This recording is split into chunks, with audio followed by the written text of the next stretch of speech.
Halifax. Ils ont changé ça dans Halifax Ouest qui va chanter, qui va nous mener dans le chant de l'hymne national aujourd'hui. Merci. Merci. Oh, Canada, our home and native land, true patriot love, in all of us command. Car ton bras s'est porté l'épée, il s'est porté la croix. Ton histoire est une épopée des plus brillants exploits. God keep our land glorious and free. Oh, Canada, we stand on guard for thee. Oh, Canada, we stand on guard for thee. Que l'on ouvre les portes, let the doors be open. They told me. Statements by members. Déclaration de député, l'honorable député de Saint-Laurent. Women's rights, including a woman's right to choose, I was thrilled that our government invested $4.1 million to support organizations that help women receive reproductive health services, and that Budget 2023 has carved out $36 million over 3 years to renew the Sexual and Reproductive Health Fund to make abortions and other sexual reproductive health care information and services available and accessible to more Canadians. In contrast, the Conservatives are hell-bent on restricting access to safe and legal abortion under every false legislative pretext they can imagine. The Conservatives have shown us time and time again that they think reproductive rights are negotiable. The latest example of this is C-311. The bill is a transparent attempt to reopen the abortion debate in Canada. On this side of the House, we will always stand up for women's fundamental rights, even as Conservatives try and turn back the clock. Honorable député. The Honourable Member for Beauce. Mr. Speaker, this year marks the 100th anniversary of the famous Vachon Cakes and their bakery located in my riding in Sainte-Marie. In 1923, Rosanna Giroux started a business by buying a bakery for $7,000 so that her children, who had moved to the United States, would come back home. The bread was selling well, and Rosanna started to bake sweet treats on the wood stove at home. The rest is history. La Pâtisserie, as we call it locally, has been and still is an employer to many families in Beauce. Located in the heart of town, the bakery faced many challenges over the years, including frequent floods. But for 100 years, and recently, thanks to the major investments by owner Bimbo Canada, the bakery has been firing up its ovens only a few hundred meters away from where it all started, in the house of Rosanna and Joseph Arcade Vachon. Congratulations to the entire team. And for your 100th anniversary, long live Vachon Bakery. Mr. Speaker, I want to say thank you to the translation services in the House. And today, Émilie Vachon interpreted in my statement. She is the great-granddaughter of the founders. L'honorable député d'Orléans.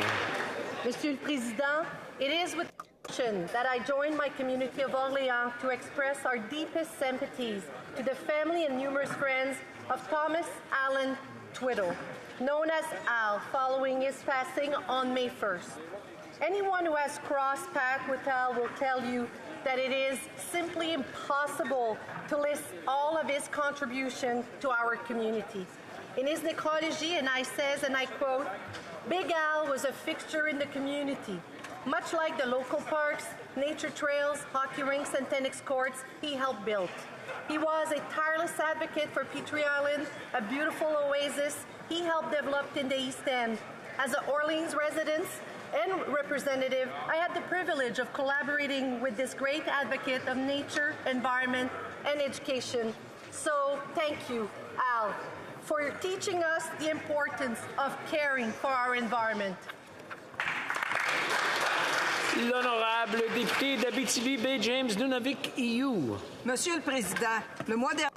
Mr. Speaker, last month, Madame Nicole Garceau and Mr. Michel Pilon received a medal from Quebec's National Assembly to highlight their contribution to artistic development at Abitibi-Témiscamingue and for their ability to reach beyond the region. Mr. Pilon was a director of a theatre troupe, La Scie de la Deuxième Scène, also did drama for over 40 years, and he's the writer of the dramatic comedy Le Théâtre de la Vieille Gare, or the theater of the old train station. Madame Garceau founded in 2003 the Festival de Contes et Légendes, the Legends and Stories Festival, every fall. It's a festival held every fall in Val d'Or and on the roads of the villages and in the fields of the region. There's many local storytellers. In 2023, the festival will celebrate its 20th edition, and thanks to them, they have had a chance to have their voices heard. C'est la saison des convocations et je voudrais souligner le It's convocation season, and I want to highlight the hard work of students at all of our learning establishments, including St. Mary's University in Halifax. I especially want to congratulate my daughter Marina, who will be receiving a degree in science with a major in biology and a minor in French. I want to acknowledge the dedication of the faculty and staff guiding our future leaders. In particular, the Centre International d'Études Françaises, or the International Center for French Studies, provided my daughter with training in French, in its language and its culture. She participated in overseas programs at the Université Catholique de l'Ouest in Angers, in France, as a proud alumnus of St. Mary's. I know that the time that all students, including my daughter, spent there prepared them well for their future endeavors. Congratulations to all. The honourable member for St. Albert, Edmonton. Mr. Speaker, jurors play an integral role in our justice system, often at a considerable personal cost, from being away from family and work to suffering from mental health issues after a difficult trial. Nothing can fully prepare someone for jury service. Earlier this year, a bill that I championed to better support juror mental health became law. But there's still lots of work to do. The federal government has a key leadership role in working with the provinces and territories to bolster juror supports, and there needs to be greater public awareness. That's why I fully support Bill S-252 to dedicate the second week of May as National Jury Duty Appreciation Week. I want to thank all jurors for their important contributions to Canada's justice system. The honourable member for Whitby. Canada produces world-class athletes that go on to achieve great things. And today I want to acknowledge the accomplishments of 3 stars. Priscilla Lopes-Schlepp is a track and field champion who won a bronze medal in the women's 100-meter hurdles at the 2008 Beijing Olympics. Derek Suttons was a member of the Canadian bronze-winning team at the 1996 U19 World Field Lacrosse Games in Tokyo. Adrienne Woodley has won 4 national championships in 110-meter hurdles. What do these athletes have in common, Mr. Speaker? All of them come from Whitby, Ontario, my riding. And on April 29th, myself and community leaders from across Whitby had the chance to hear their stories and celebrate their accomplishments as they were inducted into the Whitby Sports Hall of Fame. Please join me in congratulating Priscilla, Derek, and Adrian for their many successes and for supporting those who aspire to follow in their footsteps. The honourable member for Etobicoke Centre. Mr. Speaker, since Russia began its further genocidal invasion of Ukraine, I've advocated that we do everything possible to ensure that Ukraine achieves a decisive victory. Our government has said that Canada will stand with the Ukrainian people until they win. That victory is the only option. Victory is the only option for Ukraine, but it's also the only option for Canada. If we want to stop genocide, global food shortages, global inflation, and if we want to protect our own sovereignty and security, we must ensure that Ukraine achieves a decisive victory, which means that Ukraine wins the war by ensuring it recovers all of its territory, and that it wins the peace, which means that it is secure as part of NATO, that we help Ukraine rebuild, that Russia pays for that rebuild, and that there's justice for Russian war crimes. A Ukrainian counteroffensive is coming, the outcome of which we cannot predict. Regardless of that outcome, over the coming days, weeks, and months, I hope that we commit today that we will stand with the Ukrainian people until they achieve that decisive victory, because victory is the only option for Ukraine, and it's the only option for Canada. Slava Ukraini. The honourable member for Calgary Centre. Mr. Speaker, catch and release for repeat violent offenders and decriminalizing hard drugs have boosted violent crime and drug overdoses across the country. In downtown Calgary, I can see the impact firsthand. Property crime is up 65%. Addictions and homelessness are up. Most troubling, deaths from overdose went up.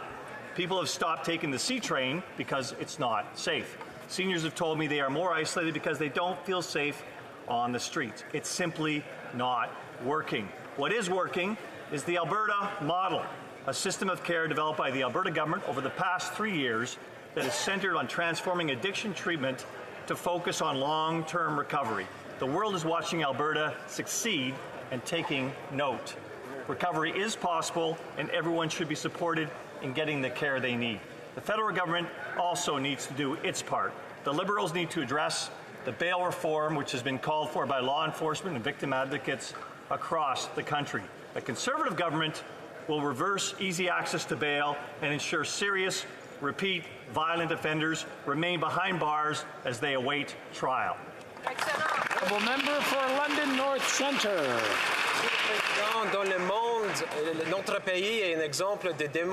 Our country is an example of democracy, prosperity, and freedom. That has been made to secure those values was recognized this weekend in London. HMCS Prevost, an honoured naval detachment, recognized the fallen in the Battle of the Atlantic, the longest continuous battle of World War II, Mr. Speaker. Over 70,000 died on the Allied side, including over 4,000 Canadians. They died trying to secure shipping lanes vital to the Allied effort, shipping lanes that secured the delivery of food, equipment, oil, and other vital needs. Without it, without this battle and its success, the Allied effort would not have been successful. Mr. Speaker, as I say, HMCS Prevost plays a vital role in our community. It's an example of a naval detachment that cares, that gives back. In particular, Mr. Speaker, congratulations to the young members of this organization. They're an example of patriotism and service to our country. The honourable member for Cypress Hills Grasslands. Mr. Speaker, this past week and a half has seen the Liberals stoop to a new low. Rather than accept responsibility for their inaction on the threats against a family member of the MP from Wellington Halton Hills, the Liberals chose to victim blame and gaslight our colleague, who is widely regarded as the most honourable member of this House. Government should seek to build trust and earn the respect of people. That includes standing up for our fellow citizens and members of Parliament. This isn't the Prime Minister's focus, though. His priority is political division and going on vacation. But our Conservative leader is working hard to unite Canadians and earn their trust and respect. He will bring home freedom for Canadians from foreign dictatorships who seek to intimidate and control diaspora communities by implementing a foreign operative registry and by expelling rogue diplomats. He'll bring home a united country and stand up for all Canadians, unlike the Prime Minister who only cares about his elite Liberal friends. It's time for the Prime Minister to step aside so a Conservative government can fix what he broke. The honourable member for Stormont Dundas, South Glengarry. Canadians are out of money and this Prime Minister is out of touch. After 8 years, the cost of living is at an all-time high. Paychecks are wearing thin. Housing, rent, and mortgages have all doubled. Their carbon tax will add 41 cents a litre to the price of gas. If you can hear my voice, please say shh. Good. I want to remind everyone that SO31s are taking place. The honourable member for Stormont Dundas, South Glengarry, from the top, please. Canadians are out of money and this Prime Minister is out of touch. After 8 years, the cost of living is at an all-time high.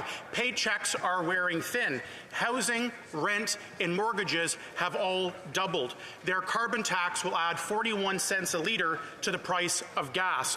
and after 8 years, their soft on crime policies and a broken bail system, violent crime has gone up a staggering 32% in this country. Canadians are struggling, but this Prime Minister has never had it so good. 5 lavish vacations this year alone, most recently in New York, taking selfies with celebrities, and an $80,000 free vacation to Jamaica that was conveniently paid for by a Trudeau Foundation donor. The contrast between this out-of-touch Prime Minister and our Conservative leader could not be more clear. Our leader is here on the road in this country, meeting with hardworking Canadians, hearing their stories, and actually shows up for work here in Ottawa.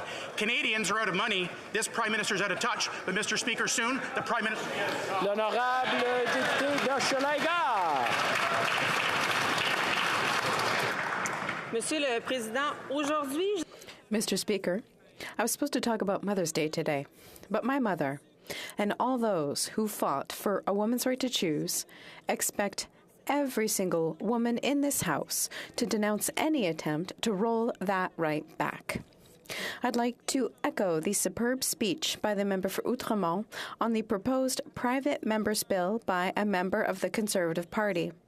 Its purpose is to erode access, which would help open up the case for restrictions on abortion. This new attempt by the Conservatives is unacceptable.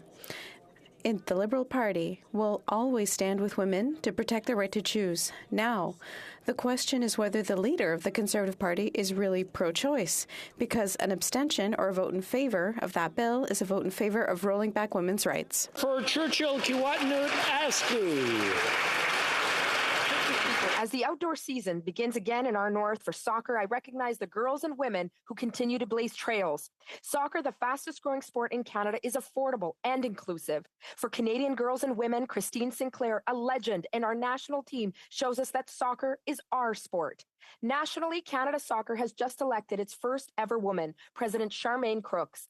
We are on track to make history at the Women's World Cup this summer, and as we gear up to co-host the Men's World Cup for the first time ever in 2026.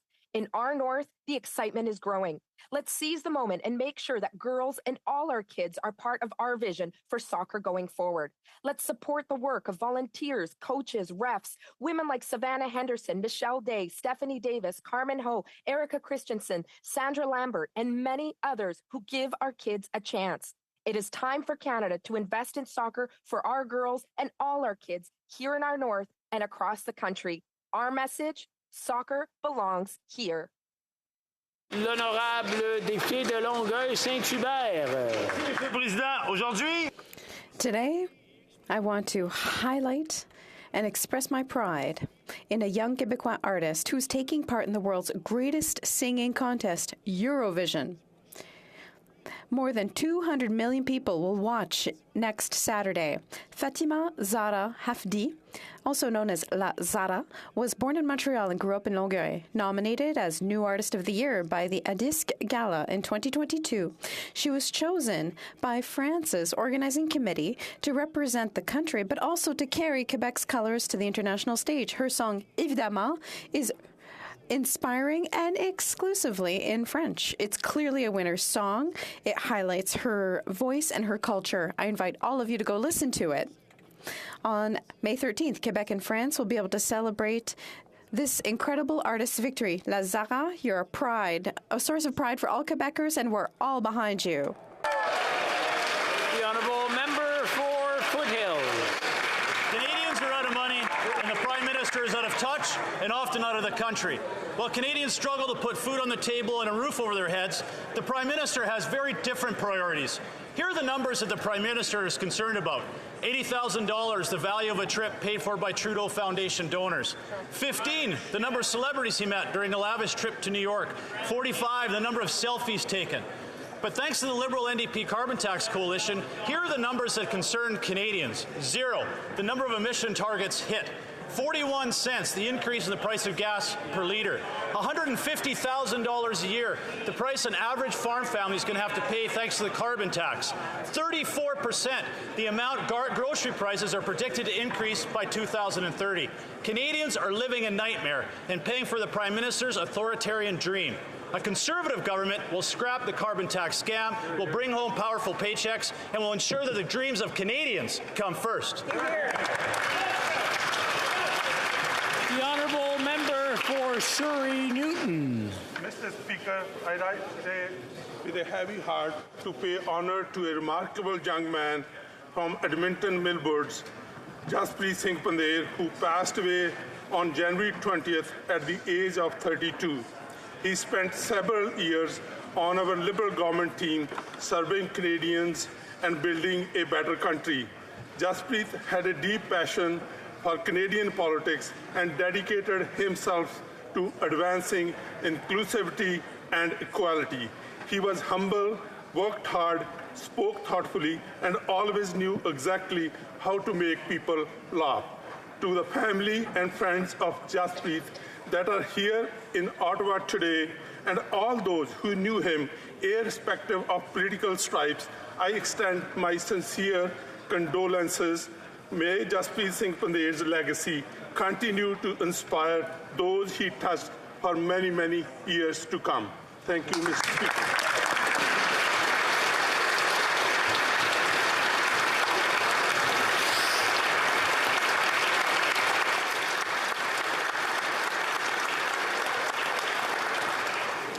Oral questions, question orale. The honourable leader of the opposition.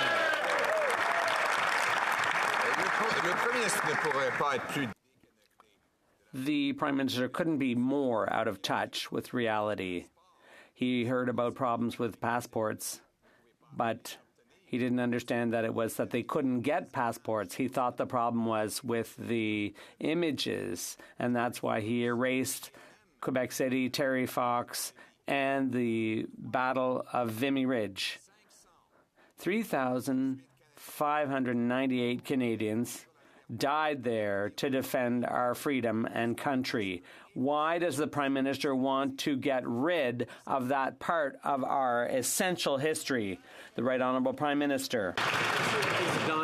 Mr. Speaker, Canadians will get their passports on time and be able to travel, and they will be able to be proud of their country and its history. But I'd like to point out that no one is going to be lectured by the Conservative Party on how we treat veterans. They were always quick to use them as a symbol or for photo ops, but they cut service offices for veterans all across the country.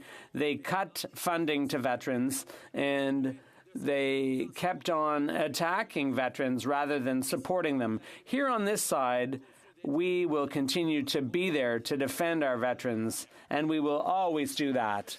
The Honourable Leader of the Opposition. The question was, why is he deleting our veterans from our history? Why is he deleting the 3,598 Canadians who gave their lives so that Canada could have freedom and victory at Vimy? He's erasing them, and with that, he is insulting all of our veterans. The Prime Minister, why will the Prime Minister not stand up for our history, get connected to reality, and keep the images in our passport that make us so proud to be Canadian? The Right Honourable Prime Minister. Right now, Mr. Speaker, veterans across the country are being reminded of what the Conservatives did around veterans. They wrap themselves in the flags and the symbols anytime they can, but in fact, they nickeled and dimed our veterans. They used them for photo ops. They shut down 9 veteran service offices across the country so they could try and save a little money through cuts. The fact is, Mr. Speaker, the Conservatives have always disrespected veterans while they wrap themselves in the imagery. We're going to continue to deliver for the veterans every single day. The Honourable Leader of the Opposition. Despite that high school drama production, Mr. Speaker, he just closed every single veterans office in Canada by causing the biggest strike in Canadian history. But back to the passport. Order. Order. Okay, there seems to be some excitement building. I want to nip it in the bud. We're here to have a clear debate, which means when someone's speaking, not everyone shouts, regardless of whatever the side is. The Honourable Leader of the Opposition from the top, please. This is the new passport they're so excited about, Mr. Speaker. They erased Vimy Ridge to put in an image of a squirrel eating a nut. They erased Terry Fox, a guy who ran halfway across the country to fight cancer, to put in a man raking leaves. And they erased Quebec City in order to put in what appears to be an image of a boyhood prime minister swimming at Harrington Lake. Could this Prime Minister be any more out of touch with Canadians? The Right Honourable Prime Minister. Mr. Speaker, while the Conservatives are trying to pick fights here in the House, we're focused on delivering for Canadians. As we move forward with the Budget Implementation Act that's protecting homeowners with anti-house flipping measures, as we're stepping up on... Okay, I'm going to interrupt the Right Honourable Prime Minister. It seems to be starting to pick up again. I'm going to ask everyone to listen to each other, not interrupt each other. The Right Honourable Prime Minister from the top, please. Mr. Speaker, while the Conservative Party continues to try to pick fights in the House, this government is focused on delivering for Canadians, for hardworking families and for workers. While they filibuster in committee against the Budget Implementation Act that's going to create greater transfers for workers with the Canada Workers Benefit, deliver on an anti-flipping measures to help homeowners, moving forward in significant measures to help Canadians, they're playing games, Mr. Speaker. We are focused on affordability for Canadians. They're focused on picking fights. The Honourable Leader of the Opposition. Well, when the Prime Minister found out of the closing of the Maine, the famous deli, he tweeted, "Ouch." But his ouch was not for the 35-year-long employee who lost his job. His ouch was that he's not going to be able to eat his favorite sandwich anymore. We found out from a loyal customer that the reason why the Maine closed is because food prices have skyrocketed under this Prime Minister. He's determined now to increase his carbon tax threefold, which will send food prices flying higher. Why doesn't he park his plane, cancel the hypocrisy, and axe the tax? The Right Honourable Prime Minister. Mr. Trudeau, Mr. Speaker, Montrealers, like Canadians all across the country, care deeply about... Order. Order. I don't think I have to remind the members not to use proper names, but order. Order. Order.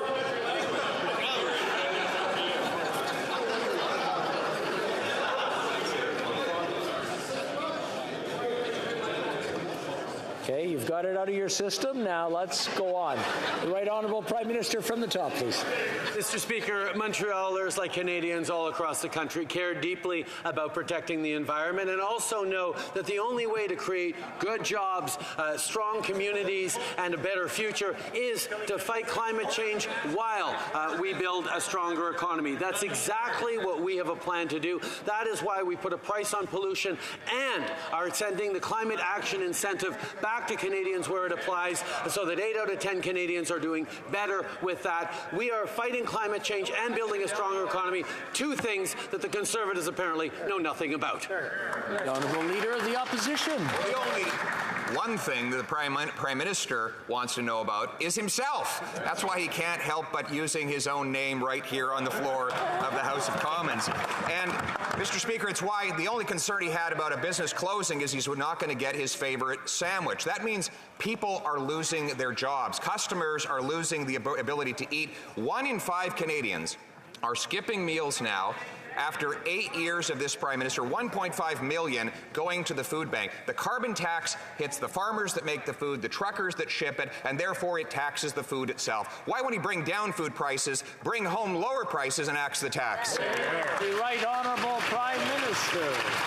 Mr. Speaker, if the member opposite wants to talk about how we use social media respectively, let's remind everyone that he used misogynistic, anti-women hashtags to make sure that he was reaching out to dark corners of the internet with all of his YouTube videos, until we called him out for it. Mr. Speaker, that kind of misogyny, the casual approach that they take on that side against fighting women's rights, against reopening the abortion debate, around being absolutely irresponsible with the approach and standing up for rights, it continues from them. So yes, let's judge each other on our social media. I look forward to Canadians looking carefully at what he said. The honourable member for Belleuil-Chambly. Mr. Speaker, the government of Quebec resolutely took a stand against the federal government's desire to bring in 500,000 immigrants per year. There are issues relating to costs of health care, child care, education, and housing, but obviously there's the fundamental issue of language and culture. I'd like to know from the Prime Minister directly, this is the message. What does he have to say to the Premier of Quebec when he wants to impose this change to immigration levels? The Right Honourable Prime Minister. Mr. Speaker, every year the federal government puts forward an immigration plan for the next 3 years. It takes into account economic challenges, labor challenges, forecasts for positive growth for the country. And obviously, Quebec has a lot of control over its own immigration levels, but Canada-wide, it's up to the federal government to decide. And as long as we're putting forward a responsible plan for economic growth, we're doing even more than any other government, any other federal government has ever done to protect the French language and French immigration. The honourable member for Belleuil-Chambly. Mr. Speaker, the CAQ is opposed to this level of immigration, 500,000 a year. The Bloc is obviously against it. The NDP is very uncomfortable with this. And the Liberals from Quebec, they feel this in their bones. Nobody's comfortable with this in Quebec. Nobody in the National Assembly in Quebec City. What does the Prime Minister have to say to them?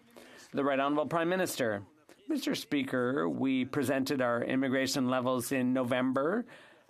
It took Pellado and Quebecers' coverage for them to stand up and take notice. We will continue to put forward an ambitious plan to meet our country's economic goals for growth, and we will protect minority communities all across the country. We've always respected Quebec. We've always protected the French language. But if I go from Abitibi to the Beauce or any other region in Quebec, I can see that business people are saying we need labor, we need workers, and that's exactly what we're delivering.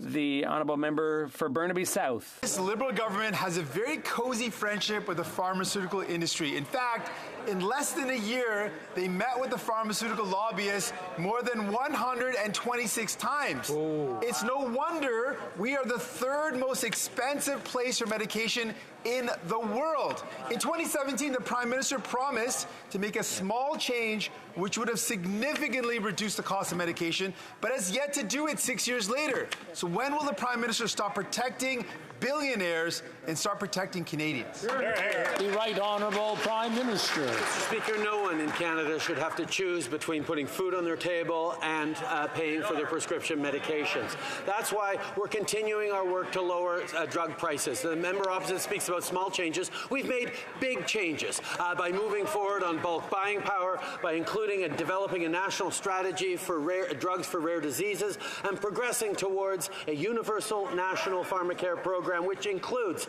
tabling legislation and working to have it passed by the end of this year. We will continue to work to build a better healthcare system for all Canadians, and we welcome everyone in this House working together on that. Honourable member for Burnaby South. The Prime Minister made a promise in 2017, 6 years later has not done it because he's in the pocket of the pharmaceutical industry. Look, Canada. Canada is the third most expensive country in the world for prescription drugs. That's quite something. More expensive than Germany, more expensive than France, more expensive than Australia. The only places that are more expensive are the US and Switzerland. And it's easy to see why. The Liberals are in Big Pharma's pocket. Will the Prime Minister stop protecting his billionaire buddies and start helping the people who need their drugs. The Right Honourable Prime Minister. Mr. Speaker, over the years, we've taken concrete steps to reduce the cost of prescription drugs, and we will keep doing that through a national strategy for rare medications for rare illnesses, and we've also set up a national system for pharmacare, and this legislation will hopefully be passed by the end of this year. So that we can have a better and the best possible healthcare system for all Canadians. The Honourable Leader of the Opposition. Since the Prime Minister promised to reduce housing costs, the cost of a down payment has doubled on average, and the mortgage payments have doubled. The average cost for an average unit in the big cities has doubled. And what has CMHC done? They've increased executive bonuses. 100% of executives at CMHC got a bonus. And that bonus is paid for by people buying homes. Why should Canadians have to pay twice? The Right Honourable Prime Minister. Mr. Speaker, the Leader of the Opposition is talking about this issue but offering no solutions. All we've heard the Conservatives propose is a rebate for the owners of big buildings. We, on the other hand, came up with an incentive for first-time home buyers, and we've also invested in construction and repair for housing units. And we've encouraged municipalities to accelerate the building of 100,000 new units, and that's to name a few things. The result is that the cost of an average mortgage has doubled. The cost of an average down payment has doubled. The average cost of rent in the 10 biggest cities have doubled. Double trouble. What is the Prime Minister doing to the federal gatekeepers at the CMHC, whose mandate it is to carry out his policies? He's given them $27 million of bonuses. Now home buyers will have to pay high prices for the house and then fees to the CMHC so that his executive gatekeepers can get more money. Why doesn't he stop giving money to gatekeepers and start getting out of the way so we can build affordable homes? The Right Honourable Prime Minister. While the only plan the Conservatives put forward for housing is cuts to programs and cuts to investments, we're helping Canadians save up for their first loan, including by the first-time home buyer incentive and tax-free first home savings account. We're investing in building and repairing more homes, including supporting municipalities to fast-track the creation of 100,000 new homes. We're ensuring homes are used as homes by curbing unfair practices that drive up prices, including banning foreign home buyers and federal anti-flipping rule, which unfortunately is being filibustered by Conservatives who don't want to see the budget passed with measures to help Canadians right across the board. Well, Leader of the Opposition. Well, actually, we are blocking the disastrous inflationary budget that will cost an extra $4,200 to every family in Canada. But he says he wants to accelerate home buying, building. In fact, his own housing agency says this year home construction will go down by 50,000 homes. That's a one-third reduction of over the already pitiful numbers from last year. In other words, we're building less houses while bringing in more people. This housing crisis is getting worse because of his gatekeeping. Why won't he get out of the way so that we can bring homes workers can afford? The Right Honourable Prime Minister. Mr. Speaker, the only plan the Conservatives have on housing is to pick fights with municipalities, with provinces, and ensure cuts to programs that will prevent people from getting homes. We have continued to step up on investing and repairing more homes, including supporting municipalities to fast-track the creation of 100,000 homes. We're tying access to infrastructure funding to provinces and territories to housing supply, Mr. Speaker. We're converting surplus federal lands to affordable housing. We will continue to step up to support Canadians with a broad plan with plenty of different measures to make sure we're going at the housing challenge from all angles, contrary to them who have no plan. The Honourable Leader of the Opposition. Well, we know we have a plan because he just for the first time plagiarized it on the floor of the House of Commons. He literally lists listed all the things I've been saying in the House of Commons. I only had to say it 40 times for him to get it. But you know what? This is progress. But Mr. Speaker, unfortunately, we know he won't bring it home because he never actually gets these things done.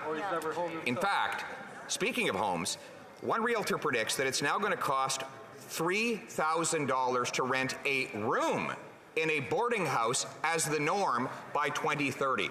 That is the track we're on right now. Why won't he get out of the way so that we can bring homes that Canadians can afford? The Right Honourable Prime Minister. Mr. Speaker, it goes back and forth a little bit, but I can assure the members opposite that we are actually right now signing agreements and have been for quite a while that include obligations around densification around public transit and tie infrastructure funding to building houses in places like Hamilton and elsewhere. So they were glad to be able to take ideas from us and now blame us for taking ideas from them. Mr. Speaker, it's nice to hear some ideas from them, but Mr. Speaker, what we always see from them is the choice of cuts. While we choose to invest, we choose to be there for Canadians, and we're building houses, homes, and opportunities for Canadians. The Honourable Leader of the Opposition. Well, I'm flattered that he claims to agree with my plan, but our plan included accelerating building permits by the municipalities and requiring all public transit stations to have more housing around them. That was my plan, and now he's copying it, but I don't think he'll ever deliver. He's all talk, no action. Will he finally allow Canadians to build homes that Canadians can afford? The Right Honourable Prime Minister. Mr. Speaker, since our national housing strategy was launched in 2017, we've seen millions of Canadians get access to new housing because of federal investments. But there's a lot more to be done still. But all we see from the Conservatives is that they want to squabble with the municipalities. They just want to cut programs that they think people will just magically be helped. They don't have a real plan for housing. We have a plan with a budget for it, which they are opposing. The Honourable Leader of the Opposition. My plan has been for over a year that we should link the number of dollars big cities get for infrastructure to the number of houses they allow to get built so that we speed up and lower the cost of building permits, that we require every federally funded transit station have high-density housing around and on top, and that we sell off federal buildings to turn them into housing. He's tried to plagiarize that today, which is flattering, but it's interesting to note that his own housing agency predicts a 32% reduction in the number of houses built, a 50,000 unit decline. Why won't the Prime Minister put his action where his words now are, get out of the way and let houses... The Right Honourable Prime Minister. Mr. Speaker, even by the standards of this House these past days, this is getting to be a pretty ridiculous debate. The fact of the matter is we will continue. I have the best plan. No, you have the best plan. No, you have the best plan. No, I have the best plan. Let's focus on delivering for Canadians every step of the way. Sorry, I'm going to have to interrupt the Right Honourable Prime Minister. The noise level is starting to creep up again. I'm going to ask everyone to just calm down and take a deep breath. And I want to remind everyone that one person asks the question, one person gives a response, not multiple questions being asked while the person is answering. The Right Honourable Prime Minister. Mr. Speaker, let's look at the respective records here. The Conservative Party campaigned in the last election on a single element of a housing plan, which was to give tax breaks to wealthy landlords in hopes of selling their buildings. That is not a plan to help Canadians. Our plan, which we've actually been delivering on since 2017 with the National Housing Strategy, is about $70 billion worth of investments working in partnership with municipalities, working in partnership with provinces and territories, linking investments in infrastructure to densification, moving forward on incentives to create better zoning so we can build more homes for more Canadians. Hear, hear. The Honourable Member for Beloeil-Chambly. Mr. Speaker, it's rarely prudent to attack the independence or integrity of a media outlet, especially when the head of that outlet is Pierre-Karl Péladeau. The next person I'm going to mention is also someone we need to be careful about, Gérard Bouchard. He said that it is right to be concerned about this 500,000 newcomers every year. This is a very respected person. So what does the Prime Minister have to say to Gérard Bouchard? The Right Honourable Prime Minister. Mr. Speaker, with all due respect to for the experts, we're spending a lot more time talking to business people in Beauce and Abitibi who are having trouble getting enough workers for their businesses. They're concerned about, farmers are concerned about a labor shortage as well. So we are here to help, to work hand in hand with Quebec City, which sets its own immigration targets, but we want to make sure that we protect French, that there's economic growth, and that those issues are always priorities, as well as Quebec business people. The Honourable Member for Belleuil-Chambly. Well, great answer. The CAQ, the PQ, Quebec Liberals, everyone's against these immigration levels. And here, only the Bloc is against 500,000 newcomers per year. Who agrees with that target, apart from the 25 people who took part in the debate at the Liberal Convention? The Right Honourable Prime Minister. Mr. Speaker, the Government of Canada and the Immigration Department consulted 3,000 different organizations and groups of Canadians in setting our immigration level, our immigration targets. We understand the importance of economic growth and labor, including in Quebec, including in the Gatineau, Montreal, on the North Shore. These businesses need workers. That's what we've been hearing, and we are here to make sure that there's enough immigration to meet the need. We will deliver for economic growth that everyone needs. The Honourable Leader of the Opposition. Mr. Speaker, the Prime Minister's story keeps changing when it comes to the threat posed by the Beijing regime. He says that no one outside CSIS was aware of what was going on, but his advisor, his national security advisor, admitted that they were aware. So who in the Prime Minister's team, of all his staff, in the public service and in PMO, who was aware of this threat? The Right Honourable Prime Minister.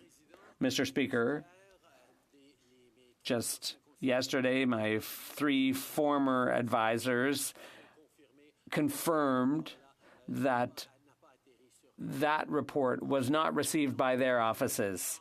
We will always take these concerns of Canadians about foreign interference seriously, and that's why we have acted, and we will continue to take action seriously. The Conservative Party is playing partisan politics with this issue, but we will meanwhile continue to protect Canadians. Prime Minister's own national security advisor told the member for Wellington Halton Hills that her office had received it when her predecessor was in charge. That predecessor would have been the direct advisor to this Prime Minister. It's important because if this Prime Minister's office or his top officials were aware that a foreign operative were threatening a Canadian MP's family back in July and that they did absolutely nothing about it, it demonstrates their unwillingness to protect our country. And if he wasn't aware, it demonstrates his total incompetence in protecting Canada. Which is it? The Right Honourable Prime Minister. Speaker, our intelligence agencies receive vast numbers of pieces of information and analyze threats to Canadians, to institutions, to our politics regularly. And they make determinations about which pieces of information hit the threshold to be able to need to pass up the chain and what kind of priority to meet on it. If it's what I have done over the past week is ensure that any threat, no matter how low the threshold, no matter how unsavory or unreliable the source, should be elevated if it talks about an MP and their families. Going forward, that will be the story. But this information... The Honourable Leader of the Opposition. Well, the Prime Minister is basically saying it just wasn't important enough for anyone to be informed that a Canadian MP had his family threatened by a foreign operative in order to punish him for a vote. Mr. Speaker, no one believes the Prime Minister when he says it. Everybody knows that that is among the highest importance. And if his government is operating in a way that that is not important, then clearly he cannot defend the national interest of this country. Mr. Speaker, recently we just had testimony from the chair of the Trudeau Foundation, who said that he can't tell us to whom the donation from Beijing was returned. Can the Prime Minister tell us? The Right Honourable Prime Minister. Mr. Speaker, Leader of the Opposition, I have to give credit where it's due, almost got it right in the beginning of his last question. It's that CSIS itself makes determinations on the credibility, the threat level, the seriousness of various informations that come in, and they make determinations, quite appropriately, about what to do with that information, how high to elevate it, how urgent it needs to be brought forward. One can draw certain conclusions about the decision they made based on certain elements of information as to the critical nature or the seriousness of the actual information. The Honourable Leader of the Opposition. The question was about the donation from Beijing to the Trudeau Foundation. Now, we know that the Prime Minister's own brother processed the donation. We know CSIS intelligence from an intercepted phone call of Beijing's diplomats revealed that the purpose of the donation was to politically influence this Prime Minister. But now the new development is that the chair of the Trudeau Foundation says he can't tell where the donation ended up. It says they gave it back, but they don't know who they gave it back to. Will the Prime Minister support new powers for the Auditor General to fully audit the Trudeau Foundation so that we can get to the bottom of the scandal? The Right Honourable Prime Minister. Mr. Speaker, as the member of opposite really, fully knows, as all MPs have heard me say probably a dozen times in this House, it's been close to 10 years since I've had any direct or indirect engagement with the Trudeau Foundation. He needs to continue to direct his questions to them. The Honourable Member for Burnaby South.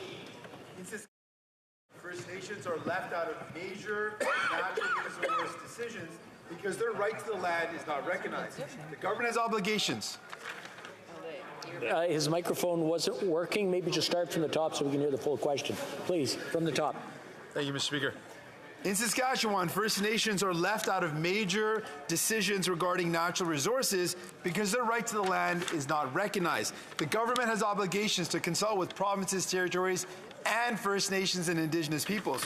Will the Prime Minister commit today to respect free, prior, and informed consent, and in Saskatchewan specifically and across Canada, ensure that economic benefits flow to Indigenous people when the resources are on their land?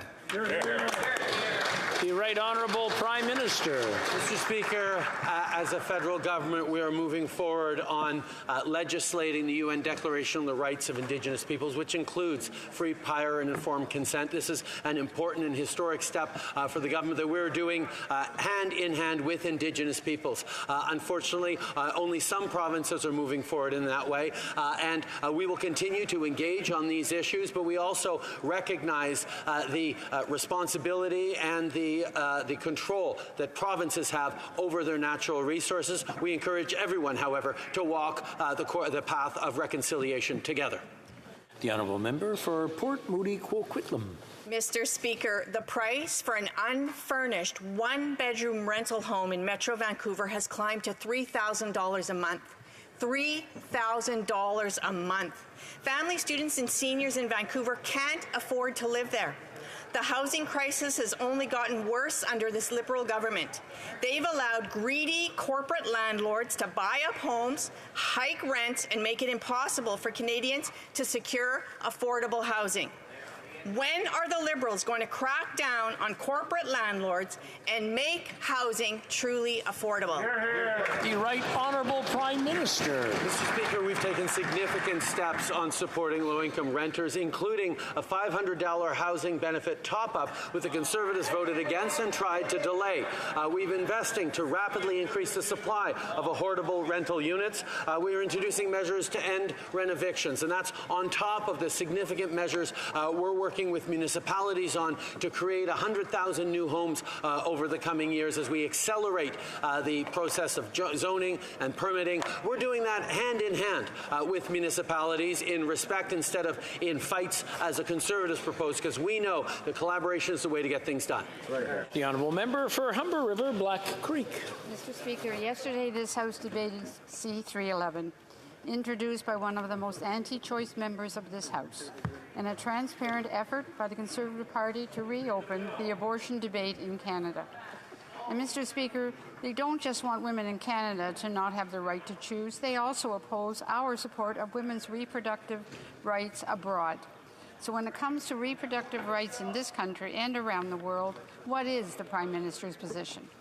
The Right Honourable Prime Minister. Speaker, I thank the member for Humber River Blackkeek for her question and her tireless work on so many files. Our government is unapologetically feminist and pro-choice.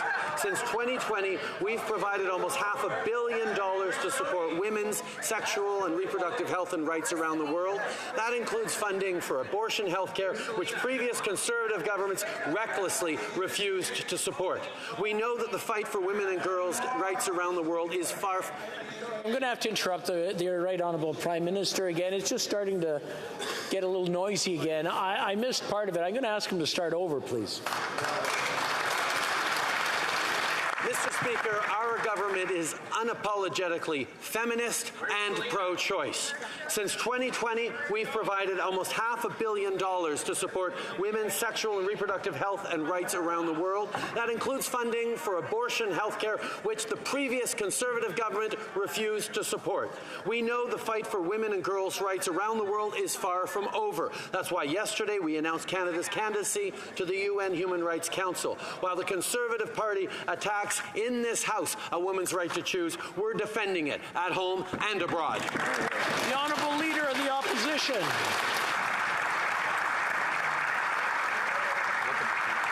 What the Prime Minister is doing is massively increasing the drug overdose crisis in this country. He has been providing taxpayer dollars for high-powered drugs that have flooded our streets and lowered the cost of hydromorphine on the streets by as much as 95% in Vancouver, leading to the deaths of 30,000 Canadians. Will the Prime Minister back away from his reckless plan to join with the NDP in BC and decriminalize crack, heroin, and other deadly drugs?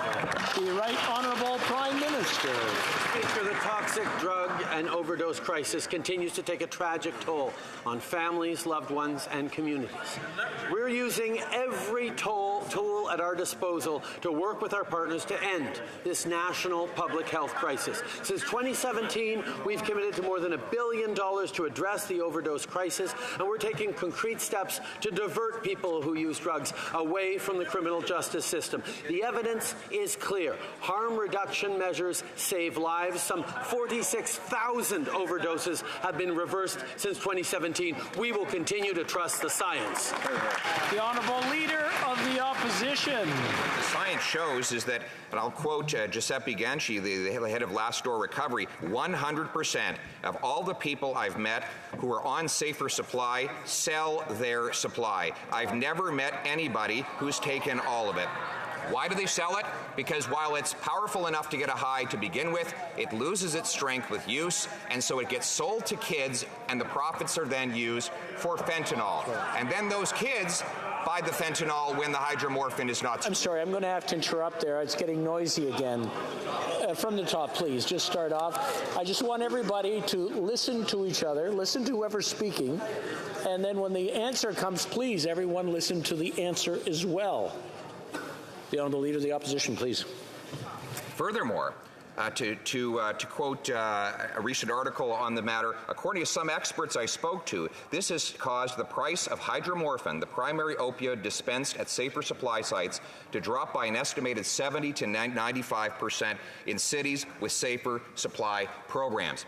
In other words, the only thing that has been exempt from the Prime Minister's inflation is the powerful drugs that are killing people because he's subsidizing them and flooding them into our streets, including through dispensaries. Will the Prime Minister finally put an end to the deadly policies he's put in place that are killing our people? The Right Honourable Prime Minister.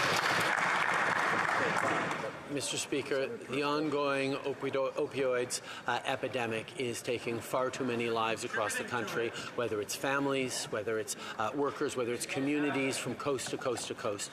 And we need to stay grounded in the science and the evidence in how we're going to respond to it. Now, the Conservatives' ideologically driven solutions are good for bumper stickers, Mr. Speaker, but they are not effective in supporting people in moving forward on a health-based approach to opioids, in making sure we are supporting people and getting them through this. We will continue with harm reduction.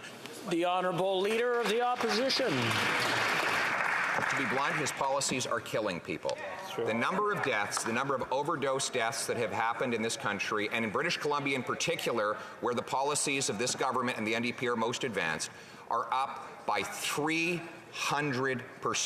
Those deaths were 75% lower before these policies came into place. But worse, beyond just subsidizing deadly drugs, now he wants to decriminalize crack, heroin, cocaine in partnership with the NDP government in BC. This policy is insane. It is killing people. Will the Prime Minister reverse it before it's too late for more Canadians? The Right Honourable Prime Minister. Mr. Speaker, the ideological fear-mongering coming from the Conservatives is all too typical and all too unfortunate. We have seen this kind of rhetoric before. Okay, I'm sorry. I'm going to have to stop everything again. We'll wait a few seconds. The Right Honourable Prime Minister, since we just started, please start from the top. Mr. Speaker, the ideological fear-mongering from the Conservatives is alarming. It is the kind of rhetoric that we've seen all too often from the American far right and now here in Canada. We need to stay grounded in what the frontline responders are telling us, in what the frontline doctors and health experts have been doing to save lives across the country. We will continue to work on a harm reduction approach. We will continue to work with frontline partners. We will not be swayed by the ideological approach of the Conservatives on supporting people as we fight this epidemic. The Leader of the Opposition. What is truly alarming is a walk through many of our inner city streets. There he will see tent cities where people are lying face first on the ground because he has flooded those streets with taxpayer-funded drugs, and he has signed a deal with the NDP to decriminalize crack, heroin, cocaine, meth, and other drugs. He has imported this ideological and extremist policy from failed big American cities where the result has been exactly the same. So will he finally abandon his reckless and extremist policies in favor of a common sense plan that gives recovery and bring home our people? The Right Honourable Prime Minister. Mr. Speaker, it feels like it's deja vu all over again. We spent years in opposition fighting against the Stephen Harper ideological approach that stood against harm reduction, that allowed people to die in the streets, that criminalized drug users. Mr. Speaker, that failed, and Canadians chose a different path in 2017, one grounded in evidence and science and compassion and a health approach to treating addictions, not a justice system approach to treating victims. We will not take any lessons from that ideologically driven, fact-free Conservative Party of Canada. The Honourable Member for Belleuil-Chambly. Mr. Speaker, the idea of a larger workforce and one that is thus less expensive is a specialty of McKinsey. This is a party that has ignored French in their proposals. The so-called progressives in this House should be ashamed of that policy, Mr. Speaker. Is the Prime Minister saying, I receive cheap labor and you will pay? And will he'll know tomorrow from the Journal de Montréal, the Right Honourable Prime Minister? Mr. Speaker, business people across Quebec and across the country need a bigger labor force, and our communities want to welcome new families to close the gaps and to help the economic growth that's on course. So we're not just talking about new arrivals, but new Canadians, new Quebecers who are going to build our country for generations to come. So yes, we're going to continue to be there to defend French, to ensure Francophone immigration, but we're also going to be there to create opportunities for everyone in both official languages to create a solid economic growth. The Honourable Member for Belleuil-Chambly. Mr. Speaker, we have a Prime Minister who is just about to refer to himself in the third person. He says that he's consulted 3,000 organizations or individuals, but not Quebec, because you don't consult people you're about to harm. So there are more and more people who are realizing and writing that the only solution is Quebec sovereignty. The Right Honourable Prime Minister. Mr. Speaker, all of a sudden, we can see what the Bloc Québécois is focusing on. All they want is squabbling between Ottawa and Quebec. All they want is squabbling with the federal government because it doesn't interest them that Canada should have solid economic growth. They are not interested in having us create bilingual communities with two flourishing official languages. They don't want a stronger Canada. And they've already lost 2 referendums, Mr. Speaker. So I think that's going to continue, and we're going to continue to work with the Quebec government and Quebecers to deliver a strong future in French. The Honourable Leader of the Opposition. Here are the choices. The Prime Minister is generally outside of the country. The Bloc Québécois wants a referendum to break up the country. Only the Conservative Party wants a stronger, more affordable country where people have a better paycheck. Those are the choices. Speaking of choice, the Prime Minister wants to put in place a second carbon tax that's going to increase gas prices. How much are Canadians going to have to pay for this second carbon tax that the Prime Minister is seeking to put in place? How much? The Right Honourable Prime Minister. Mr. Speaker, several years ago, we decided that here in Canada, it would not be free to pollute, and we ensured that across the country that a price was put on pollution. And in doing so, Mr. Speaker, we also gave more money. We put more money into working-class Canadians' pockets to ensure that by fighting climate change, we continue to invest in a decent standard of living for Canadians. And that works not only in reducing emissions, which is currently happening, but also to strengthen economic growth and ensure good jobs for Canadians. The Honourable Leader of the Opposition. So the Prime Minister and the government has been disseminating false information about the number of belugas in Canadian waters to ensure that the paychecks for the people from the Saguenay were cut. There's double the number of belugas that the government had said. So will the government come back on its position to ensure that people in the Saguenay can get jobs and have a decent paycheck? The Right Honourable Prime Minister. Mr. Speaker, the Honourable Leader of the Opposition is showing that he knows absolutely nothing about what is going on in Quebec. That's a real problem for him, but that'll be his problem. We know full well that by working with the Quebec government on the LNG project, it is in fact the Quebec government that first rejected this project. The federal government then did its job, and the reality is that we need to work hand in hand with the provinces instead of squabbling. And we need to know how it works in a federation. The Honourable Leader of the Opposition. Yes, but I want Jean-Marie Tremblay from Saguenay to have a decent paycheck. Prime Minister and the German Chancellor both asked this Prime Minister for LNG. He said, no, call Putin. He'll provide it to you instead, claiming there's no business case. Well, nobody told the Americans who have built 6 LNG plants in the same time as the Prime Minister has blocked 18. Will the Prime Minister get out of the way so that we can turn dollars for dictators into paychecks for our people? The Right Honourable Prime Minister. Mr. Mr. Speaker, Canadians know well that clever buzzwords is not a plan to grow the economy and create opportunities for the middle class right across the country. Mr. Speaker, energy workers in Alberta, forestry workers in Quebec, miners right across the north know that the opportunities we have while fighting climate change, while building a cleaner economy by getting to that net zero economy that the world expects, we are going to be able to create more great jobs for the middle class. Meanwhile, they continue to stick their head in the sands and refuse to accept that climate change is real and that you can't build an economy. The Honourable Member for Lac Saint Louis. Local news is essential, and voters count on it to remain informed. When the Liberal government legislates to ensure that community journalism is fairly remunerated for the use of its content, what was Facebook's answer? To censor the news.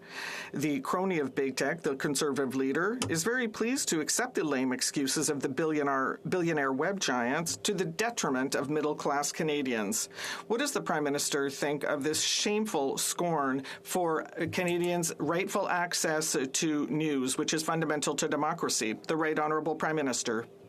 Mr. Speaker, I'd like to thank the member for Lac Saint Louis for his question and his hard work. Facebook's practices did not work in Australia, and they're not going to work in Canada. The worst, though, is to see the Conservative members continue to defend web giants and run after American billionaires to help them attack local news. While the Conservative leader continues to be on the side of tech giants, we're going to continue to be on the side of Francophone and rural communities to ensure that local news has ready access. The Honourable Leader of the Opposition continues with his ridiculous claim that there's no business case for the 1,300 trillion cubic feet of natural gas we have here in Canada. Nobody told the Americans who built 6 export plants. Nobody told the Qataris who are increasing their production by 66%. Nobody told the Mexicans who are using a formerly Canadian company, TransCanada, to bypass and exceed Canada's export potential. We could be shutting down dirty Asian coal fire and replacing it with clean Canadian LNG, and we could turn dollars for dictators into paychecks for our people. Why won't the Prime Minister finally bring it home? The Right Honourable Prime Minister. Speaker, once again, the Leader of the official opposition will never get the facts in the way of a good political argument. The reality is, Mr. Speaker, this is the government that approved a historic $40 billion LNG Canada investment by Shell and Asian partners to export LNG to Asian economies to replace coal, to make sure that we are contributing in a strong way. We will continue to move forward on ensuring a cleaner energy future for people around the world. Canada and Canadian workers, especially in the energy sector, deserve to be part of the future we're building, and we're making sure they will. Honourable Leader of the Opposition. Actually, the LNG Canada project was approved before the Prime Minister even took office. He showed up for the photo op. And you know the only way that it could get built? Exempting it from the carbon tax and exempting it from C-69. There were 18 proposed LNG projects on his desk the day he walked in on his first day on the job. 0 have been completed. That's right, because his gatekeeping keeps our resources in the ground and the money in the pockets of foreign dictators. Why won't he bring it home to Canada for our people? The Right Honourable Prime Minister. Again, Mr. Speaker, we're suddenly back in the Stephen Harper era where Conservatives continue to think that you can just drive a pipeline anywhere you want, build a plant, move.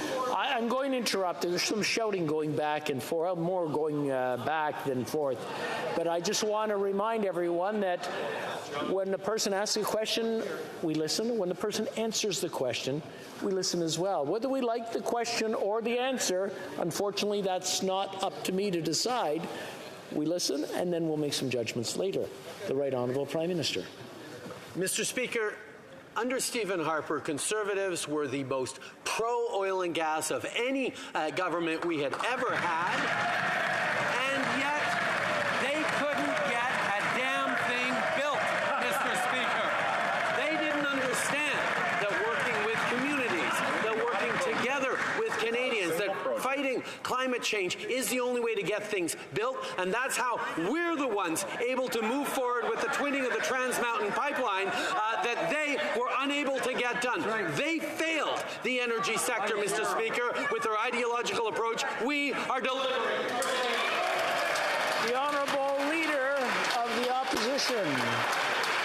He's bragging about the Trans Mountain project. He said it would cost $7 billion to get it done. It has cost $30 billion, and it's still not complete. This is, and by the way, the money he spent went to Kinder Morgan, a foreign company that took it to build pipelines in Texas, Mr. Speaker. Under this Prime Minister, all of our exes are in Texas. Why won't he bring jobs, resource production, and opportunity home to Canada so we can put paychecks back in the pockets of our people?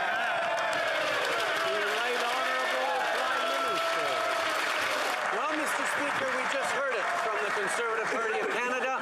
We shouldn't have moved forward with the Trans Mountain Pipeline expansion. We disagree, Mr. Speaker, and that's why we're actually getting it done. But, Mr. Speaker, if the member opposite really cared about creating great jobs for the middle class, he'd be understanding that you cannot grow the economy unless you fight climate change at the same time. That's why Volkswagen is coming to invest in Canada.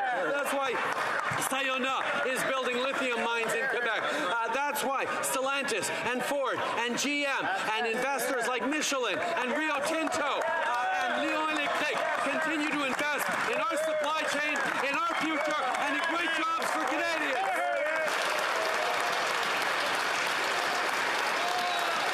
The Honourable Member for Hamilton Mountain. Speaker, the Conservatives don't believe in a woman's right to choose. Conservative MPs introduced legislation to reopen the abortion debate. They will march with anti... Okay, order. Order. Order. Did you read the bill? Order. Read the bill. Order. Very good.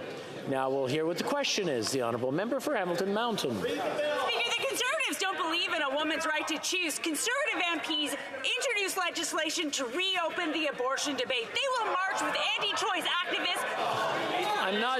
I'm not sure how many times I have to start this question over so that I can hear it, but I'm going to ask everyone to listen. Again, we don't have a choice on what the question is or what the answer is.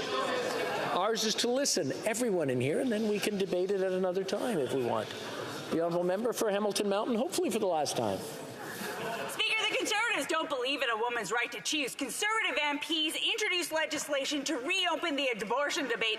They will march with anti-choice activists tomorrow. They are beholden to Campaign Life Coalition and other groups that want to bring Republican-style abortion restrictions to this country, and the leader of the opposition uses misogynistic hashtags in his YouTube videos. It's clear Conservatives want to control women's bodies in Canada. What does the Prime Minister believe? Right Honourable Prime Minister. Mr. Speaker, I thank the member for Hamilton Martin for her questioning and her continued advocacy on women's rights. Let me be clear. Abortion is health care in Canada. A woman's right to choose is hers and hers alone. We will always stand with Canadian women and the vast majority of Canadians on this, which is why it's so disappointing to see yet another thinly veiled attempt by the Conservative Party of Canada to restrict a woman's right to choose. And they're busy getting ready to march tomorrow in an anti-choice protest. We will be busy standing up for fundamental rights, including a woman's right to choose. The Honourable Member for Edmonton Griesbach. Thank you very much, Mr. Speaker. Thousands of Albertans have been evacuated due to out-of-control wildfires. They don't know when they'll go home or what they'll go home to. Métis settlements and First Nations communities are hit worst of all. The federal government has a responsibility to ensure that the safety of Indigenous evacuees and provide them with the basics like water, food, and shelter. What does this Prime Minister have to say to the thousands of Albertans who are, as we speak, without basic necessities right now? The Right Honourable Prime Minister. Mr. Speaker, my message to Albertans, Indigenous and non-Indigenous, is the same as our message to all Canadians who faced terrible extreme weather events over the past years. We will be there for them. We will continue to work with the provincial government. I spoke to Premier Smith just on Monday to assure that we were going to be there with CAF supports, with resources, with whatever was needed. We will be there to work with the Red Cross, and I can encourage Canadians to continue to donate generously to the wildfire relief through the Red Cross to help families who are displaced. We will continue to work with Indigenous communities to ensure that they continue to lead on the safety of their communities. We know we will work together. And the Honourable Member for Kitchener Centre. Mr. Speaker, Canadians overwhelmingly support creating a Citizens' Assembly on electoral reform. Hear, hear. This past weekend, Liberal Party members strongly voted in support of it too. Yes, they did. Yet, the Prime Minister won't make electoral reform a priority. And so, if not Canadians, and if not his own party, who else does the PM need to hear from before he's ready to act? Good question. The Right Honourable Prime Minister. Speaker, as members in this House know, I am committed and I continue to be hopeful about replacing the first-past-the-post system with a preferential ballot. I moved forward in 2015 to live up to that promise and to find consensus in this House of Commons, because when you change something as fundamental as the way we elect this House, it has to be done with consensus. Unfortunately, there was no consensus on moving forward with a ranked ballot, and therefore we chose not to do it. I continue to be open. If anyone wants to move forward with a preferential ballot, I'm happy to talk with them, but we will not impose a change on Canadians. I'm afraid that's all the time we have for question period today. I wish to draw the attention of members to the presence in the gallery of the finalists for the 2023 Shaughnessy Cohen Prize for Political Writing: Norma Dunning, Dale Eisler, Josh O'Kane, Andrew Stobo Snyderman, Douglas Sanderson, Chris Turner,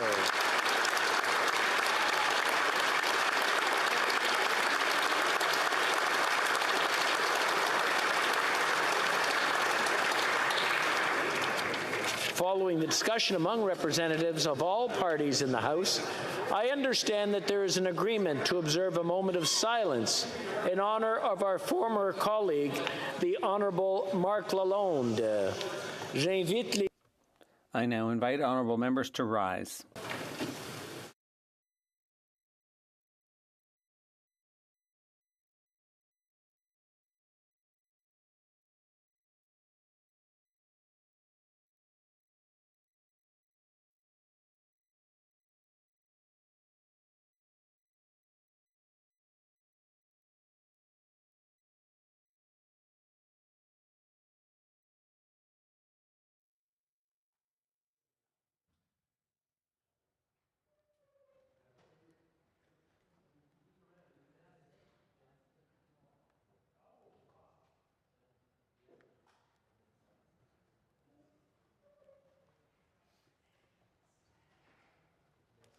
Thank you.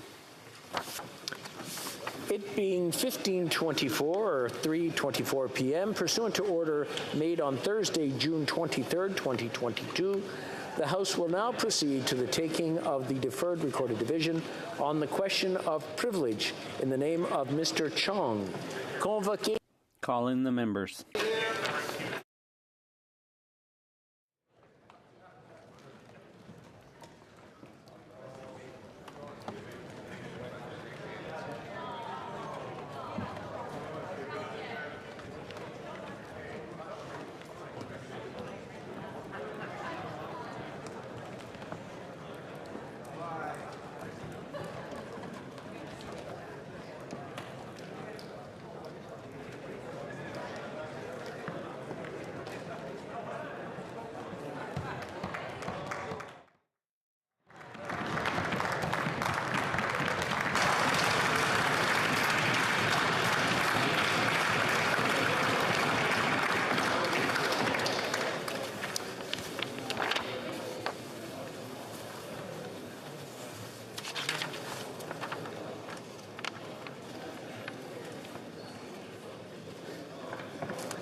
La question est la suivante. The question is as follows. That the prima facie contempt concerning the intimidation campaign orchestrated by Mr. Wei Zhou against the member for Wellington Halton Hills and other members be referred to the Standing Committee on Procedures and House Affairs. La période de 10 minutes. The 10-minute period for members voting electronically has started, and the House will now proceed to the vote for members participating in person. All those in favor of the motion will please rise. Mr. Holland. Mr. Holland. Mr. Blair. Mr. Blair. Mr. O'Regan. Mr. O'Regan. Ms. Bennett. Ms. Bennett. Ms. Qualtrough. Ms. Qualtrough. Mr. Champagne. Mr. Champagne. Ms. Anand. Ms. Anand. Ms. Jazik. Ms. Jazik. Ms. Chagger. Ms. Chagger. Ms. Scrow. Ms. Scrow. Mr. McGinty. Mr. McGinty. Mr. Scarpaleggia. Mr. Scarpaleggia. Mr. Casey. Mr. Casey. Ms. Cara. Ms. Cara. Monsieur Vandal. Monsieur Vandal. Ms. Murray. Ms. Murray. Mr. Kellaway. Mr. Kellaway. Mr. McKinnon-Gatineau. Monsieur McKinnon-Gatineau. Ms. Haidu. Ms. Haidu. Madame Le Boutillier. Madame Le Boutillier. Monsieur Serré. Monsieur Serré. Mr. Dhaliwal. Mr. Dhaliwal. Ms. Vandenbeld. Ms. Vandenbeld. Madame Brière. Madame Brière. Mr. Fillmore. Mr. Fillmore. Mr. Gerritsen. Mr. Gerritsen. Mrs. Romanado. Mrs. Romanado. Mr. Lamoureux. Mr. Lamoureux. Ms. Sahoda. Ms. Sahoda. Mr. Varani. Mr. Varani. Mr. Oliphant. Mr. Oliphant. Mr. Ananda Sangari. Mr. Ananda Sangari. Madame Koutrakis. Madame Koutrakis. Mr. Housefather. Mr. Housefather. Madame Lalonde. Madame Lalonde. Ms. Dillon. Ms. Dillon. Mr. Assassi. Mr. Assassi. Monsieur El Khoury. Monsieur El Khoury. Mr. Fonseca. Mr. Fonseca. Monsieur Yakano. Monsieur Yakano. Mr. Johari. Mr. Johari. Mr. Vancouverden. Mr. Vancouverden. Mr. Fisher. Mr. Fisher. Mr. Kuzmarchuk. Mr. Kuzmarchuk. Ms. O'Connell. Ms. O'Connell. Ms. Sachs. Ms. Sachs. Mr. Beach. Mr. Beach. Mr. May Cambridge. Mr. May Cambridge. Ms. Suds. Ms. Suds. Mr. Badaway. Mr. Badaway. Mr. Batiste. Mr. Batiste. Mr. Fragascatos. Mr. Fragascatos. Mr. Chang. Mr. Chang. Mr. Longfield. Mr. Longfield. Mr. Maloney. Mr. Maloney. Mr. McDonald Avalon. Mr. McDonald Avalon. Mr. Morrissey. Mr. Morrissey. Mr. Sarai. Mr. Sarai. Madame Shanahan. Madame Shanahan. Ms. Sidhu Brampton South. Ms. Sidhu Brampton South. Mr. Sobara. Mr. Sobara. Mrs. Zaid. Mrs. Zaid. Mr. Rogers. Mr. Rogers. Ms. Yip. Ms. Yip. Mr. Aldag. Mr. Aldag. Madame Latanzio. Ms. Latanzio.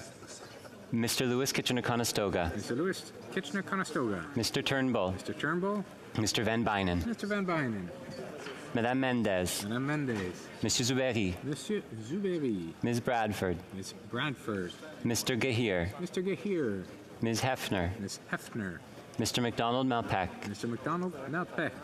Ms. Taylor-Roy. Ms. Taylor-Roy. Ms. Thompson. Ms. Thompson. Mrs. Valdez. Mrs. Valdez. Mr. Sousa. Mr. Sousa.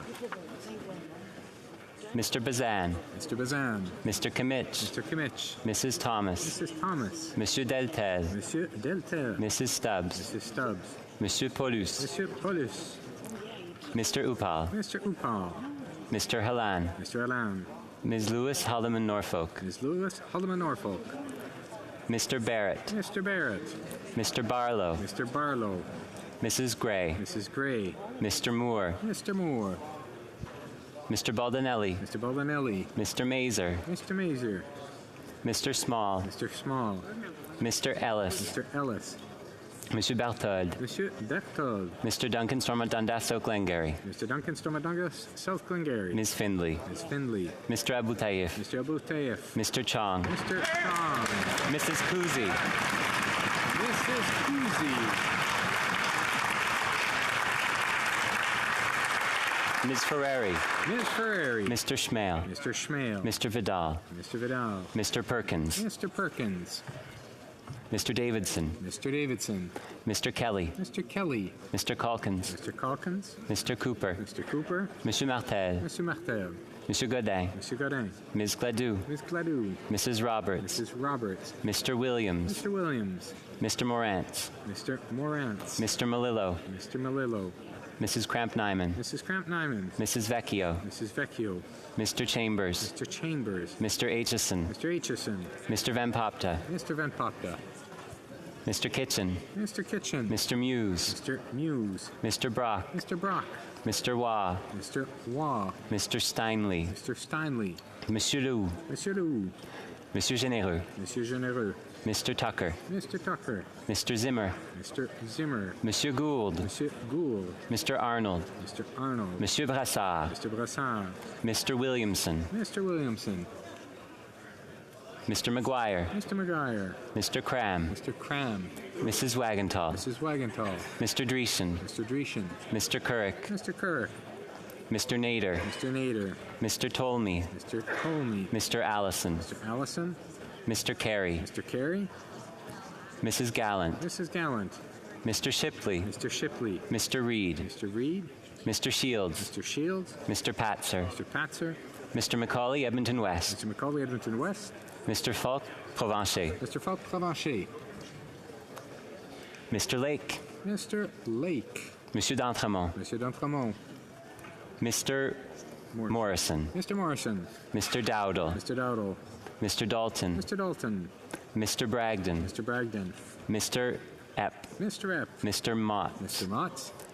Mr. Weber. Mr. Weber. Mr. Soroka. Mr. Soroka. Mr. Ruff. Mr. Ruff.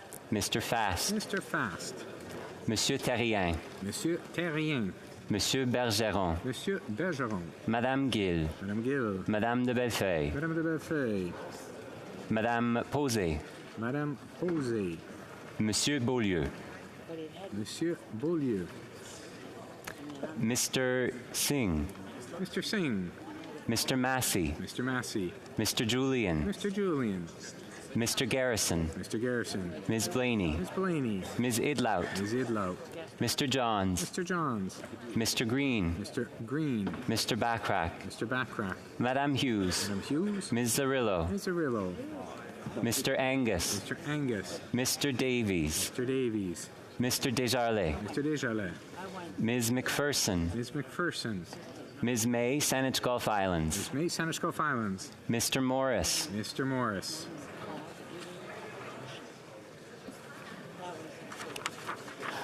All those opposed to the motion will please rise.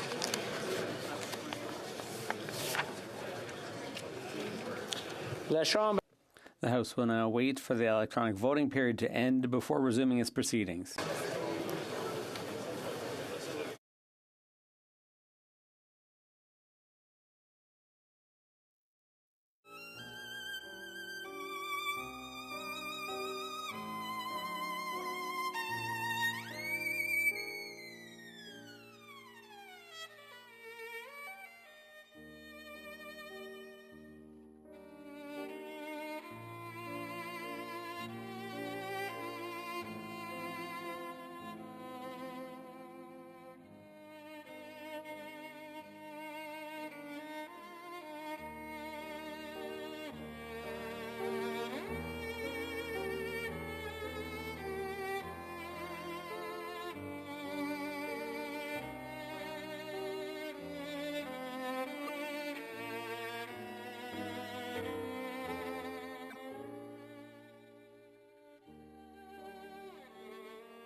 I wish to inform the House that the electronic voting period has ended.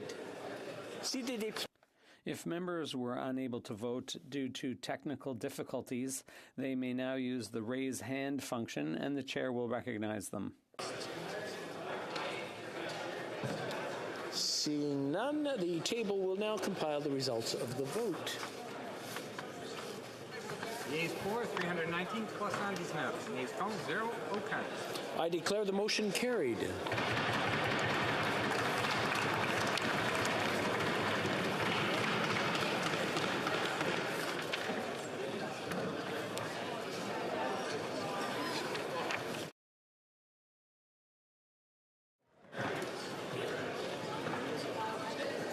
Tabling of documents.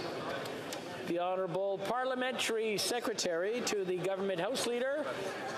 I want to remind everyone that we're conducting business in the chamber. So if you hear my voice, please say shh. There we go. Now we can get back to business. The Honourable Parliamentary Secretary. Thank you for quieting things down there, Mr. Speaker. Pursuant to Standing Order 36.8a, I have the honor to table in both official languages the government's responses to 5 petitions. These returns will be tabled in an electronic format. Dépôt de projet de loi émanant du gouvernement. Introduction of government bills. Statement by ministers.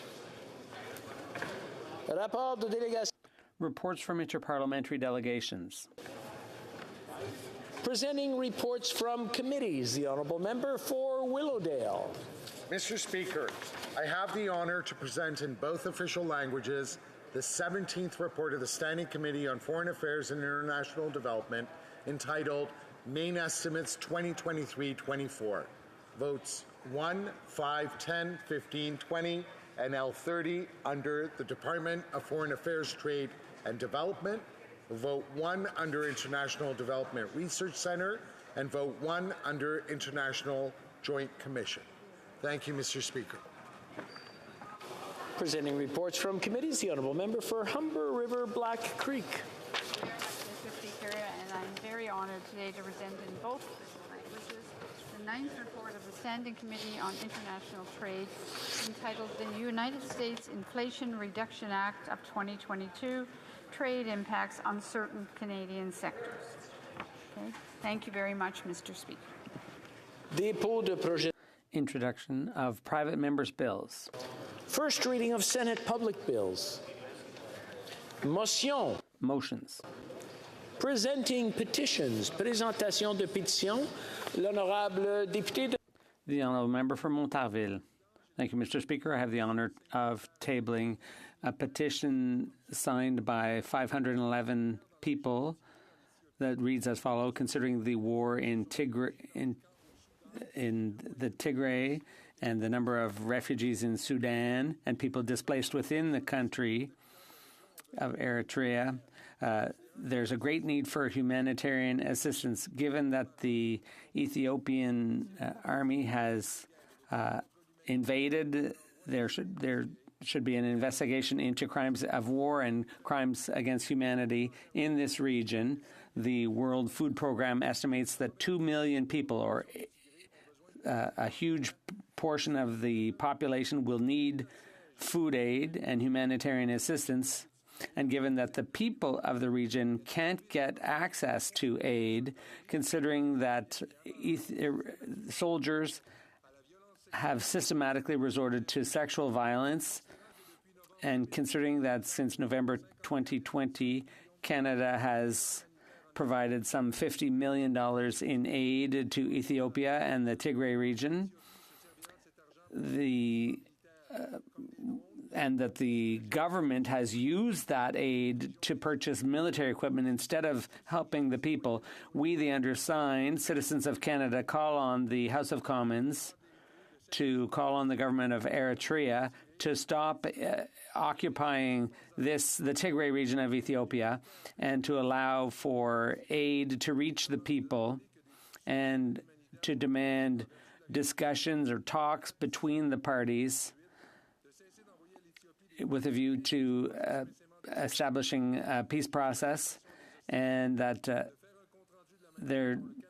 Canada should account for how its humanitarian assistance is being used in Ethiopia to help people affected in the Tigray region. And I would conclude by saying that they call for a UN Commission of Inquiry to investigate crimes against humanity, war crimes, crimes against individuals, and violations of human rights in the Tigray. Thank you, Mr. Speaker.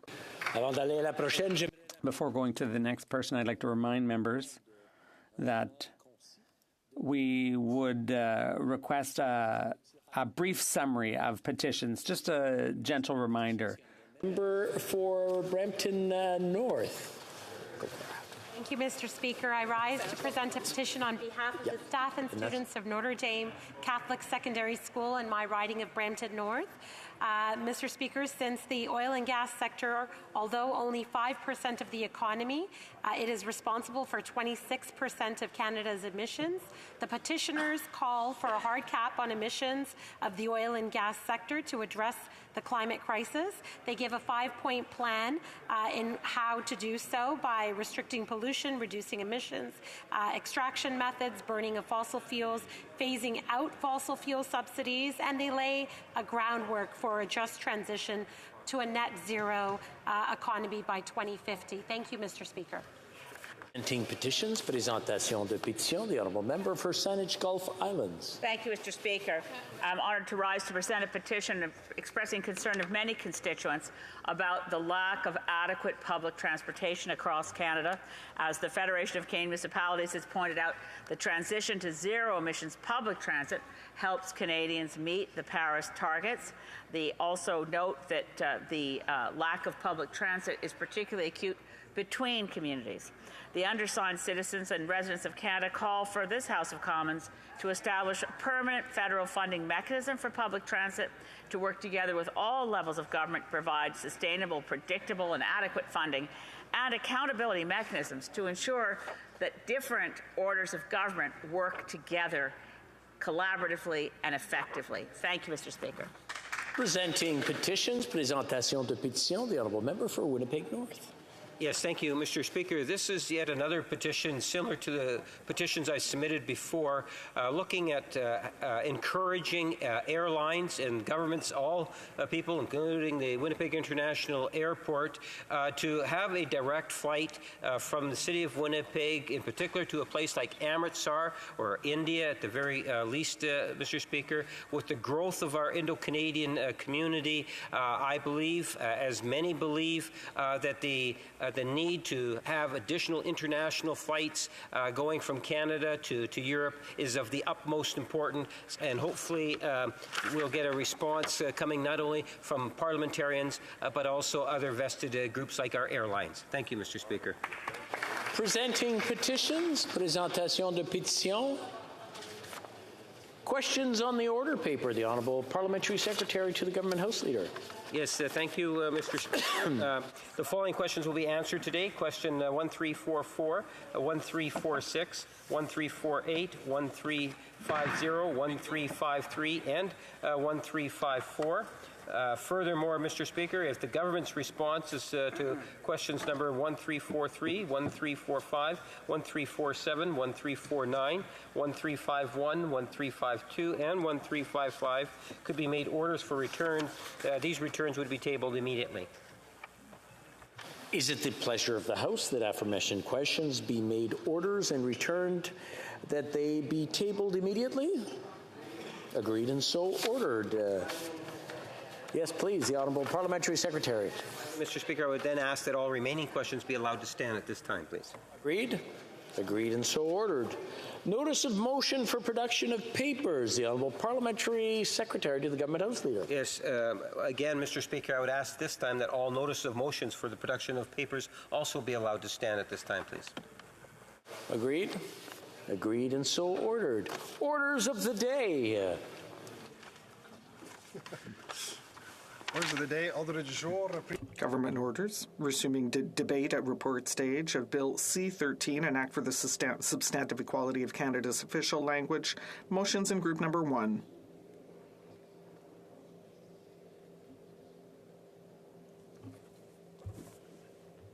Thank you very much, Mr. Speaker. It gives me great pleasure to rise today to speak to C-13, which is an act for the substantive equality of Canada's official languages. And it's a historic moment because we haven't reviewed this bill or updated it for some time. So as the member for my riding, I would like to share that I went to school in English because there was no school in French. And so we didn't have this protection that was essential at the time. And then my children completed all of their schooling from kindergarten to grade 12, all in French. So imagine the change, which dates back to the first bill. And all of my grandchildren are also going to do all their schooling in French thanks to this bill. So I would certainly like to say that it's been a very long process.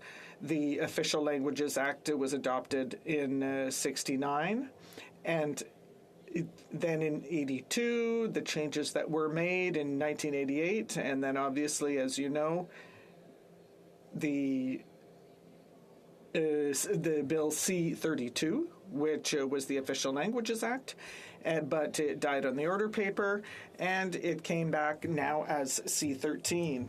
And I'm going to also talk to you about the changes that were made as well. So the most important thing for me is the fact that for 10 years, in 10 years we'll be able to update it again, so we won't have to wait 35 years.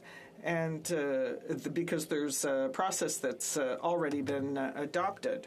So the government will be able to consult with the Treasury Board Minister, and there will be a review, which is an exhaustive analysis of this bill. Now, we're talking about the protection and the promotion of the French language, and of course, there's been important progress made for francophones and anglophones, and as well the involvement of French. And there will be a report that is going to be submitted to the House of Commons.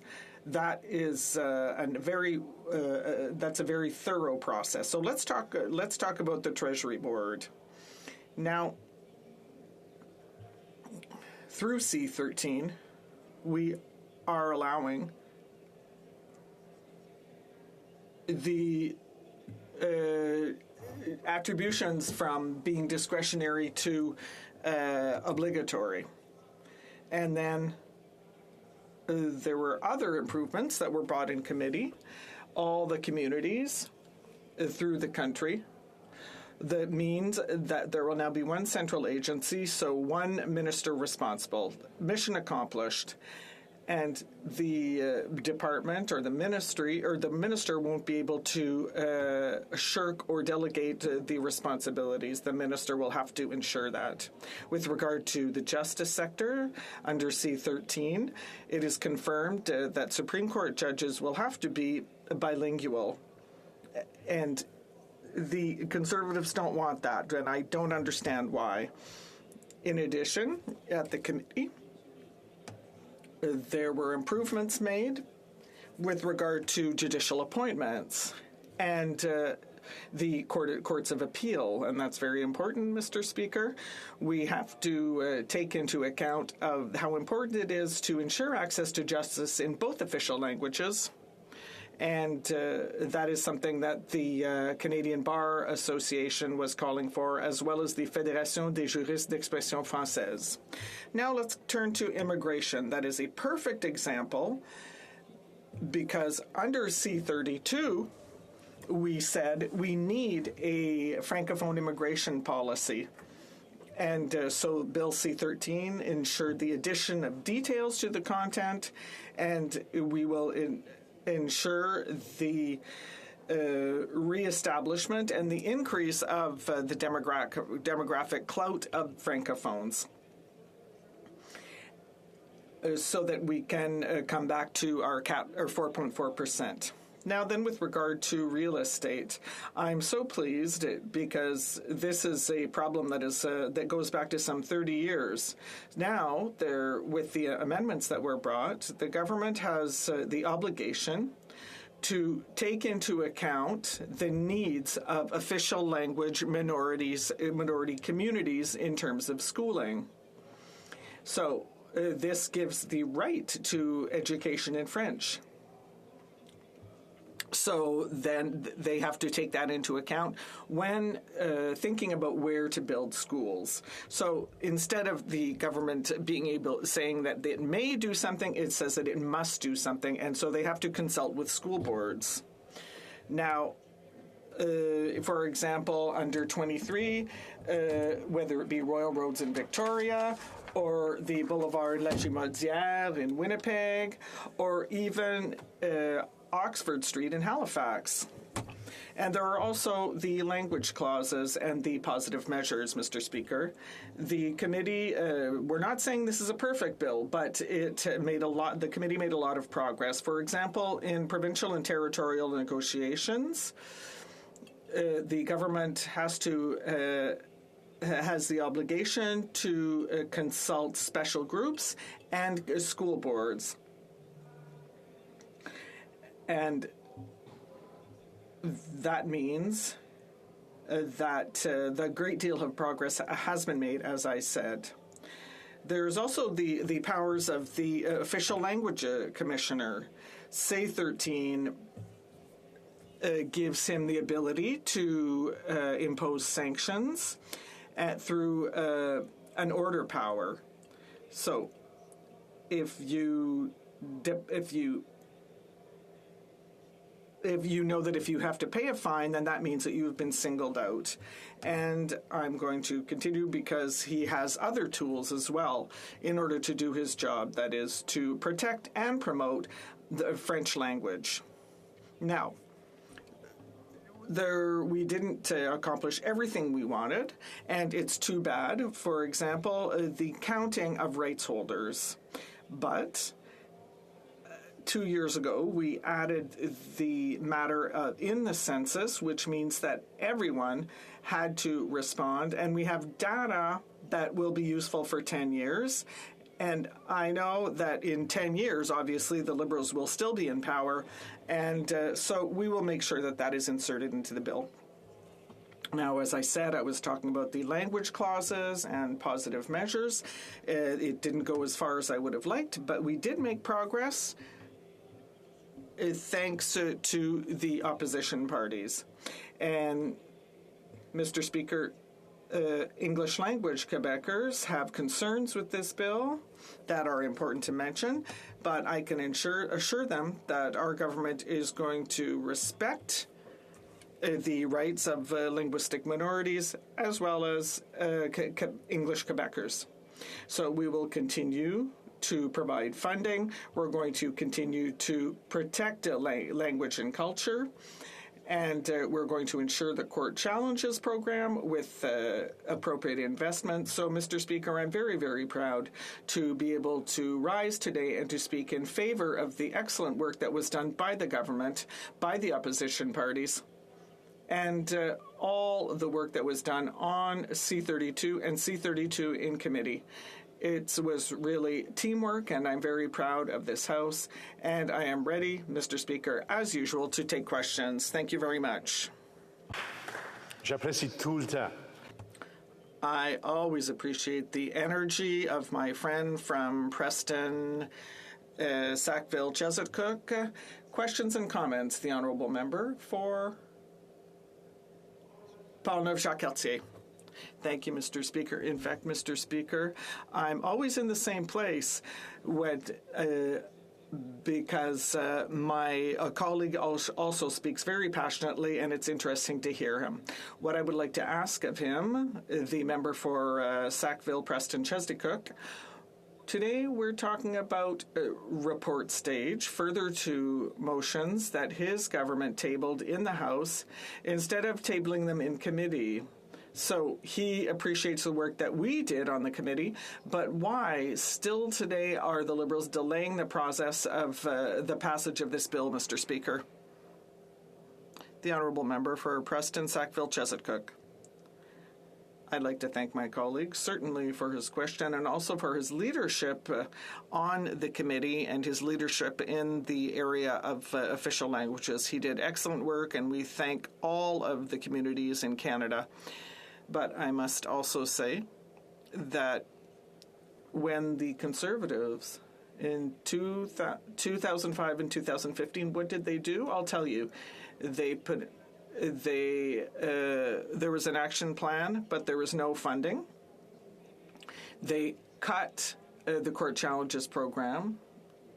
They slashed funding to the Translation Bureau, and they even cut the long censorship form. Questions and comments. The Honourable Member for Pierre Boucher, Les Patriotes, Verchères. Thank you, Mr. Speaker. I must say, Mr. Speaker, that I'm always surprised to see Acadians, and perhaps I'll understand it someday, but I see these Acadians joining the Liberal Party, which is a monarchist party, whereas we know it is the monarchy that ordered the deportation of Acadians. And they're the ardent defenders of Canada, whereas French is not even an official language in most provinces. And also the member across the way is joyously vaunting the merits of the Official Languages Act, which means that the French population in Canada is declining constantly. And in his own province in Nova Scotia, there is 1 out of 2 people who have French as a mother tongue, but they do not speak it at home. So those are people who have already lost their French and can't transmit it to the next generation. So I'm just wondering if he is still under the illusion that Canada is supporting French, because it's not, the Honourable Parliamentary Secretary. Mr. Speaker, I'm very pleased to take the question from my colleague, and I must say that I'm rather surprised because I expected a question concerning immigration, because tomorrow the Bloc has an opposition day. But allow me to tell him something very important. The Official Languages Act, if it wasn't in place, then very few people would be speaking French in Nova Scotia and outside Quebec. And there were no French schools before 1969, and now in Nova Scotia we have 23 French schools, and we have doubled the student population since that time. So the Official Languages Act works, Mr. Speaker. Questions et commentaires, questions and comments. The Honourable Member North Island Powell River. Well, thank you, Mr. Speaker. That was a very impassioned response, and I'm glad to see some excitement in the House today. Mr. Speaker, I speak no French. I grew up in a northern remote community that was not even something that was offered. And I look at the area that I represent right now, and we're seeing a lot of people pick up the language, a lot of focus on having more and more French, and I'm really impressed with the work that's being done in my region. So we're happy to see this legislation, but we acknowledge that it took a long time. And in fact, this government proposed it on the eve of an election call. So I'm just wondering if this member could explain why they waited so long when this action needed to be taken so quickly, and instead they just continued to wait and wait and wait. Parliamentary Secretary to the Minister of Veterans Affairs. Thank you, Mr. Speaker. I want to thank my colleague for her important question and her excellent work she does on veteran affairs. I have to, I really want to answer this. You know, like if I look at BC, I talked about BC in the schools, they couldn't get any lands. And inside this bill now, there's guarantees that they will be consulted, which is important. If you're asking me why am I upset with the delay, I have to be very honest with you. Today, where I stand, I'm very happy we delayed because I explained that C-32 has strengths, but then C-13 has more strengths. And now going through committee with the new amendments, it's even better. And in 10 years, we'll make it perfect if it's not perfect today. Thank you. Reprise du débat, continuing debate. L'honorable député de Chicoutimi-Le-Fjord. Merci. Merci beaucoup. Monsieur le Président. Thank you very much. Mr. Speaker, I'm pleased to take part in this debate in the House. It's a subject that I care about. Official languages, especially the French language. First of all, I hope that you can hear my accent from the Saguenay region because I'm very proud of it. There are many variations in linguistics, in morphology, in syntax. Speakers choose a certain word over another. And the motivations behind those choices have to do with their age, their geographic location. And I hope you'll understand through my speech that my lexicon has been fed by my roots in the Saguenay-Lac-Saint-Jean region because I'm proud to be from there. No matter where we're from, language unites us. It creates that collective effect, regardless of their accent or the expressions they use, the words they choose. Those who speak French are the vectors of a real linguistic wealth. This language is an inheritance left to us, and we can be very proud of it. As you can see, I'm very attached to my language. I did learn English, but there's nothing better than to carry the voice of my fellow citizens proudly in Ottawa. It's a marker of my identity. Let me tell you about linguistic identity, because I identify with that concept. I was never shy to say that I'm a Francophone throughout the country, throughout the world.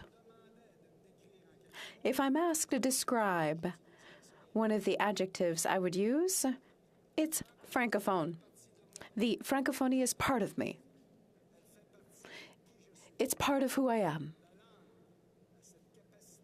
Language has the ability to externalize thoughts, states of mind. It allows us to communicate with those we love. As a politician, it's our language of work. It's a tool that we use. We use our linguistic abilities to debate in order to criticize what we don't agree and to support what we do agree with. Language is important. Therefore, it's important to promote the wealth that both official languages offer us all throughout the country. I'm therefore very pleased to rise in this place and participate in the discussion around C-13. It's a bill to amend the Official Languages Act. More specifically, the conversation is necessary and relevant because many amendments were moved by the Liberals. I was very surprised when I saw the list of Liberal amendments. I thought the Minister for Official Languages was trying to rush C-13 to get it passed as quickly as possible because they proclaimed they were ready to vote. I remember when the minister wanted to remove witnesses from those who were to appear before the Official Languages Committee while they were studying C-13. The minister didn't consider it worthwhile to hear from specialists, or rather experts. We're talking about professors of linguistics from various universities, stakeholders on the ground, and other interested parties. The Liberals wanted to impose a motion that was nothing less than an attempt to cut our ability to speak short. We managed to get an extension for testimony at the Official Languages Committee and to continue the discussion around C-13. Luckily, it was simply a political gesture to slow down debate. As we've become so accustomed to, the Liberals prioritize advancing their legislative agenda at the expense of bilingualism Canada and protection of the French language. The party mentioned several times that it did not want to slow down, that it did not want to continue debate on C-13 and pass it as quickly as possible. However, when you want to pass legislation quickly, I don't think that it makes sense to table 10 motions. Why table so many motions for amendment if we consider a bill ready to pass? The minister has been very contradictory in this file. The good news is that the Conservatives are there to repair what the Liberals broke. As for Bill C-13, I hope the minister doesn't consider that this bill will be the exclusive solution for slowing down the decline of French in Canada. This is really a set of measures to improvise in the face of this problem. We need to talk to affected communities, to people who live with linguistic insecurity every day. Linguistic insecurity is a feeling of discomfort or even anxiety when they want to use their language and it's not the majority language in their environment. When it comes to official language minority communities, C-13 is not going to help them feel less linguistic insecurity. The content of this bill is not a giant step forward for Francophones, either inside or outside Quebec. Most of the proposed amendments, specifically the Federation of Francophone and Acadian Communities, as well as others, were not heard by the Liberals. It was a lack of respect not to take into account observations made by those who operate on the ground and directly affected by Bill C-13. But the NDP Liberal coalition isn't listening to Canadians. Again, they just want to move their political agenda forward. They're going to deal with Bill C-13 and then move on to the next thing. I want to assure every stakeholder we met that the Conservative Party is there. We listened. We worked hard to integrate their requests and to integrate what they requested in this bill. I'll remind this House that Conservative amendments were all rejected, unfortunately. We wanted to broaden the powers of the Official Languages Commissioner. The Commissioner must be able to do their work. Currently, the authority granted to the Commissioner is not broad enough. Also, Sections 4, 5, and 6 of the Official Languages Act are problematic. The heart of official languages legislation is Part 7, because that's where we talk about equal status between English and French and the ways of achieving it. The Commissioner needs to have order-making powers to ensure that positive measures are actually taken by federal institutions and that they don't have negative impacts on official language minority communities. The bill includes commitments in Part 7 and no requirement for results. And it's a frequent pattern with the Liberals not to have to get the results. Again, the Conservative Party wants to broaden the powers of the Official Languages Commissioner to ensure that the status of both languages is respected, because we can't just rely on the Liberals. And we want federal institutions to be required to take measures necessary to protect French. We want these measures to be taken proactively based on the linguistic situation on the ground. In short, I'm disappointed not only as a Conservative MP because our amendments weren't included, but also as a Francophone citizen. I get the impression that this government is abandoning Quebecers, as well as official language minority communities. A Conservative government would ensure that the decline of the French language is stopped and that measures are taken throughout all of Canada. It's only common sense. Questions and comments. L'honorable député de Lac-Saint-Louis. Au député est très simple. My question is simple.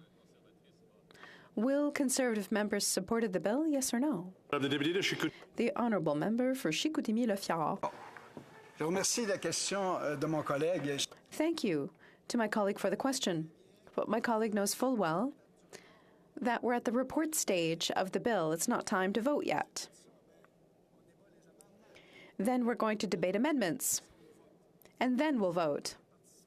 I remember when I participated in committee proceedings, there was a great deal of contradiction amongst the Liberal caucus. There seemed to be the people on West Island who had one vision of things and everyone else had another. The Honourable Member for Rivière-des-Mille-Îles. Thank you, Mr. Speaker. I think we all agree in this place that French is losing ground in Quebec and throughout all of Canada. That's the impression I have. Maybe the Liberals still have some doubts. My question to my colleague is this. How does he explain that the Liberal government is promoting English in Quebec with $137 million for services to Anglophone communities? And secondly, if his party was in power, would we have the same types of service? The Honourable Member for Chicoutimi-Le-Fjord. Thank you to my colleague. It's a good question.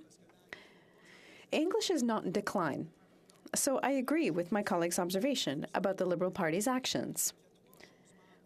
There's three things missing the Liberals did not pay attention to. First of all, we need a central agency. The Commissioner needs more power, especially to enforce Part 7. And we need order-making powers. And then I hope that the Liberals will be able to agree amongst themselves about official languages. The Honourable Member for Northumberland Powell River. Thank you so much, Mr. Speaker, and I thank the member for his speech. I think I'm just trying to figure out the timeline. I know that in 1988 was the last time that the Official Languages Act was revised, and really the review is long, long overdue. I'm just wondering if the member could explain why the modernization didn't happen when the Conservatives were in power. This 1988, it just seems long overdue, and I'm wondering why they didn't see it as a priority to take leadership on. Honorable député de Chicoutimi-Le-Fjord. Merci, ma collègue, pour sa question. Thank you to my colleague for the question. I find it a bit funny. We're constantly coming back to the past, but now there were opportunities for the Liberals to act with this bill, and we realized that they did everything possible to slow it down. The bill wasn't ready, even though they said it was ready to be tabled and voted on. And what do we see? There's 10 motions that we have to debate, and on top of that, they rejected everything that we had proposed in amendments. So I think they have questions to ask of themselves. The Honourable Member for Montmagny, Lillet, Kamouraska, Rivière-du-Loup. I have a question for my friend.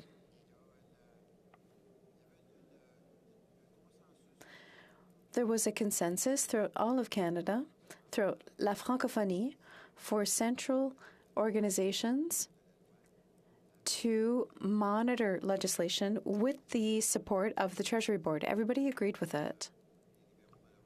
The Liberals, unfortunately, rejected that option in many different ways.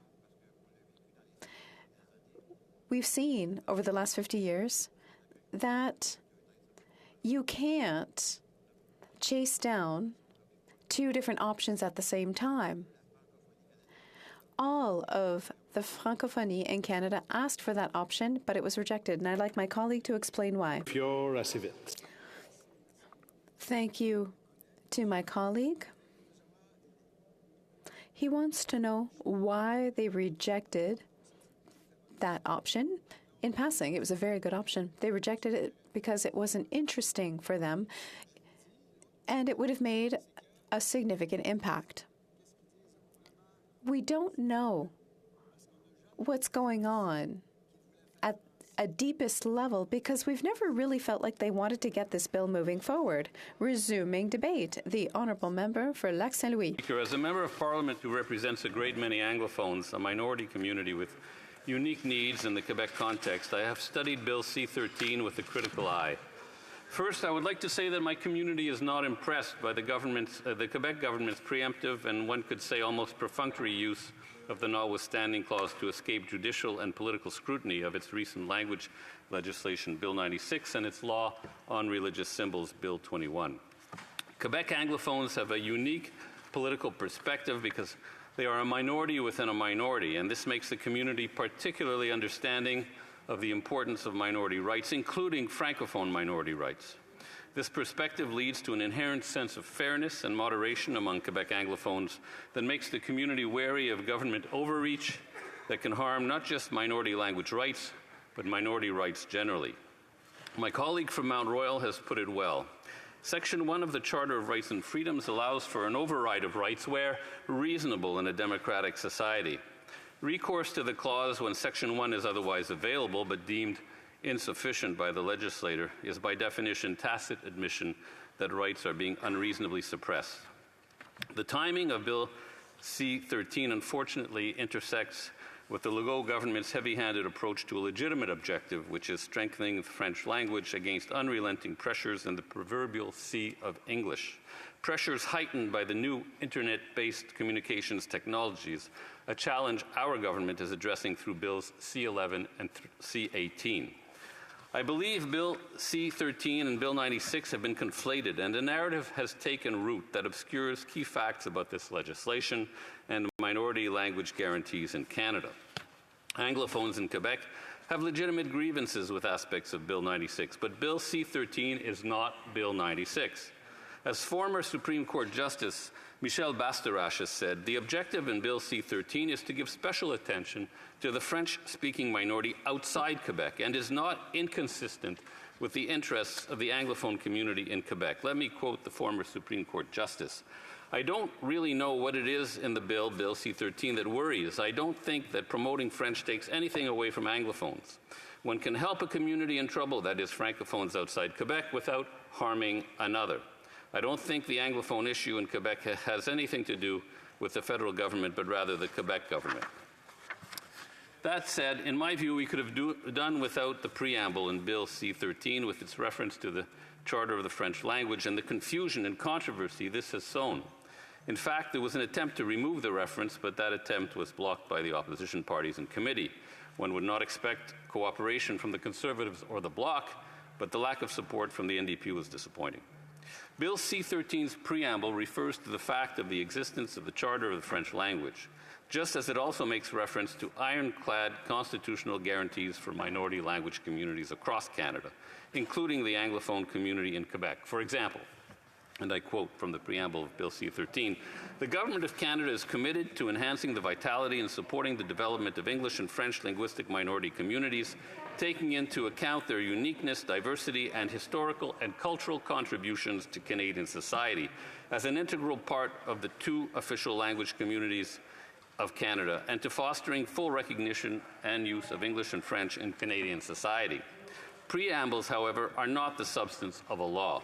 They are not normative nor determinative. In fact, they have not always been included in Canadian legislation. According to an article by Kent Roach in the McGill Law Journal, between 1985 and 1990, only 9 statutes had long and substantive preambles.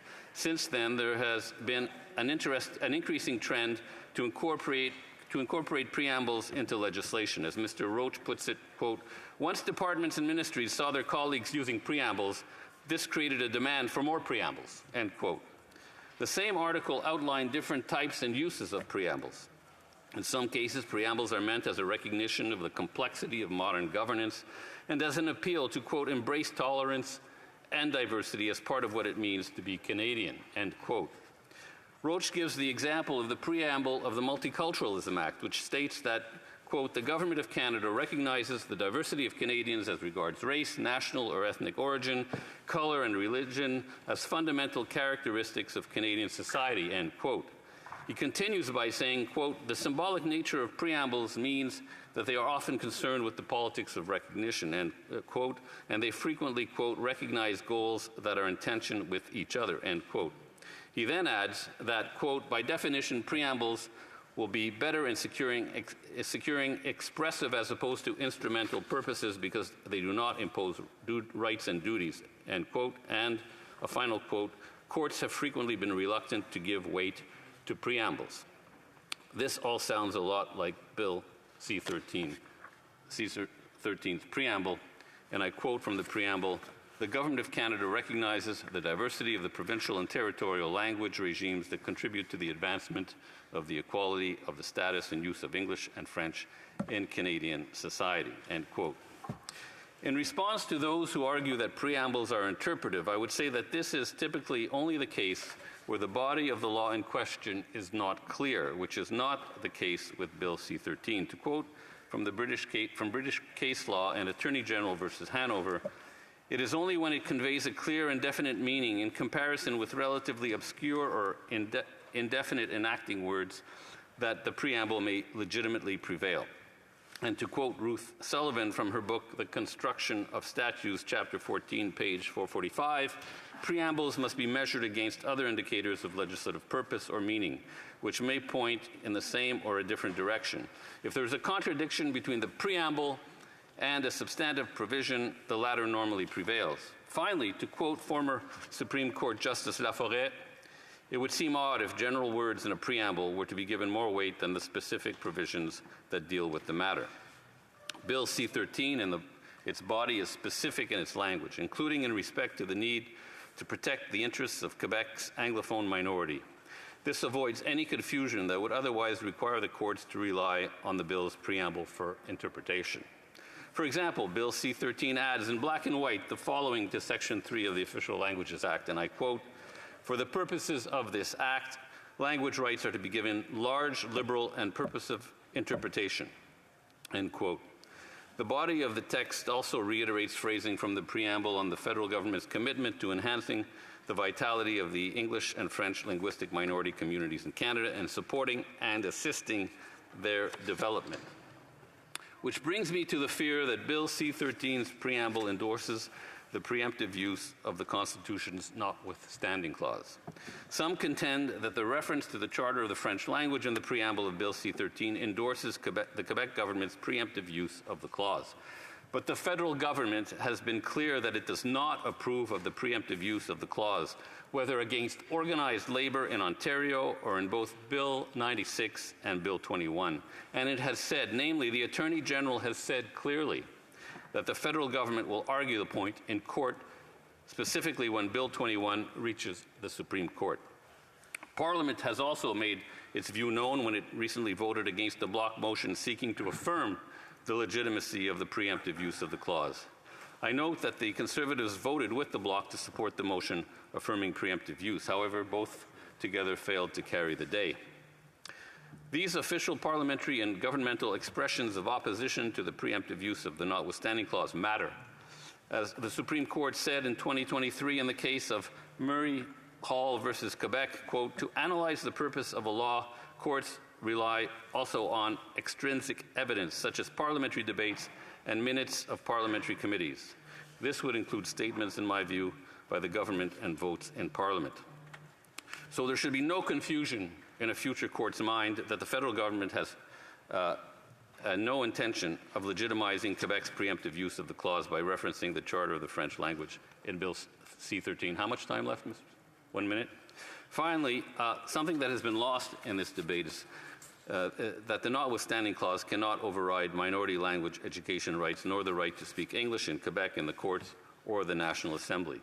Now, some suggest that Bill C-13 would allow the Quebec government to ignore obligations to the Anglophone community under federally funded programs delivered through negotiated agreements with the province, but those agreements are governed by Section 20 of the Charter of Rights and Freedoms, which refers to the right for the public to communicate with and receive services from federal institutions in English and French, and by Part 4 of the Official Languages Act, which is meant to implement Section 20. Thank you, Mr. Speaker. Questions and comments? Questions et commentaires, l'honorable député. The Honourable Member for Portneuf, Jacques Cartier. Thank you, Mr. Speaker, and I'd like to thank my colleague for Lac Saint-Louis. We don't necessarily agree on everything on this topic, and I'd like to remind him that today is not debate at third reading, it's debate at report stage, where the Liberals have tabled 10 motions. And I repeat, those motions could have been moved in committee when we were working on the bill, but the Liberals, just to create more confusion, they tabled tons of motions at committee and often duplicate motions. And when they came to committee, they had to cancel them. It's as if they're not talking to one another on that committee. Also, I thank the member for recognizing the official opposition's work on this, together with the Bloc, to recognize the fact that in Quebec, the common language is French, and it's a unique situation in North America. We have to recognize that in Quebec, our language, French, is vulnerable, and I'd like to hear what my colleague has to say. To this question, is English in any danger in Quebec as a language? I have a big question mark about that.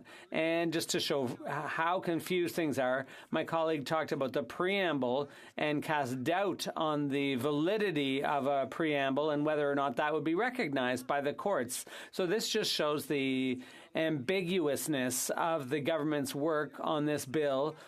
It's a cacophony. It's all mixed up. It's just hard to make heads or tails of. So I'd like to hear what my colleague has to say about that. And I will be listening closely to what he says. Thank you. The honourable member for Lac Saint-Louis. When I was talking about the preamble, it was to reassure the community that it would have no effect.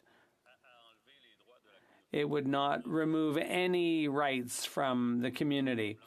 Obviously, English as a language is not threatened in North America, but the community may be challenged without its language being threatened. The English-speaking community has its own cultural scene, its arts and theater, and in order for a community to thrive, it needs access to that type of cultural institution. For example, not to mention its educational institutions. So the action plan for official languages encourages the community to maintain its important institutions. I think the member opposite should acknowledge that. Question et commentaire, questions and comments. L'honorable député. The honourable member for Montcalm. Thank you, Mr. Speaker. Wow. Listening to the Liberals talk, it's hardly encouraging. It really is discouraging. Everything's getting mixed up. Words and concepts are important, and the member from Nova Scotia earlier talked about the Anglophone minority in Quebec, and in the same sentence, he talked about the Court Challenges program. But the UN said that there was no English-speaking minority in Quebec. There's an English-speaking community, which is part of a continental majority. That's the reality. I have a table here, Mr. Speaker. From 1971 to 2021, Pierre Elliott Trudeau's fantasy was to install bilingualism from coast to coast. And this is from StatsCan. Bilingualism in Canada in 71 was only 6%, and we're up to 9% today. Bilingualism in Quebec, 26% in 1971, almost 50% in 2021. So some people say the English community in Quebec deserves the same level of investment, but find me one French-speaking community elsewhere in Canada that has the wealth and resources and institutions of the English community in Quebec. The honourable member for Lac Saint-Louis. Well, when it comes to the stats that were just mentioned, I am 100% behind the efforts, and Gisèle Lalonde, who was spearheading many of the efforts, I'm 100% behind the fight to save hospitals, the Montfort Hospital and its services in French, and she was able to use the Court Challenges program in order to win that battle. I want Francophones outside Quebec to have their own institutions, and it's thanks to the Charter that they have their schools.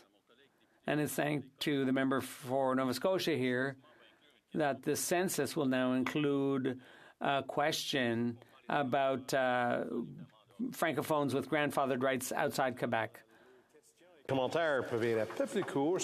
We could try to make the questions and answers a bit shorter so that everyone can participate in both, so that everyone has a chance to take part. Pursuant to Standing Order 38, it's my duty to inform the House of the questions to be raised at the time of adjournment this evening. The Honourable Member for Abitibi-Témiscamingue au Sport. Sports. The Honourable Member for Sherwood Park for Saskatchewan on Public Services and Procurement. Reprise du débat. Resuming debate. L'Honorable député de Pitt. The Honourable Member for Pitt Meadows, Maple Ridge. As a country, French and English are foundational to our nation. It's in our DNA, and we don't want to lose it. There is a decline in French spoken at home, where I'm from in British Columbia, and actually throughout this country. The French language and French-Canadian culture are part of who we are, our tradition and our heritage. I live in Maple Ridge. Right across from us, where I live, is Fort Langley, and that was where the first capital in British Columbia was situated. And the French-Canadian coureurs de bois, voyageurs, were very much a part of that. Maillardville in Coquitlam is the Francophone hub in the Vancouver area of Francophone culture. Every year, thousands come to the annual Festival du Bois, which highlights French-Canadian music, dance, art, and tradition. I'm glad, Mr. Speaker, that there are hundreds of thousands of students, current and those who have gone through French immersion programs in British Columbia. It speaks volumes to the interest in the language among the non-Francophone population. Francophone minorities in my province of British Columbia, as well as across Canada, have been calling for the modernization of the law on official languages for many years. My mother put a lot of effort to try and encourage me, force me, to learn French, putting me in families, having lists of verbs for me to learn, and I didn't really apply myself very well. But it was after I graduated from high school and started traveling, and I realized, there's real value in this, in learning other languages and communications. And so I went on to take courses in university to study it.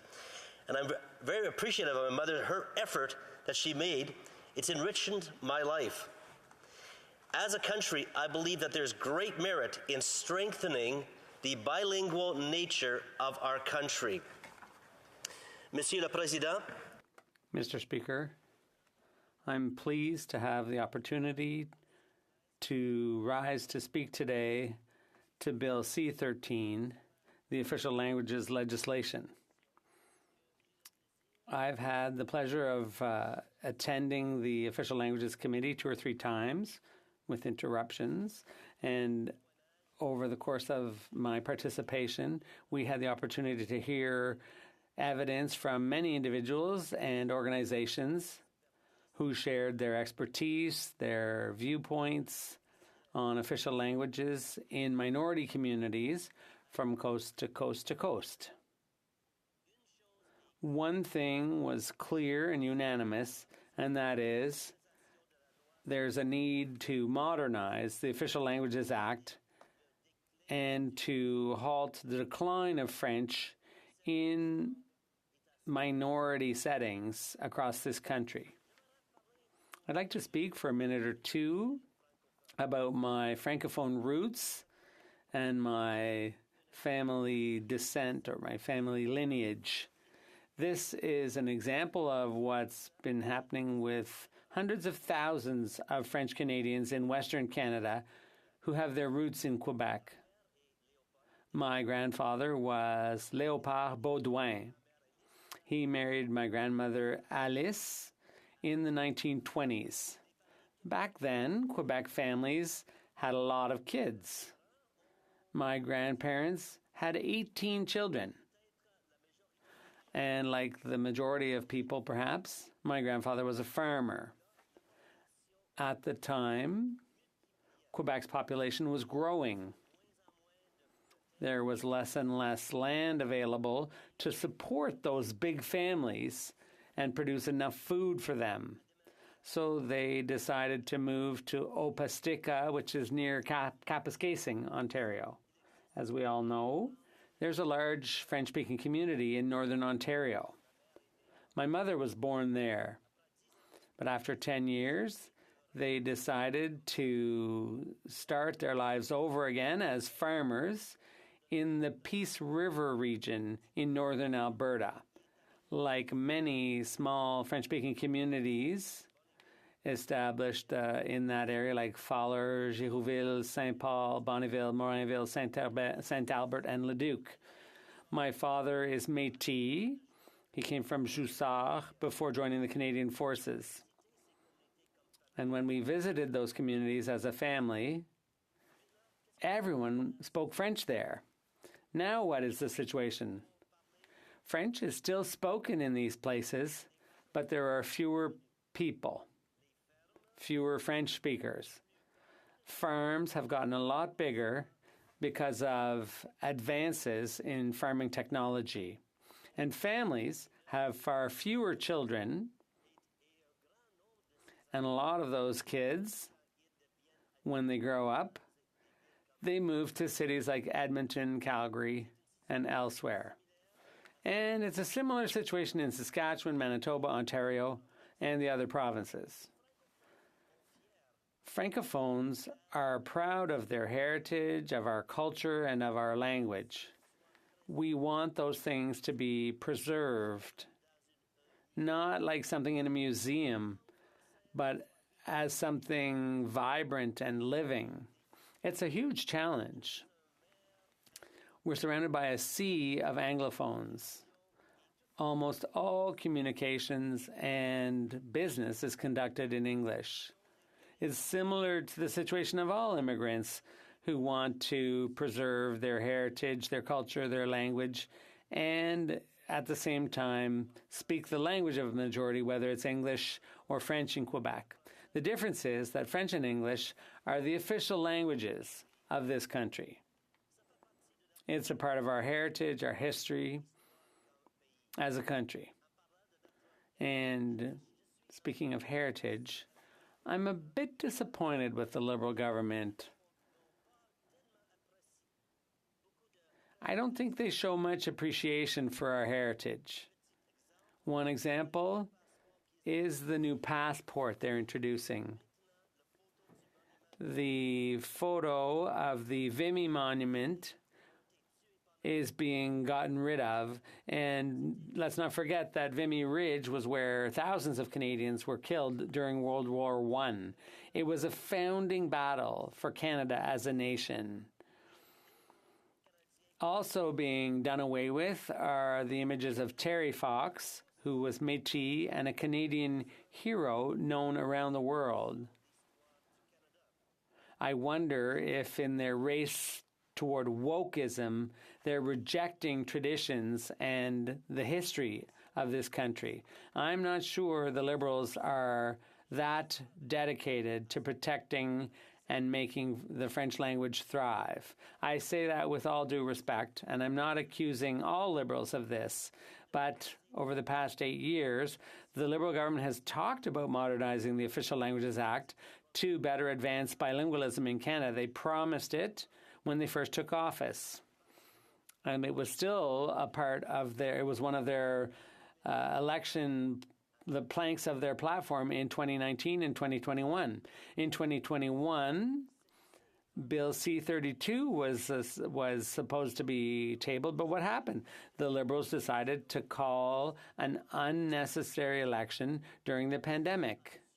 And that caused the bill to die on the order paper, and it had to be started all over again. And then what happened? What's happening now? The Liberal government has just added a dozen amendments to their bill. Why didn't they do that when the bill was before committee? It's just slowing down the whole process. But that's what they did. Let's look at what they did at committee, too. They presented 50 amendments. 50. The amendments are not substantive.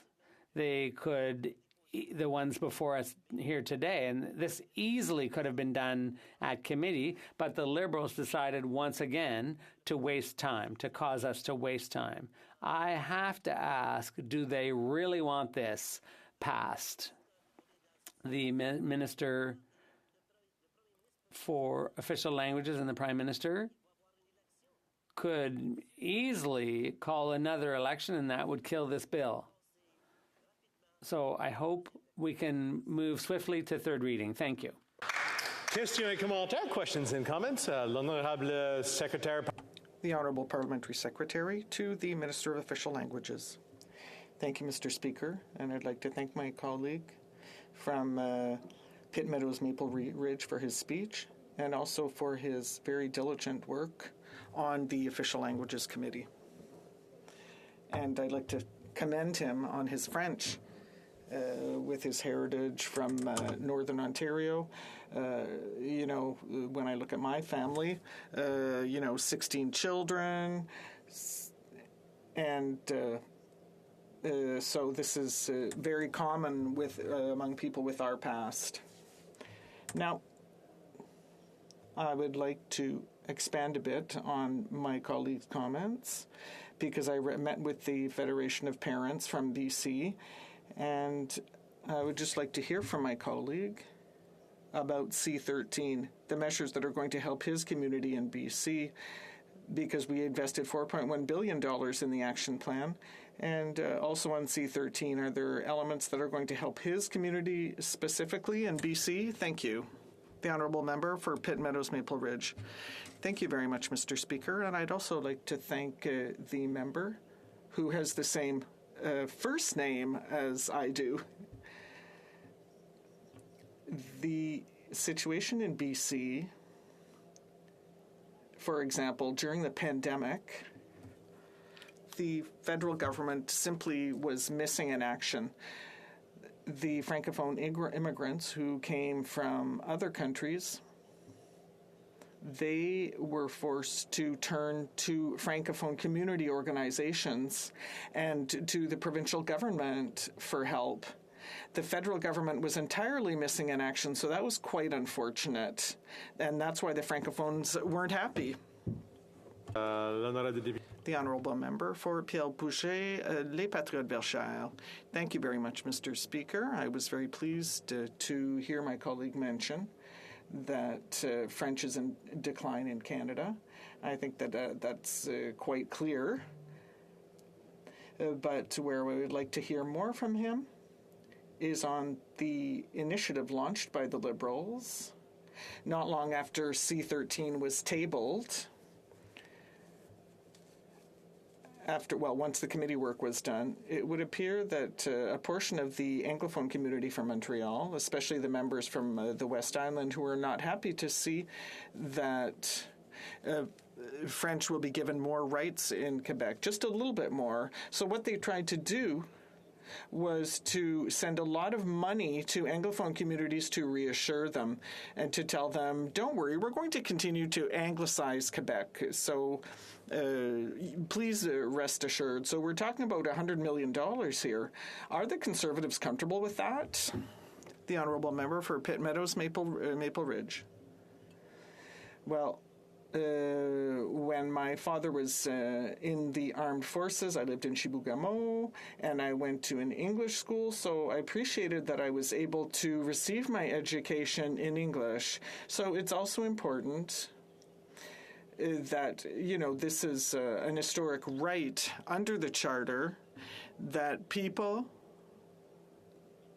whose first language is English, well, it's important that they have the right to be educated in English, so we can't just rip that up and toss it aside. Questions and comments? The Honourable Member for Port Moody, Coquitlam. Mr. Speaker, and I just want to thank the member from Pitt Meadows, Maple Ridge for raising the Festival de Bois. What an important and wonderful festival that happens in Coquitlam every year. And I just want to shout out to Joanne Dumas, who heads up Société Francophone Mayerville, who has been bringing the most wonderful arts, culture, and French heritage to our community every single year. So thank you so much for Madame Dumas on that.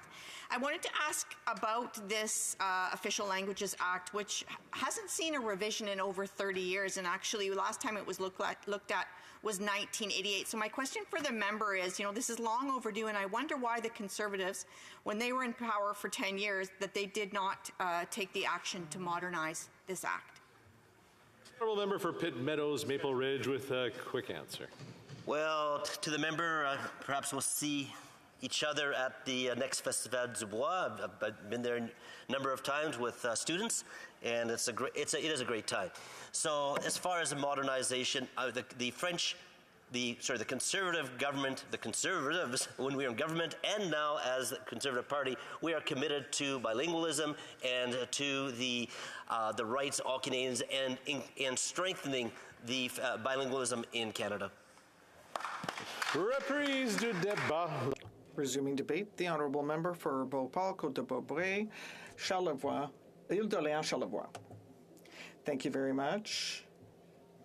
Mr. Speaker, from the outset, I'd just like to take a few seconds to commend the courage and the resilience of everyone in Bay Saint Paul and Saint-Urbain who were hit by violent flooding, and with the Rivière du Gouffre, which swept away a number of houses, trailers, cottages, and which destroyed roads in our area. It was a very difficult week for the riding of Charlevoix. I was with them every day last year, so I don't know whether how the interpreters are going to translate my big rain boots, but that's what they are. And I saw the damage and the desolation, but I also witnessed the incredible solidarity and the generosity of the people of Charlevoix and the surrounding region. Charles Aznavour, when he spoke about the French language, said, when things are best, we surpass ourselves and I hang on to you. Well, the mayors in my riding, the firemen, the policemen, the Red Cross and community organizations, the donators, I commend you, I admire you, and you are very dear to me, and you are in my thoughts always. Now, speaking of Charles Aznavour and of poetry and of songs, I listened to all the rhetoric that was spouted today around Bill C-13 on official languages. Mr. Speaker, not much was mentioned about the cultural nature of our mother tongue. French is not a language. French is much more than that. French is an open door. And that is what defines us, what brings us together.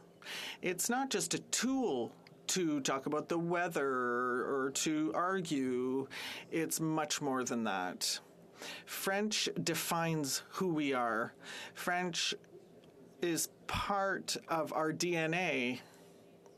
Despite the different stages of our history where we have tried to burn it down with our houses, or where when French was banned in schools by the conqueror, despite all the efforts that have been made, French lasts because it is on the pedestal of culture. And these two things go hand in hand, Mr. Speaker. So it's not some federal statute that's going to decide whether in Quebec, in France, or any Francophone country, it's not a federal statute that is going to decide whether French survives or not. It is the love that we have for our language. It is that is going to decide whether we survive and whether our language survives. A love for one's language obviously means the vector of culture, which becomes intrinsically the primary way of defending the French language. So I urge everyone who is listening to us today to think about something that is very important. When we decide to stifle people who love languages, we're deciding we are pushing them to be even more motivated. So I would say to my colleagues, I would give them a piece of advice. Don't try to shut down the French language, because the more you try to do so, the more it's going to fight back. It's going to stand up, and we are going to love it even more. And that is what is happening in Quebec. And I am glad of that, because when Quebecers are prodded, they fight back. Mr. Speaker, I would like to commend a great poet, Yves Duthey, who wrote a magnificent song dedicated to his friend Félix Leclerc. It's a beautiful language with superb words, which carries its history through its accents, where we feel the music and the smell of herbs, the goat cheese and whole wheat bread. It's a beautiful language. It sounds like Provence, where the flavors of things are already in the worlds. It's there where the party starts and we drink words like we do water. It's a beautiful language. At the other end of the world, a bubble of France at the north of a continent which is set in the jewel and which is shut in by ice. And it flies over the Atlantic. It left its nest for another land, and like a swallow in spring, it comes back to sing to us. Tell us to there in its land of snow. It has taken root because of the wind that blows everywhere, and it is still spoken. This language that is ours. It is a beautiful language for those who defend it. It carries treasures of richness that are infinite. It brings strength to live in harmony. And from Ile d'Orléans to the other end of the province of this country, I can hear the people from my country are singing. It's as if the wind is playing in a harp and that it has composed an entire symphony. I love the French language. I love French, and C13 will not shut it down or quiet it. Questions and comments? The Honourable Parliamentary Secretary to the Minister of Official Languages. Thank you very much, Mr. Speaker, and I'd like to thank my colleague for her speech. When she talked about the French language that will never be stifled, when she talked about our culture, and I really relate to what she said on behalf of Francophones in Northern Ontario. In 1969, it was this House that voted for the original statute, the Official Languages Act, and I've always said that I'm a member in this House today because of the work done by my father, who worked on this file. In 1971, my father was asked to visit the Cégeps in Quebec, and it was a very important experience for him, so I'd like to ask my colleague, when we talk about C13, in the collaboration that you've had with the Bloc Québécois and the government of Quebec, this bill is not perfect, but it's made some progress. Can you comment on why the Conservative Party has not spoken out to support this bill? The honourable member for Beauport, Côte-de-Beaupré, Île-d'Orléans-Charlevoix. Mr. Speaker, I have no idea what the Conservative Party leader thinks, and I would say that that's the least of my worries. But I would say that the Bloc Québécois has always supported francophones outside of Quebec, and that's why we're going to be supporting this bill. We support it with a great deal of reluctance, but we do support it because we are very sensitive to the destiny and the future of the survival of French outside of Quebec. However, I remain extremely concerned about the fact that funding is being used in Quebec to promote and support English, whereas it is French that is threatened in Canada and in Quebec, whereas English is not threatened at all. So this is an enormous divide that has been put into this bill. But we see that people are rising up in Quebec to protect their language. So those are my opinions. Questions and comments? The Honourable Member for Pont-Neuf-Jacques-Cartier. Thank you, Mr. Speaker. I'd like to commend my colleague from Beauport, Côte-de-Beaupré, Île-d'Orléans-Charlevoix, and I'd like to say publicly that I was born in her riding, so I'm very proud of that.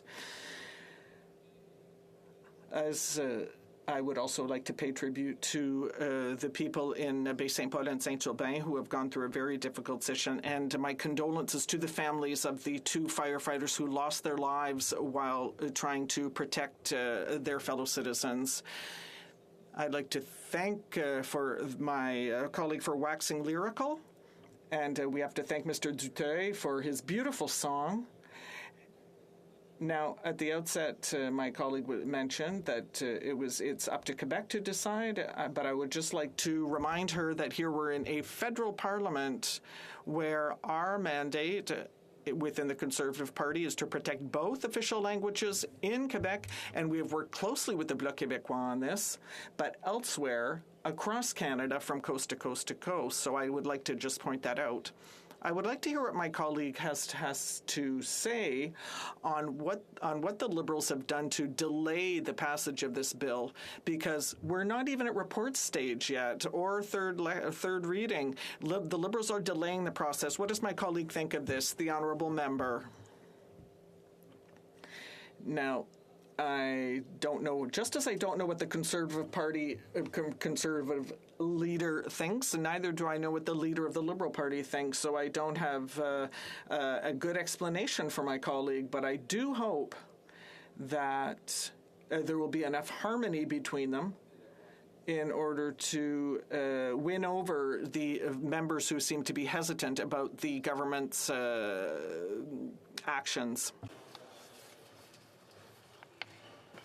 Thank you, Mr. Speaker, and I appreciate the speech by the member just talking about the beauty of the language and the expressive way in which the language is also used in the arts. So I just wanted to ask the member any suggestions on how the solidarity between francophones across Canada and in Quebec can be strengthened.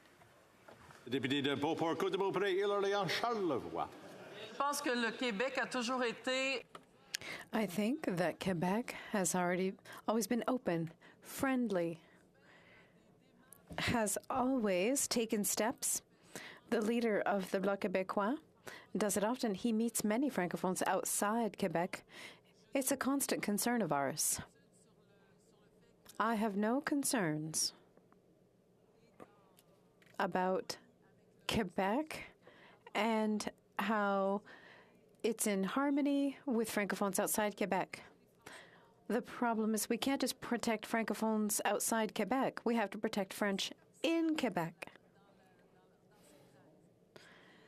And that means what Bill C-13 represents is worrisome, is disappointing, but you'll see what Quebec does with it. Reprise de débat. Resuming debate. Continuing debate. La Chambre est-il prête?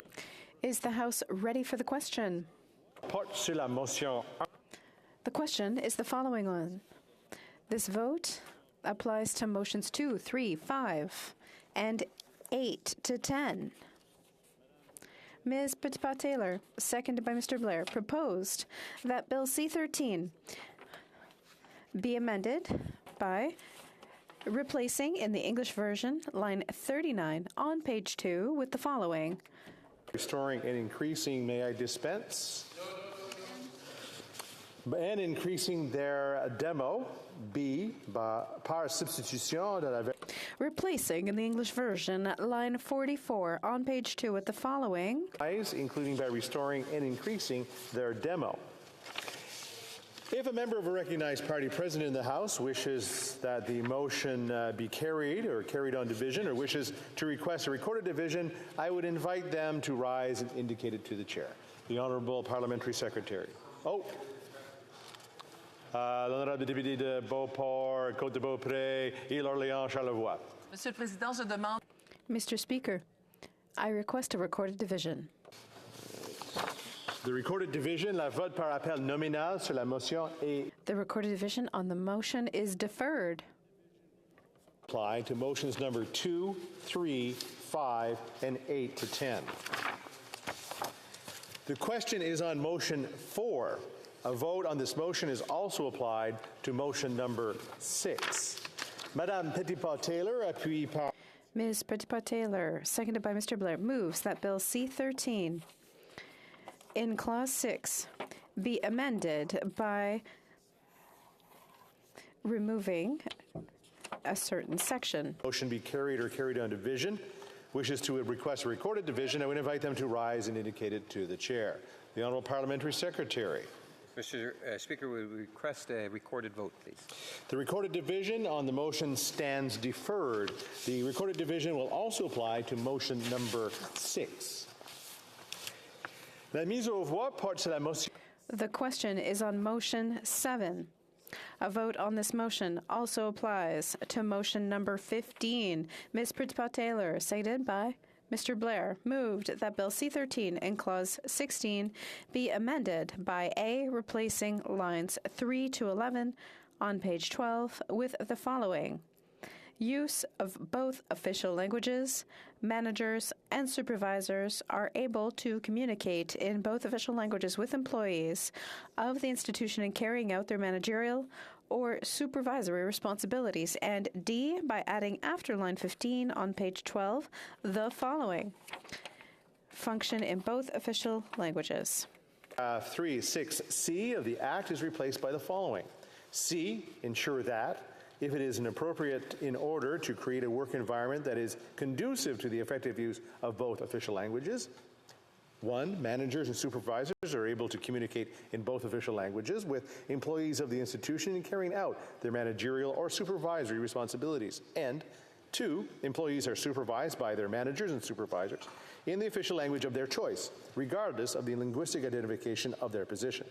And C, adding line 27 on page 12 of the following. 5, Article 30. 5. Section 36 of the Act is amended by adding the following after subsection 2. 3. Nothing in subparagraph 1C2 abrogates or derogates from the right of a person to hold a position or carry out managerial or supervisory responsibilities in a federal institution if they held that position or carried out those responsibilities in the institution immediately before the coming into force of that paragraph.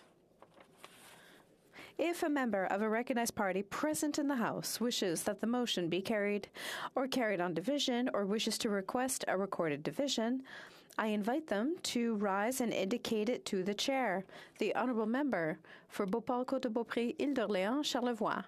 Mr. Speaker, I request a recorded division. The recorded division on the motion is deferred. The vote will also apply to motion 15. The House would proceed to the taking of the deferred recorded divisions at the report stage of the bill. Cependant, conformément.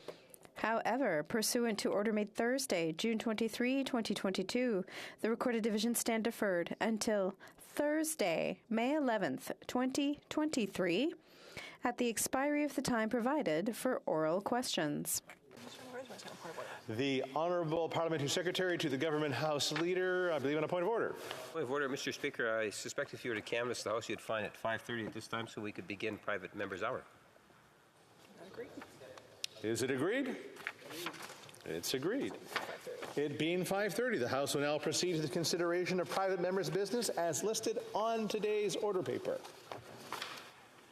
Orders of the day, ordre du jour, private members' business.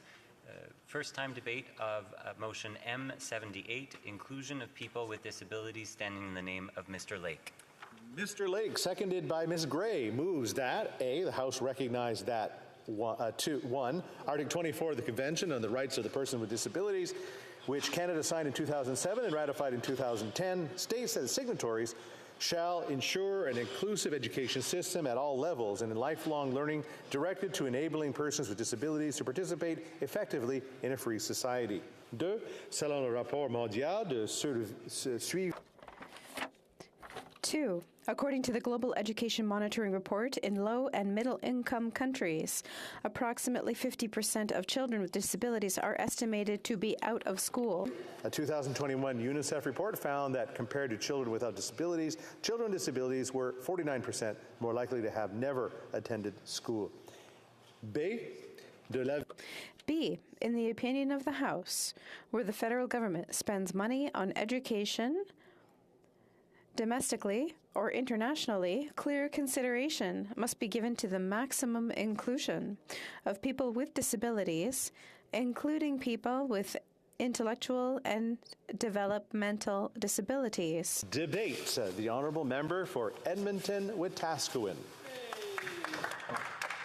Thank you, Mr. Speaker, and it is an absolute pleasure to be here. This is sometimes a place, usually a place where we have very passionate debates about things that there are wide-ranging opinions on, and sometimes those debates can be hotter than other times. I think this time of year traditionally is a time when the temperature outside is hotter and maybe things in here get a little bit hotter as we're moving towards summer, but my hope is today that we can have a conversation that is every bit as passionate as the ones that we usually have in here, but where we maybe are able to find a little bit more common ground. And Mr. Speaker, I'll give a little bit of context. When my daughter was 13, so my daughter's 23 now. She just finished her second year of law school. She was, by the way, 6 when I got elected, so it's been a while. But we did an interview with her brother Jaden, who has autism, and Jaden was 16 at the time. Jaden's now 27 years old. But when Janae was 13 and Jaden was 16, we did an interview with Steve Paikin on the agenda. Now, Steve knows me, knows my kids well, and he didn't give Janae a heads up ahead of time that he was going to ask her a really tough question. He just said in the middle of an interview to 13-year-old Janae, I'm going to ask you a really tough question right now. Are you ready for it? She says she is. She steels herself, and he says, do you ever sometimes wish that your brother was quote-unquote normal, like every other kid? And 13-year-old Janae, without hesitation, responds, well, honestly, since Jaden was diagnosed with autism before I was born, I don't exactly know what a normal brother is like. So Jaden kind of is my normal, having autism. And Steve says, you like him just the way he is? And Jaden's just smiling there the entire time, looking at his sister, who he loves deeply. And her answer, you like him just the way he is, Steve asks, and she says, if he didn't have autism anymore or was cured or something, he wouldn't be the same as Jaden is now. And Mr. Speaker, obviously, Janae grew up in a house. She's 3 years younger than Jaden. She hasn't known a life without Jaden, as she kind of referenced. So her normal has always included Jaden for her whole life. And but when I'm speaking to students or groups around the world, internationally, whatever the case might be, I always use that as an opportunity to draw a connection to the school environment that they both grew up in. They went to kindergarten to grade 12 school. So they went to the same school for their entire lives. Obviously, Jaden was a few years ahead of her. Jaden was fully included in a regular classroom in that school right from the time he started. And he had a full-time aide working with him. His needs are such that that was really important for him to have that full-time aide. Some circumstances it might work a little bit differently. The needs might be a little bit different. Every kid with a developmental or intellectual disability is in a different circumstance. But because the school made the decision to include Jaden in that school, certainly his life was better, his educational experience was better. He'll be more prepared to participate, to be able to contribute his skills and abilities, unique skills and abilities, because of having been included in that school. But every other student that went to that school with him, their normal included Jayden. Their normal included life with somebody who had autism, somebody with a developmental disability. And surprisingly, when you talk to those students afterwards, to a person, they would say that life was better off because of that. The experience in school and getting a chance to work with Jayden, but also their experience since they left school, when they come across somebody who thinks a little bit differently than they do. Maybe not even with autism, maybe not with a developmental disability, just somebody who thinks a little bit differently. We all know people that we can think of. When I'm saying that, I guarantee you everybody can think of somebody in their life who thinks a little bit differently than they do. And because Jayden had been included in a regular classroom, their life was better. They were better prepared to come out into the world. So, Mr. Speaker, the motion had some preamble there that's really easy to skip by, but I'll focus on just a couple of things in the preamble that I think are really important at a global level. So, Mr. Speaker, the second point of the preamble was, according to a global education monitoring report, in low and middle income countries, approximately 50% of children with disabilities are estimated to be out of school. Now, this isn't developmental disability, this isn't intellectual disability, this isn't not included in a different part of the school or something. They are out of school, approximately 50% of children with disabilities.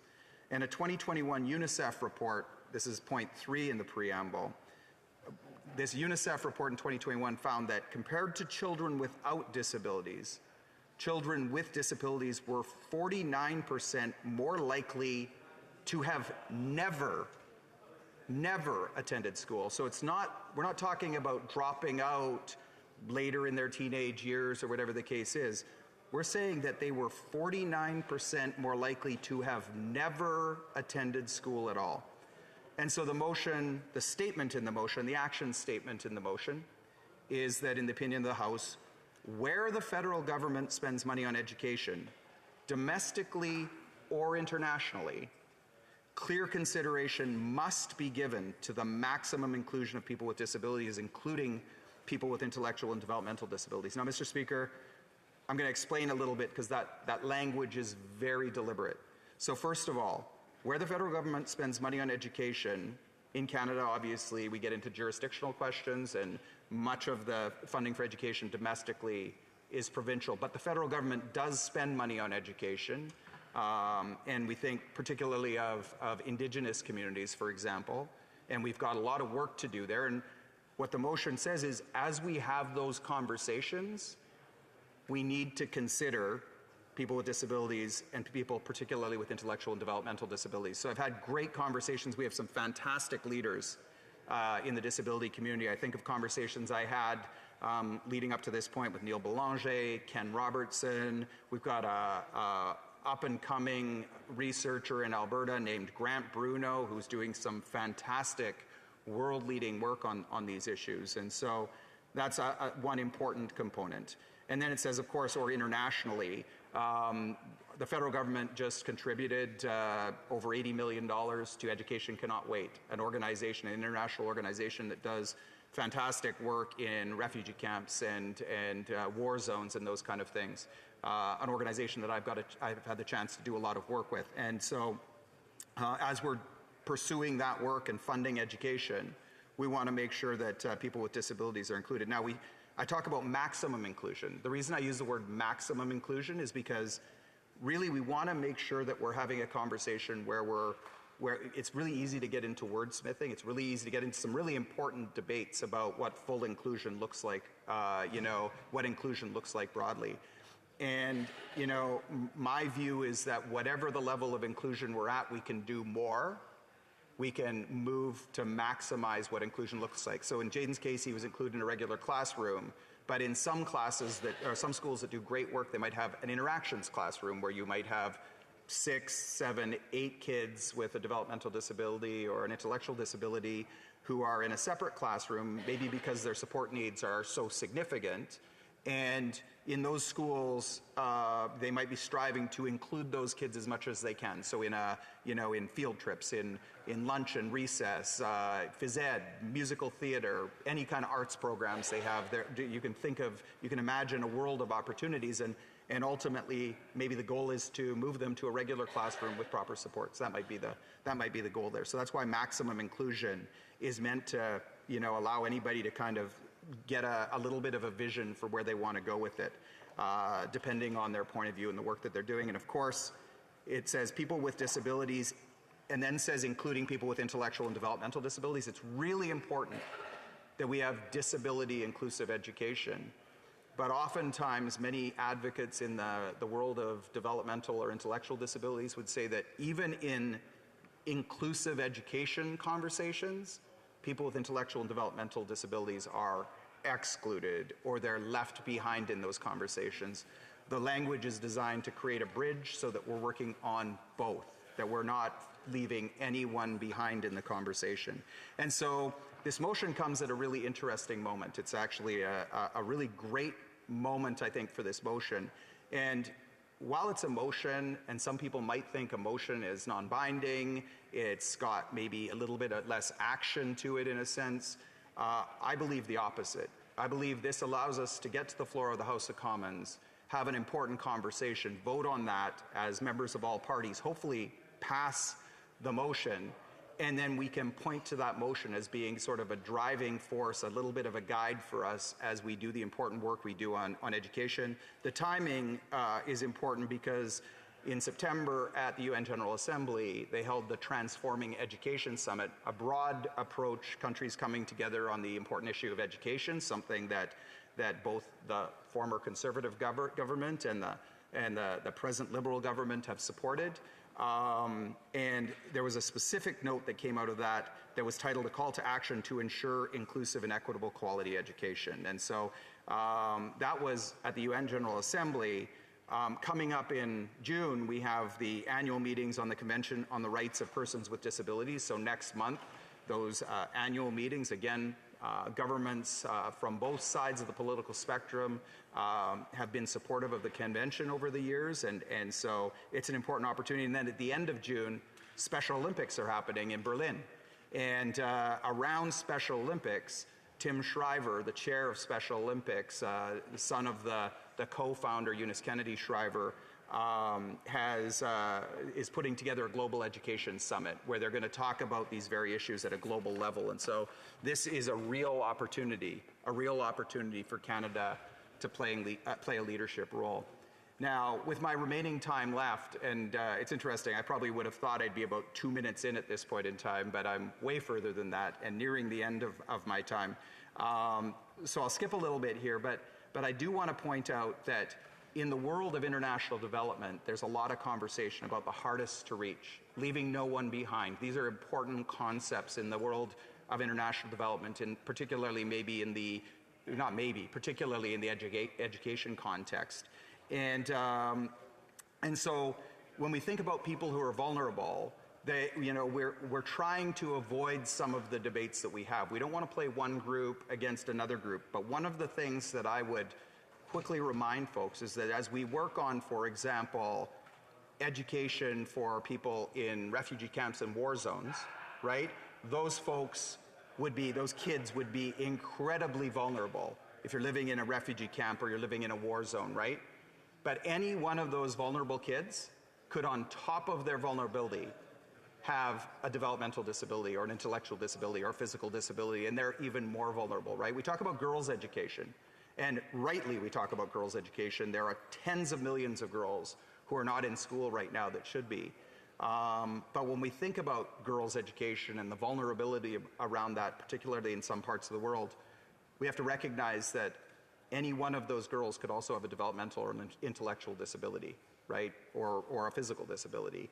And then we have even more vulnerability. So as we build our systems, as we kind of build the structures and the programs at an international level to tackle these issues, we need to make sure that we build those systems to reach that girl in maybe rural Africa who's 13 years old and they're dealing with early forced marriage maybe in some countries.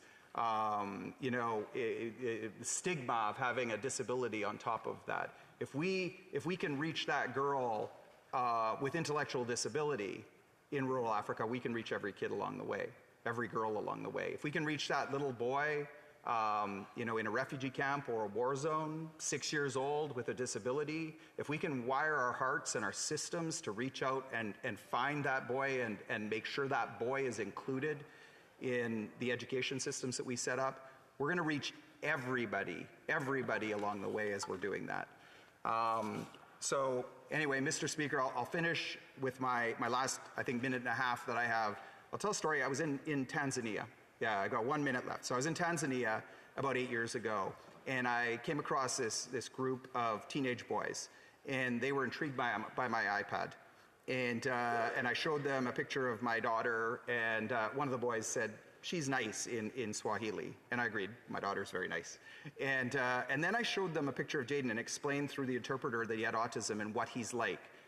And the boys were riveted to my words as I was explaining what Jaden's like. And one of them, who'd been quiet up to that point, looked at me straight in the eye. And he said, again in Swahili, he said, "I like him. He's beautiful. I'll pray for him." Just unprompted. I like him, he's beautiful, I'll pray for him. Mr. Speaker, with just a little bit of understanding, that 15-year-old boy's heart became attached in a very special way to another young person with autism half a world away from him. This is the time for us to have this conversation.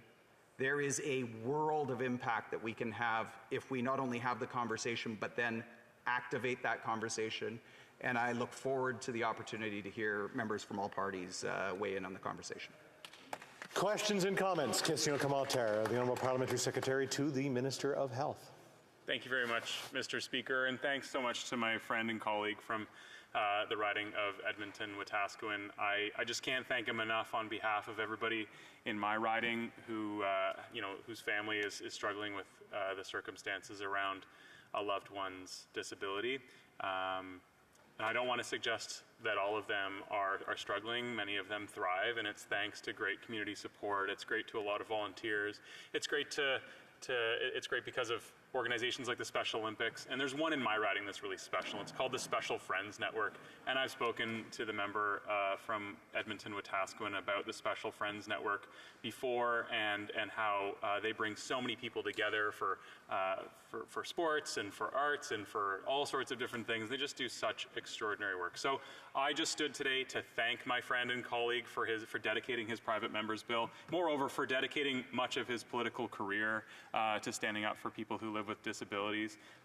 Your work is exemplary, and I thank you very much for it on behalf of everybody in Milton and across Canada that relies on this progress. Thanks. Only our discussions always had hugs like this. This would be great. The Honourable Member for Edmonton-Wetaskiwin.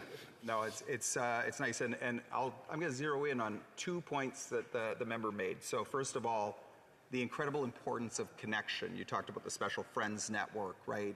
Special Olympics now has their unified programs where they're having people with developmental intellectual disability playing alongside people without disability and building that connection. Those connections are so important to social health, to mental health, all of the different aspects of our health, right?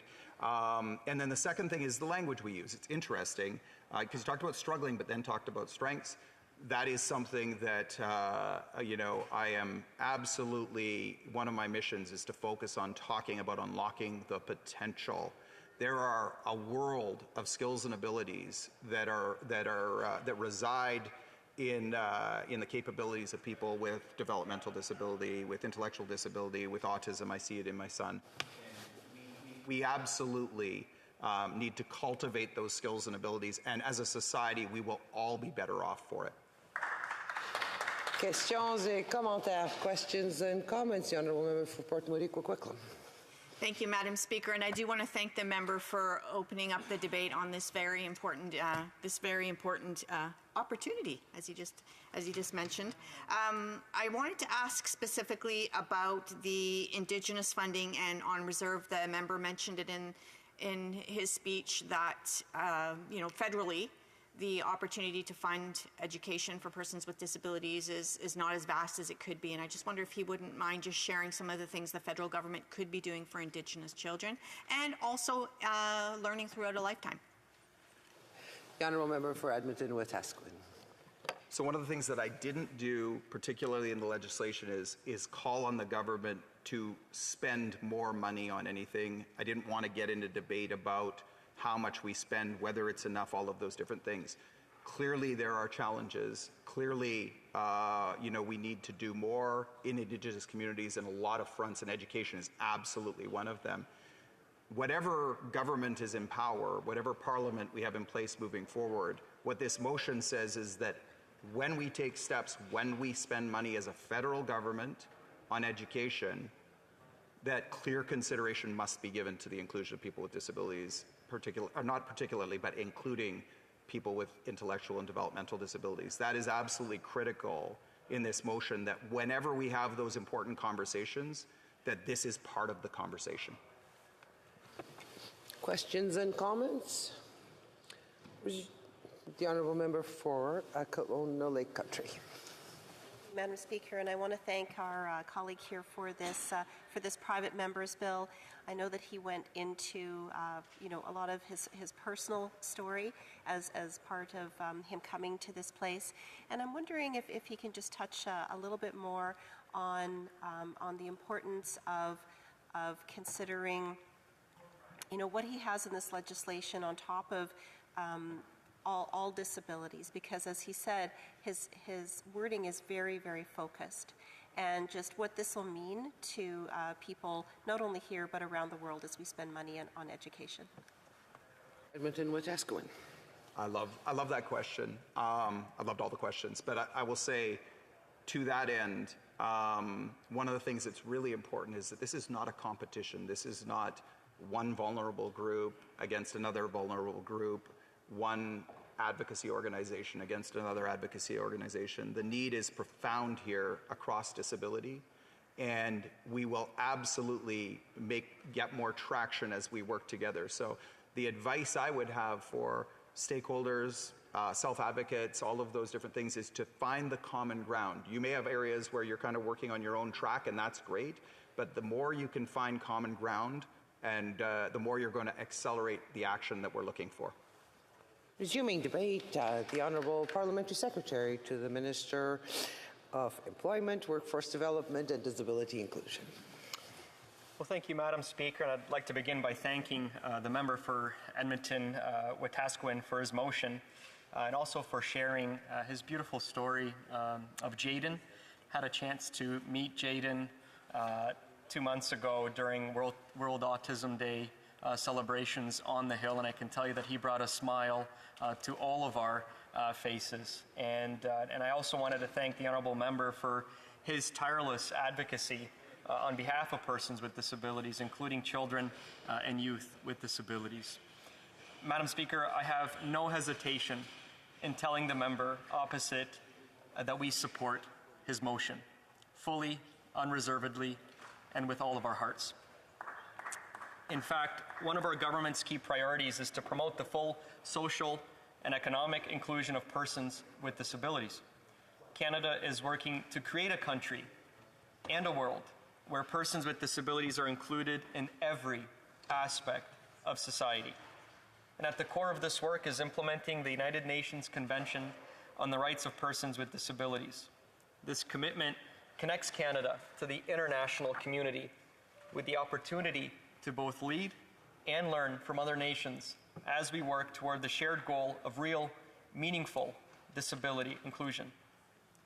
Last year, as part of these efforts, the Honourable Minister of Employment, Workforce Development and Disability Inclusion introduced Canada's first ever Disability Inclusion Action Plan, a roadmap to create a more inclusive country. The Canada Disability Benefit will be a cornerstone of this plan and has the potential to seriously reduce poverty and improve financial security for hundreds of thousands of Canadians with disabilities. These are huge, progressive steps forward. Madam Speaker, the member for Edmonton-Wetaskiwin seeks greater support for the inclusion of children with disabilities in the education system. tying federal spending to specific measures to achieve that goal, both here in Canada and through our international commitments. As we know, education falls largely within the jurisdiction of provinces and the territories, except for First Nations education on reserve. But we do play a key role in building and maintaining a robust system of quality education across the country. We provide significant block transfers to the provinces and territories through the Canada Social Transfers, including for post-secondary education. We are committed to working collaboratively with provincial, territorial, and Indigenous partners, disability stakeholders, and persons with disabilities to remove barriers to quality education. As part of that collaboration, we have established the Canada-wide early learning and childcare system. Inclusive and equitable access to early learning and childcare is built into the Canada-wide agreements with provinces and territories. And federal funding is being used by our provincial and territorial partners to provide supports that can address the unique circumstances of each individual child and family.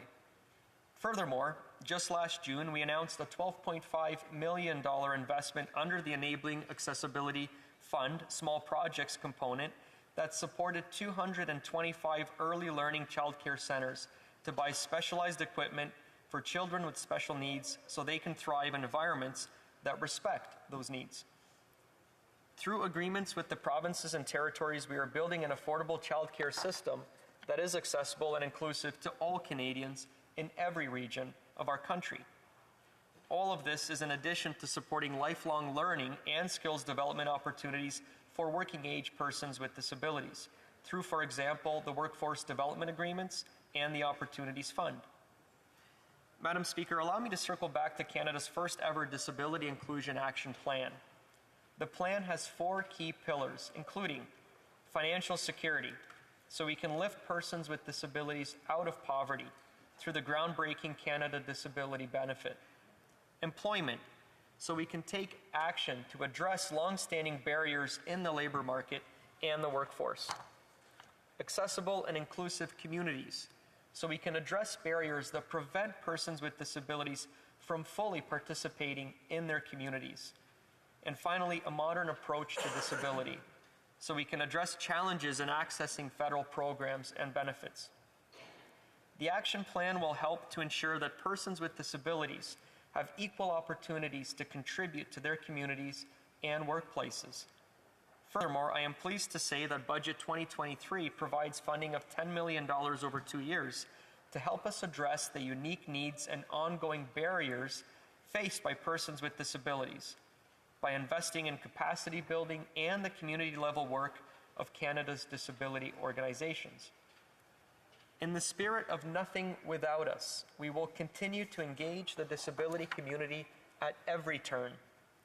When Canadians work together, and we've seen it here in this House, when Canadians work together, we can build a stronger, more accessible country and world. Thank you, Madam Speaker. And again, my sincerest, heartfelt thank you to the member of Edmonton-Wetaskiwin for his motion, for his leadership, for his advocacy, and for helping to bring this House of Commons together behind this excellent motion. Thank you. Reprise du débat, l'honorable députée de Thérèse de Blainville. The honourable member for Thérèse de Blainville. Thank you, Madam Speaker. And it's my turn. Excuse me. I've got something in my throat. I can't seem to quite get rid of it. I'd like to commend the member for Edmonton for his motion. Even though this isn't binding, it does strengthen the commitment that Canada has to make toward the Convention on the Rights of Persons with Disabilities, which Canada signed in 2007 and ratified in 2010. And as Article 24 says, The signatories shall ensure an inclusive education system at all levels and lifelong learning directed to enabling persons with disabilities to participate effectively in a free society. So the convention is a human rights treaty which would protect the rights and dignity of people with disabilities without discrimination and full equality with all other people. The convention has 3 key principles: non-discrimination, access, and inclusion. And in a report in 2021, a UNICEF report on children with disabilities, as the member said, there are some 240 million children with disabilities in the world. And those children may be disadvantaged relative to children without disabilities when it comes to education because they are more likely to never have gone to school. We're talking about around 49% of those kids with disabilities. So obviously the Bloc is in favor of this motion. We're in favor of full inclusion and equitable inclusion of children with disabilities in Quebec and in Canada. So we are aware and we stand together with those who face challenges based on disability, whatever that disability may be. Because people with disabilities are not a homogenous group. All forms of disabilities have to be taken into account, and I think we need to come up with targeted solutions for each and every disability because every single individual should have access to a high-quality education so everyone has equal opportunities in society. An inclusive educational system takes into account not just access, but also the need to make reasonable accommodations. And obviously, that support has to be individualized. So I think we are all aware of this, but I think it's important to point out that primary and secondary education come within the exclusive jurisdiction of Quebec and the provinces. And Ottawa has no business interfering in areas of jurisdiction that don't belong to it. I'd also like to remind everyone that invisible disabilities are often detected by health experts. So once again, the federal government could play a role because in order to have qualified, professional, dedicated workers to support people with disabilities, for example, in our schools, because ideally our young students with disabilities can be included in regular classrooms as much as possible because school experience is an educational asset. There are specialized schools, but it requires support workers and proper diagnoses, and all that takes qualified staff like psychologists and so on. And so there is a role for the federal government to play in funding, and I think we can criticize the federal government for falling short when it comes to adequately funding the systems because, of course, the health transfers have been lacking. Internationally, the federal government has full jurisdiction to legitimately set standards when it comes to international assistance or development assistance. And we're aware that a greater effort has to be made globally to better integrate people with disabilities into educational systems all around the world. And that's in keeping with what UNESCO and UNICEF have found.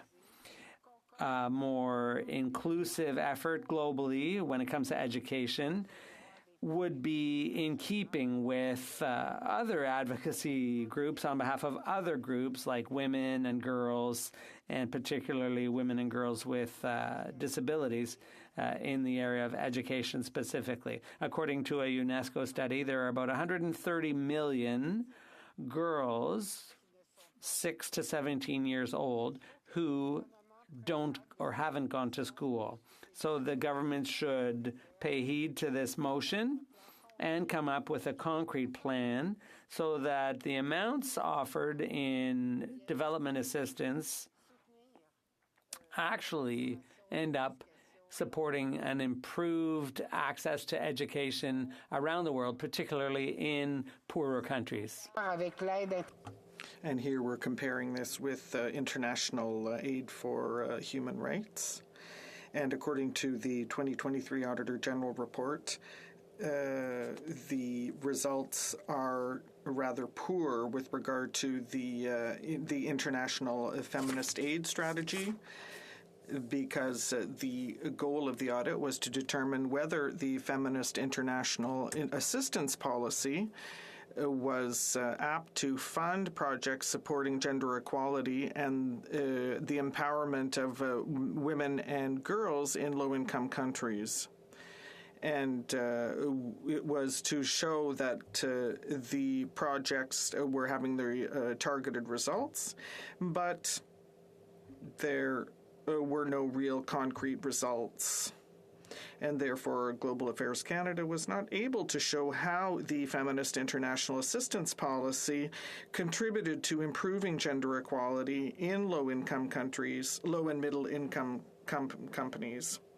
Now, Madam Speaker, if we want Canada to pay specific attention to the new criteria, that is the educational access for disabled children, that means that Global Affairs Canada needs new processes and new work methods to finally achieve measurable results.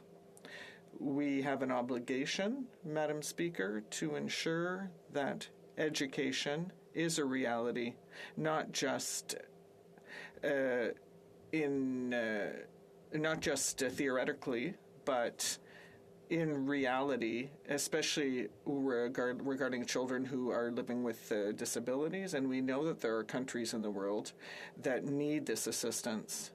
And therefore, the last part of the motion, that is to urge Canada to do more, which aligns with the convention that we support this, and I thank my colleague for this motion. Thank you. Resuming debate, the honourable member for Port Moody, Coquitlam.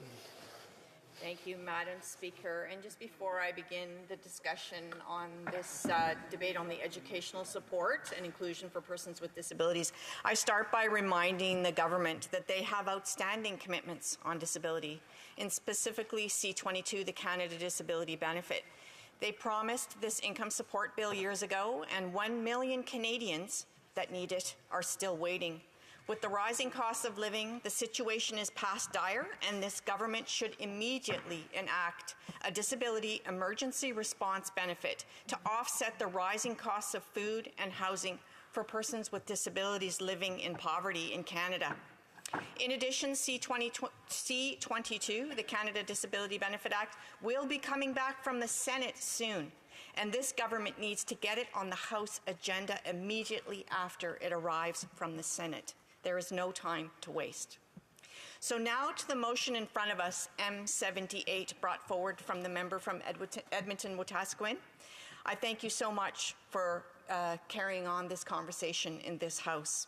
It states in the motion that where the federal government spends money on education, domestically or internationally, clear consideration must be given to the maximum inclusion of people with disabilities, including people with intellectual and development disabilities. And the member talked today about why that is so important in that wording. Of course, the NDP supports this. We support it. Where we are disappointed is that it is not already a reality in Canada. Canada, like other signatories to the Convention on the Rights of Persons with Disabilities, has an obligation to uphold the right to education for persons with disabilities outlined in Article 24. But currently, they are not. In my riding of Port Moody, Coquitlam, and Morin-Belcara, school boards and teachers are doing that work without a federal partner. Without a federal partner to ensure that the adequate funding, education, and supports to fully meet Article 24 are met. I was at our school board meeting recently applauding the work that the school board is doing and their staff, teachers, EAs, administration. They are doing that work to try to optimize their limited resources and support to address the needs of students with disabilities, including those with learning disabilities. The number of students with disabilities who are not getting their needs met in Canada's education system is growing, and parents and guardians are coming to me at my office in my riding for help. This is another reason I rise today, to stand up with the voices of students and parents and guardians in Canada that are telling me that it is imperative that Canada adhere to this article. Education is a fundamental human right and is essential for the full inclusion and participation of persons with disabilities in society. And adhering to Article 24 of the Convention on the Rights of Persons with Disabilities means that Canada must ensure that persons with disabilities have access to inclusive and quality education at all levels of their life learning journey, without discrimination and on an equal basis with others. This includes removing barriers to education, providing reasonable accommodations, and ensuring that teachers and other educational staff are trained to support the needs of persons with disabilities. In Canada, it's been said tonight, education is primarily funded and administered by the provincial and territorial governments. So what has this Liberal government done to ensure they are supporting provinces and territories to adhere to the Article 24 in our provinces and territories? I can tell you right now that they are not doing enough.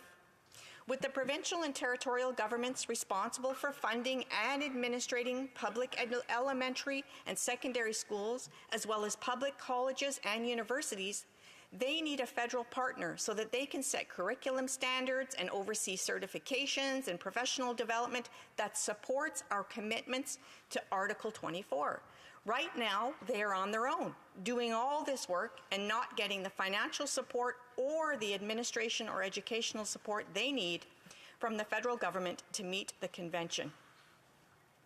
Now the federal government does provide some funding for education through transfer payments to the province and territories, as well as through specific programs and initiatives, but not a specific focus on funding to ensure provinces and territories have the financial capacity to meet the obligations that Canada makes on the international stage. This is especially true for Indigenous students. The federal government provides funding for research and development in higher education and supports programs aimed at improving outcomes for Indigenous students. This is their obligation.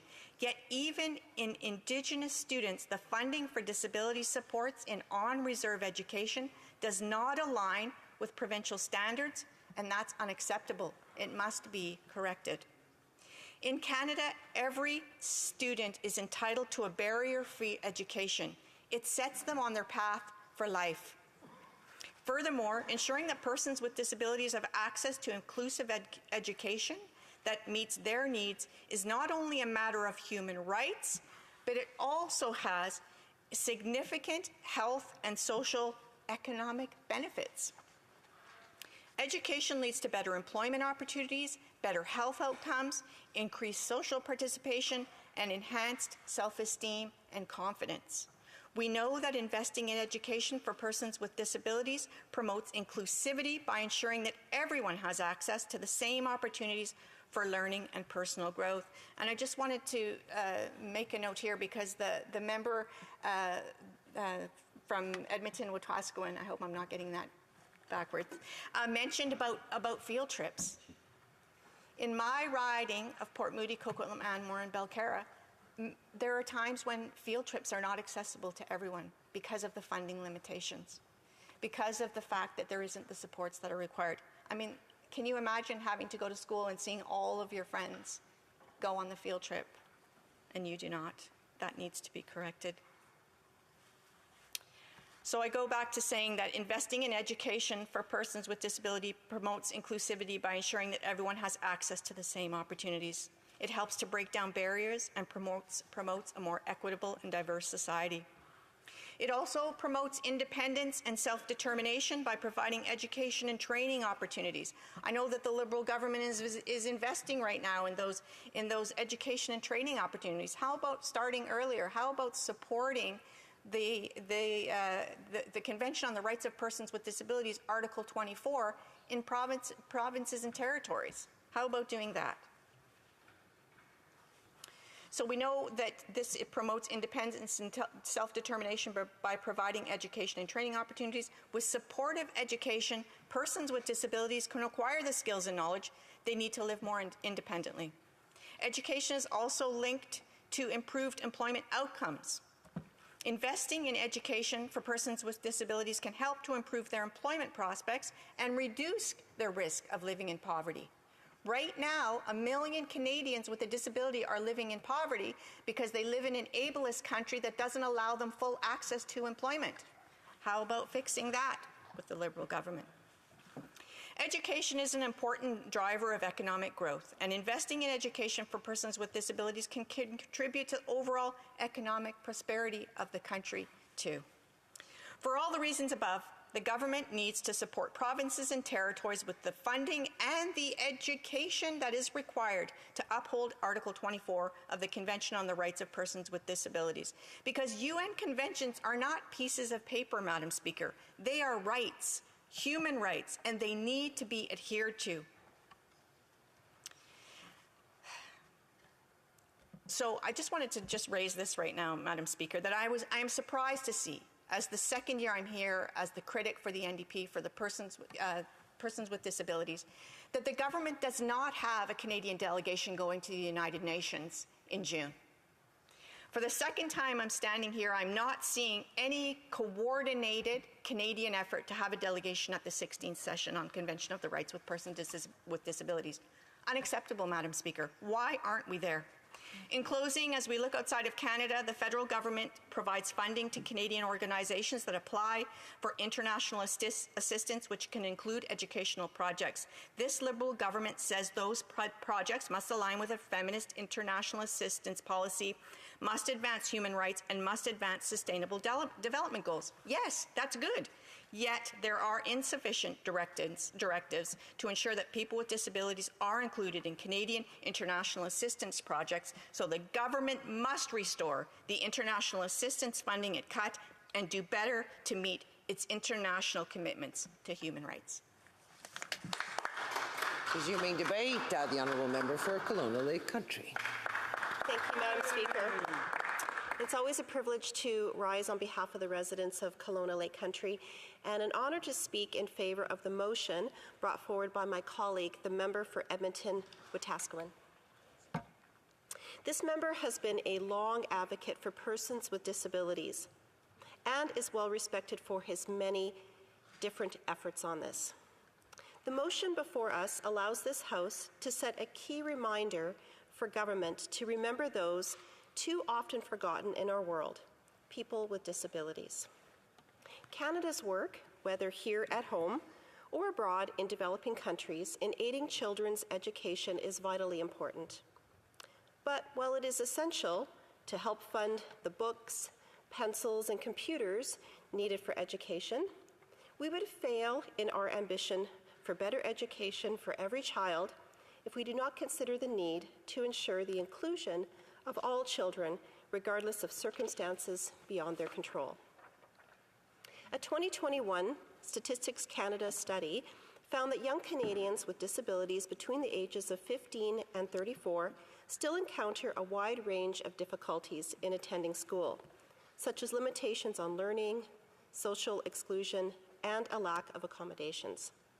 The study found that among the participants, 21.1% of women and 33.7% of men had yet to complete a high school level of education. 29% of those interviewed said they had discontinued their education because of their condition. And though we recognize education is primarily provincial, there is a role that the federal government can play. As the Conservative Shadow Minister responsible for disability inclusion, I was involved in helping to advance the Canada Disability Benefit.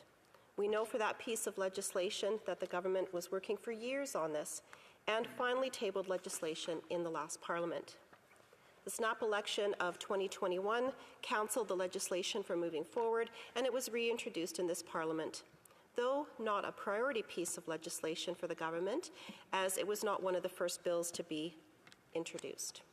Surprisingly, it was the same legislation, and in fact, it is well documented through testimony at committee that there is much uncertainty. What it will actually mean for people as to the parameters, who will be applicable, what they will receive, is all done through regulation. And I will continue to hold the government to account for this unacceptably slow pace of delivery.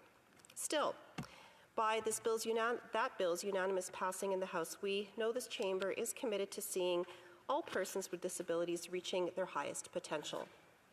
When it comes to our federal role in education in situations such as Indigenous education or social transfers, keeping in mind the specific needs of all children as they study is vital.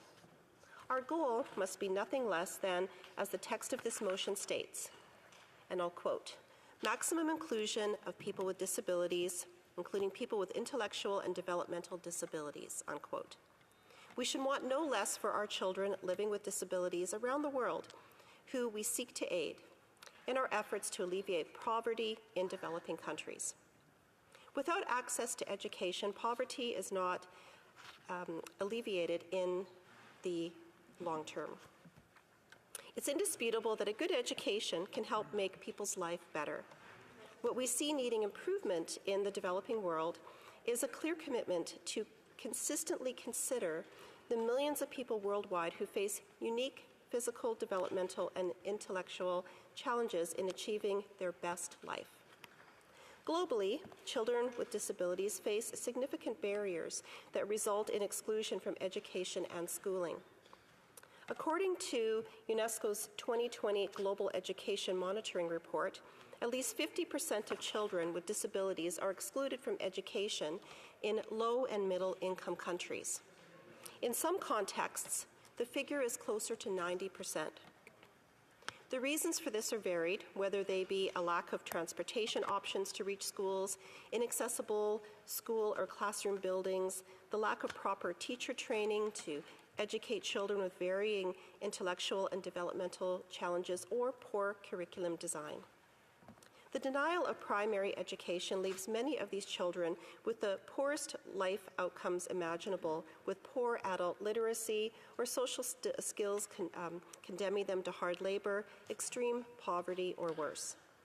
Socially, these children can often be deeply misunderstood, with their conditions treated as burdens or even death sentences. In some areas of the world, prejudice surrounding what we in Canada would regard as basic conditions lead to the lives of children being sadly harmed and given up on.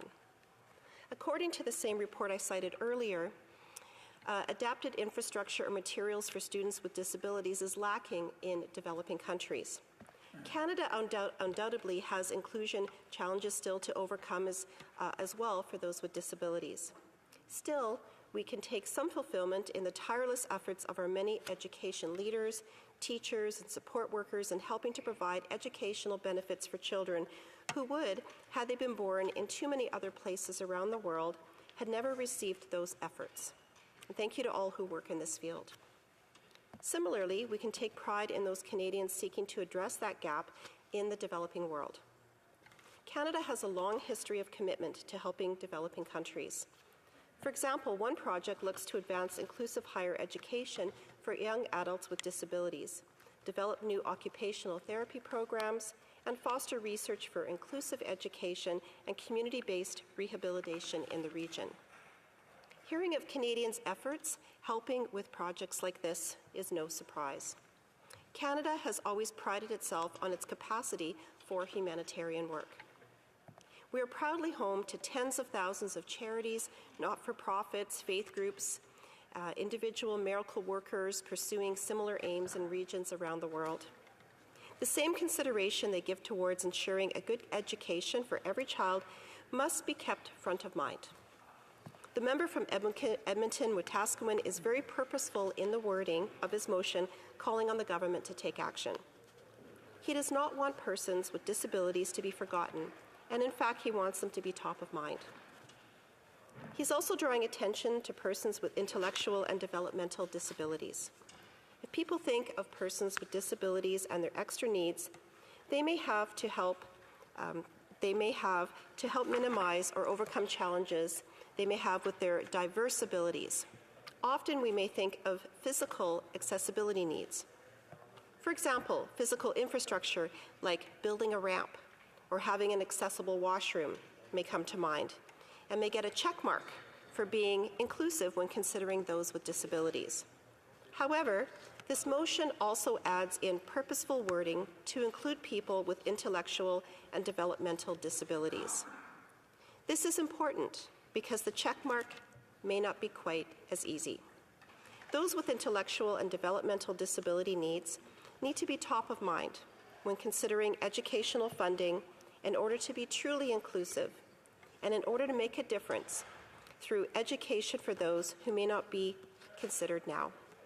It elevates the importance of not forgetting those with intellectual and developmental disabilities.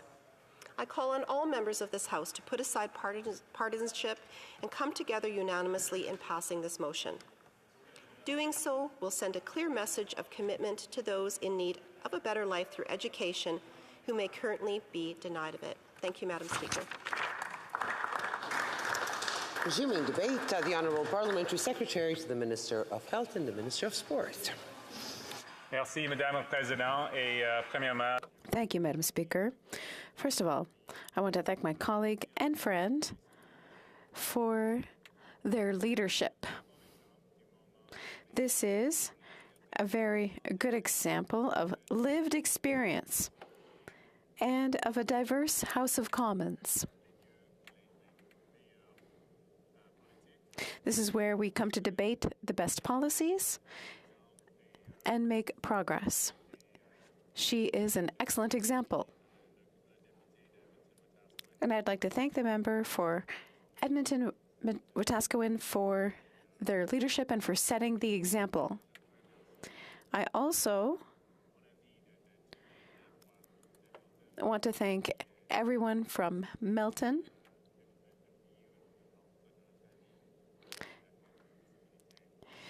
for those who have had an experience with a disability. Motion, this private members bill really leverages a lot of our work, a lot of our collective work on our disability inclusion action plan. It's fantastic that we can work together and we can find ways to improve the lives of Canadians and work across party lines as I have with this particular member for as long as I've been here. He definitely represents the best of this place, and I again want to commend him for that effort. The first pillar of our Disability Inclusion Action Plan, which I think this motion will definitely leverage and ensure is as effective as possible, and that's our employment strategy. Last year, we launched a $200 million employment strategy for people with a disability, and ensuring that more of these funding programs are directed to persons living with a disability is so important. The second pillar, which I think this motion will, this private member's bill will leverage, is the Canada Disability Benefit. The member and I have spoken before one-on-one, and I've spoken with many members of my community as well about children, people who are now children or young who will age out of care, people who have a disability of any number of form, whose support network will leave them one day. And we need to ensure that there is support for those individuals and groups of individuals when their support network does pass on, and leaving that individual with the support network that they relied on for so many of their lived years. The third pillar is all about eliminating barriers in physical space, and I know that many programs in my community have applied through the Enabling Accessibility Fund. This is for building physical structures that eliminate barriers, such as ramps and elevators and various other devices that support disability inclusion. But I also want to acknowledge that there's far more than just that, far more than just physical things that we can add to our society to correct for, curbs and stairs and other inaccessible sort of physical space barriers. I want to mention one of my neighbors in Milton, Carly, who's currently engaged with the town of Milton building a new kind of playground for kids with various sensory differences. She's also raising a flag next month for Disability Awareness Month, and I want to commend everybody in Milton who's working on that particular project so that kids can go to the park and experience all the fun and the laughter and the enjoyment, physical activity that they deserve to, and not have to make those accommodations themselves within their families, but there's a park built for them, and I think that's really, really fantastic. Fourth, Madam Speaker, certainly not least, is a modernized government. And a modernized government in the context of a Disability Inclusion Action Plan is all about easier access to benefits, to ensure that we're not creating an environment where applying for these programs or new resources is going to cost a lot of money, that businesses are going to have to hire somebody new or special in order to do that. A good example of that is automatic tax filing, which was in Budget 2023, Madam Speaker. So once again, I want to thank and commend my honourable colleague from Edmonton-Wetaskiwin for this extraordinary work. I'm glad that we're finding at the end of today a great way to work together and collaborate across party lines. Thank you, Madam Speaker. The time provided for the consideration of private members' business has now expired, and the order is dropped to the bottom of the order of precedence on the order paper. The Honourable Parliamentary Secretary to the Government House Leader. Yes, thank you, Madam Speaker. I suspect if you had canvassed the House, you would find unanimous consent at this time to call it midnight. Is it the House's will to call the time at midnight? Agreed. À l'ordre. À ce moment-ci, Order. Pursuant to Standing Order 38, a motion to adjourn the House. Une motion portant ajournement. A motion to adjourn the House is deemed to have been made and seconded at this time. Therefore, the question is that this House do now adjourn. The Honourable Member for Dauphin, Swan River, Nipawin. Madam Speaker, my question to the Liberals is regarding their failed, ineffective, ever-increasing carbon tax. The Liberals have misled Canadians on their carbon tax. Not once, not twice, but many, many times. The government must be held accountable for their misleading carbon tax claims, and they must answer to the Canadians who they're supposed to represent. So let's take a walk down memory lane. First, the Liberals promised not to raise the carbon tax, and then they tripled it. Then the Liberals promised Canadians they'd get more money back than they paid. But the government's own parliamentary budget officer proved the government wrong. In fact, we now know the average family in 2023 will pay between $402 and $847 even after the rebates. And then the Liberals claim that the carbon tax would reduce emissions. But guess what? Emissions went up. Madam Speaker, but now we know the government misled Canadians once again on their failed carbon tax. Let me explain. In 2019, the Liberals announced a program called the MUSH Retrofit Stream. MUSH stood for municipalities, universities, schools, and hospitals. It was a bureaucratic government program designed to return the carbon tax back to public institutions it was charged to so they could afford energy-efficient retrofit upgrades. You may be wondering why on earth this government is forcing a carbon tax on our hospitals and schools in the first place, or how this reduces emissions. And trust me, I wondered the same. But despite this, and despite promising to return the money the Liberals took from our hospitals and public institutions, no money was returned to hospitals, no money was returned to municipalities, and no money was returned to universities. Not one dime. The Liberals took millions of dollars to Ottawa, created their own bureaucratic program, promised to return it, and never did. Even the Commissioner of the Environment pointed this failure out in a recent report.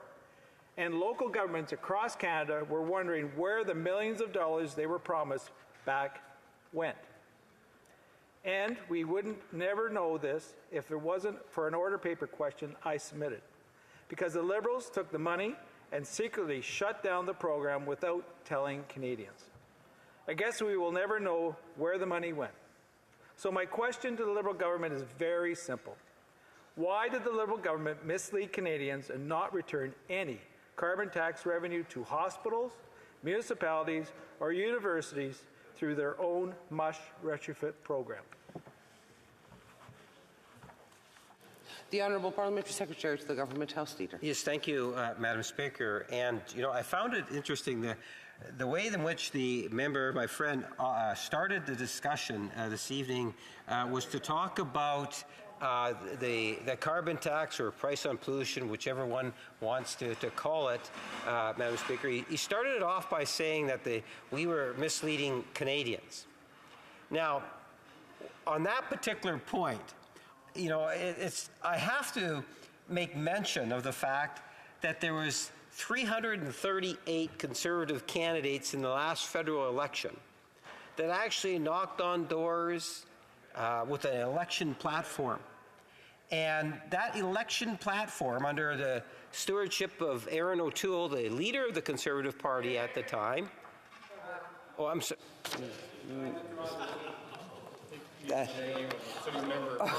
Okay, I'm sorry. I'm sorry. The Honourable Parliamentary Secretary has apologized, and he has taken the name out. Okay. He's still an MP? Yes. Okay. Sorry. My apologies. I withdraw the name. But the former leader of the Conservative Party, Madam Speaker, actually campaigned on the policy that a price on pollution or a carbon tax is actually a good thing. So imagine, if you will, the member stands up and he says that we are misleading Canadians, yet he campaigned on a platform, Madam Speaker, that it made it very clear to Canadians that the Conservative Party, if they got elected into government, would have a tax on carbon, Madam Speaker, or a price on pollution. Now, Madam Speaker, I think that, you know, the member needs to reflect on the issue of misleading Canadians, because there is no doubt about it. We can show the platform position of the Conservative Party, the platform that the member himself has raised. Now, he also made reference to the Parliamentary Budget Officer. He said, well, the Parliamentary Budget Officer says there's a net loss. The Parliamentary Budget Officer has also indicated that when you factor in the rebate portion, that there is actually, people will be receiving more money. 80% of the population will actually receive more money than they're actually paying in the tax, Madam Speaker. Now, they might argue, well, you factor in this, factor in that, and I would suggest to you, well, yes, you factor in this and that, floods and forest fires, and who names it, all those other factors. That would also have to be calculated in. The bottom line is, the same Parliamentary Budget Officer has made it very clear that dollar for dollar, there is a net gain for 80% of the population. And when you talk about other jurisdictions, now we have Atlantic Canadians that have seen, in terms of the benefits by having the rebate structure that we have in place, and those provinces are now going to the federal program, Madam Speaker. And that is something in which they opted to do. So I would suggest to you, Madam Speaker, that one of the best ways at dealing with emissions and being sensitive to our environment is to recognize that what many governments around the world have done, including this government, and that is to assign a price on pollution. Now, interesting enough, Madam Speaker, you might be surprised to know, but actually the first legislative government to ever do something of this nature was actually the Alberta Conservative Party many, many years ago. Swan River, Nipawin. Thank you. And the government, again, of course, Madam Speaker, did not answer my question. And I find it interesting that if the Liberal platform was actually to tax a hospital to heat itself in a form of a carbon tax. That is a very outstanding type of platform that maybe you should run on again and call it an actual carbon tax that it is. But I digress. So I guess Canadian hospitals, municipalities, and universities will really never know where their money went. Here's an idea. Instead of forcing hospitals and municipalities to pay a carbon tax, and instead of designing a complicated government program that makes it look like the money will be returned, let's just scrap the carbon tax altogether. I'll give the government one more chance. Why did the Liberal government mislead Canadians and not return any carbon tax revenue to hospitals, municipalities, or universities through their own MUSH retrofit program? Honourable Parliamentary Secretary. Well, Madam Speaker, the Conservative Party is going to have to justify to their Canadians whenever it is, I suspect sometime in 2025, Madam Speaker, when we will be going back to the polls. But we never know. It's a minority situation. They're going to have to justify why it is that they misled Canadians in the last federal election, and now they're saying that they're going to get rid of the price on pollution. And a part of that explanation should also incorporate that they're also going to be getting rid of the rebate. And that rebate and the benefits of the rebate, Madam Speaker, is 80% more are receiving a larger rebate than they're actually paying into the program. So in essence, they're taking money out of 80% of Canadians' pockets, more money out of them, Madam Speaker. In terms of hospitals and universities, this government has had significant investments, both capital and otherwise, into our healthcare and our post-secondary facilities, Madam Speaker, and the numbers. Honorable député d'Abitibi-Témiscamingue. Merci, Madame la Présidente. Thank you, Madam Speaker. I rise today in order to support a public and independent inquiry. The sports system is corrupt and broken. The minister wonders why athletes are calling for a public and independent inquiry. Athletes know what's going on. Cases in less than a year, funding for Hockey Canada and Gymnastics Canada was reinstated even after their audits, and for Soccer Canada, there's nothing. It's incomprehensible that after more than 35 newspaper articles reporting as many victims, if not more, reporting allegations of sexual abuse and harassment in sport, there's not more outrage in this House. For more than a year, the Bloc Québécois has consistently demanded a public, independent inquiry into sports. Today, the NDP has taken a stand in favor of it. Only the Conservatives and Liberals remain divided. But I ask you, Madam Speaker, if it were your child, would you hesitate to get to the bottom of these allegations of abuse in sport? Silence from the Minister for Sport is disconcerting, as well as her absence from deliberations at the Heritage Committee. However, she's been invited to appear more than once. None of the testimony, which was well documented and relevant, led her to act responsibly and transparently. For instance, contracting out safe sport cases. The Liberal government introduced the idea of contracting out complaints from abused and mistreated athletes. Private sector firms, what the government calls third-party investigators, are getting a piece of this pie. Currently, these firms are paid by the federal government, and there's no assurance of fair treatment for victims involved in the process. There's no quality standard in place and no audits by Sports Canada. Many victims came forward to testify that they were mistreated in the context of these investigations. They should be conducted by people who care about the welfare and aren't in a conflict of interest. At the end of the process, everything ends up in non-disclosure agreements that silence victims. This tacit endorsement by the government prevents victims from speaking out or risk being prosecuted. This paradigm has to be changed. Victims have to actually have a say. A non-disclosure agreement must be the prerogative of the victim. They are the only ones who should make that decision. Non-disclosure agreements lead to another concern, that coaches dismissed by federations for allegations of abuse will find themselves protected by non-disclosure agreements. A public and independent inquiry will shed light on this and help us take action. There's no audit of financial statements. Sport Canada's financial framework requires financial statements to be filed in order to receive funding. But clearly, there's no analysis of year-to-year results and no questions asked about the objectives of sports organizations. It just seems like a box to tick, and it's not working. Corporations Canada does not apply to the Not-for-Profit Corporations Act, and we want that to change. The committee's study showed that sports organizations benefited from government largesse, and they are far from accountable and transparent. Less than 5% of them are in good standing with the Federal Business Registry and are in violation of the Federal Corporations Act, and the government is obviously blind to it. There's obligations to report abuse and maltreatment to Sports Canada, but we've understood that Sports Canada doesn't act on that information. To conclude, it's essential to establish a public and independent inquiry into sports. Sporadic audits by the government have been weak. The Honourable Parliamentary Secretary to the Minister of Health. Thank you very much, Madam Speaker.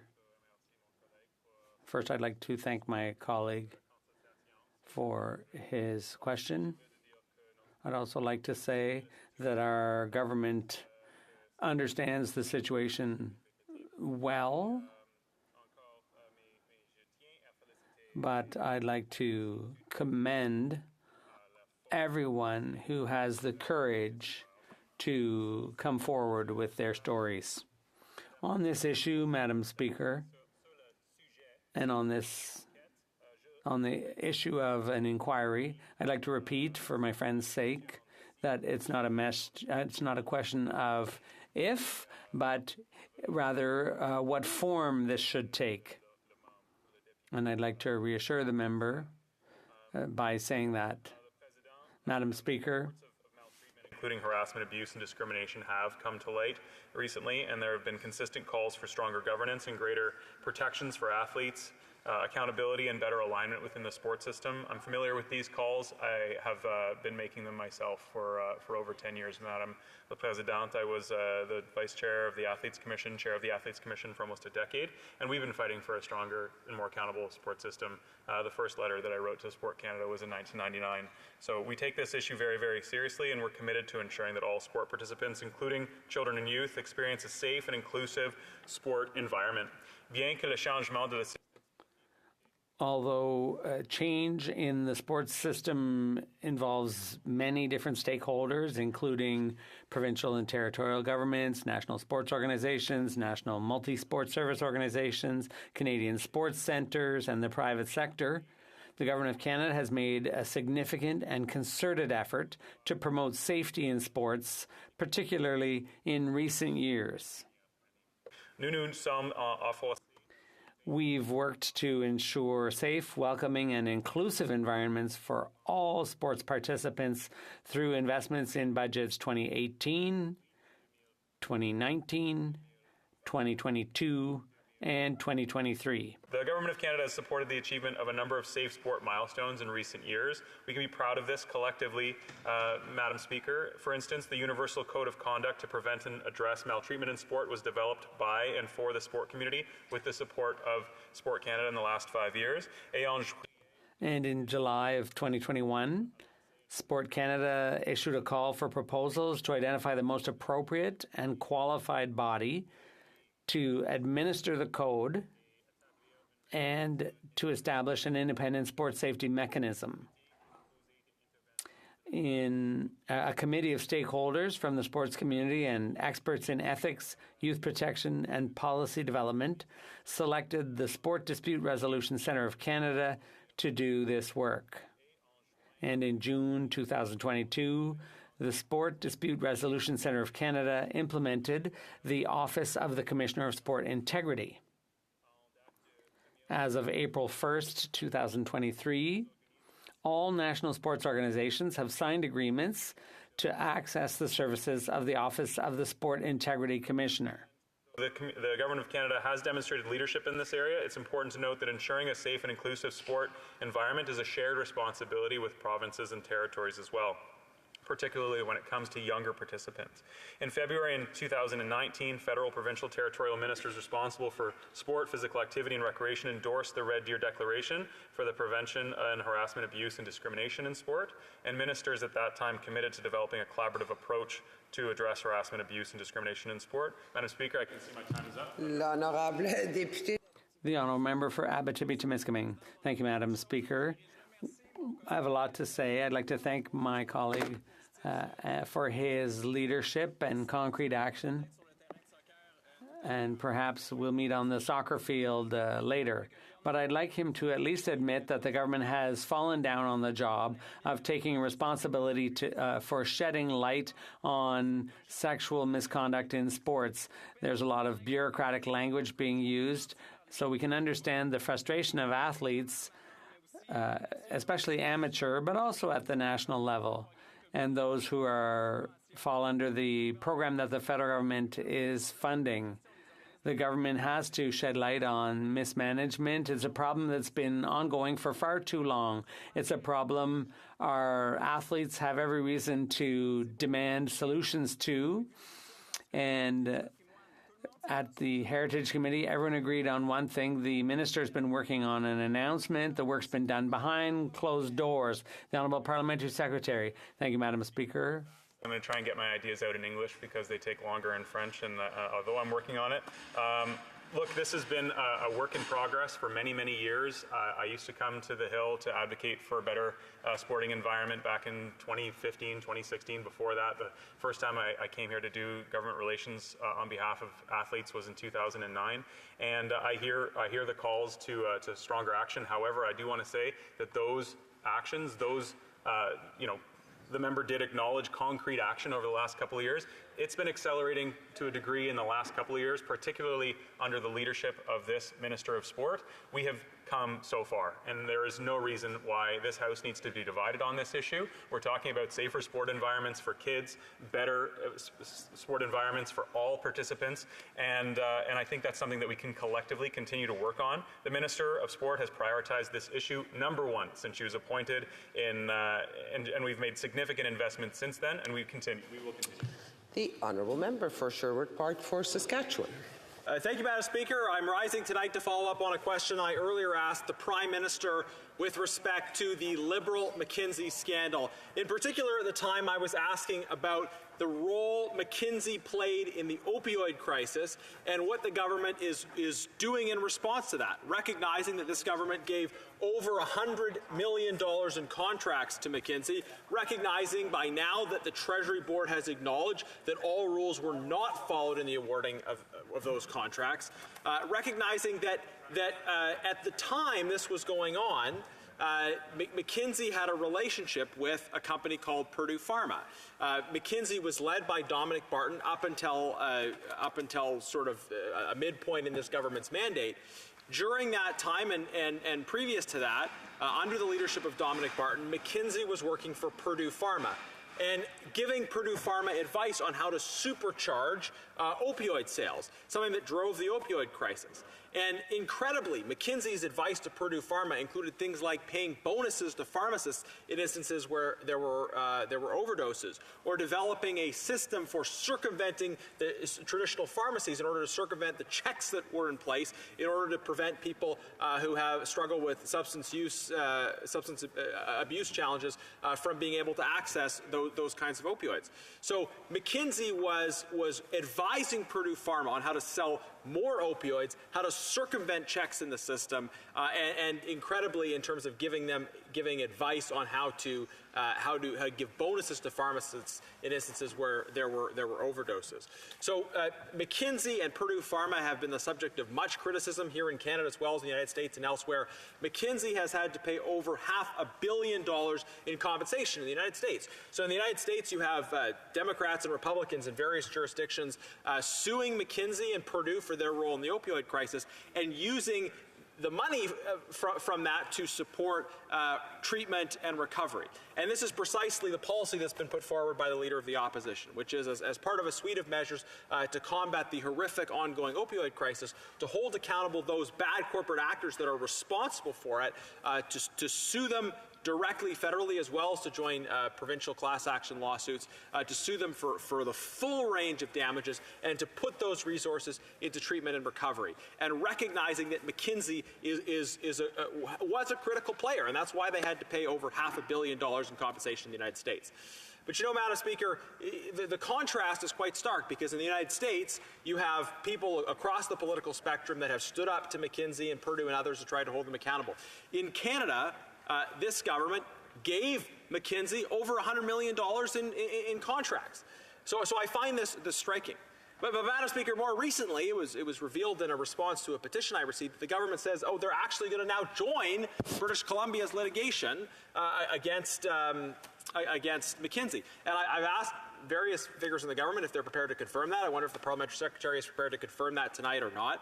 And if this is the case, this is quite a stark shift. But I think the government has to account for the fact that on the one hand, they were giving massive levels of government procurement to McKinsey, not following the proper rules in the process, while McKinsey was fueling the opioid crisis. And now they're effectively acknowledging McKinsey's complicit in the opioid crisis by saying they're going to join BC's class action lawsuit. So I want the government to clarify, are they planning on suing McKinsey? Are they planning on following the policy recommendation that we've been putting forward for months? And will they try to hold McKinsey accountable for the full range of damages, not just joining this lawsuit, but other damages as well? And why did they have such a close relationship? Honourable Parliamentary Secretary. Yes, thank you, Madam Speaker. The member across the way is trying to connect some very important issues.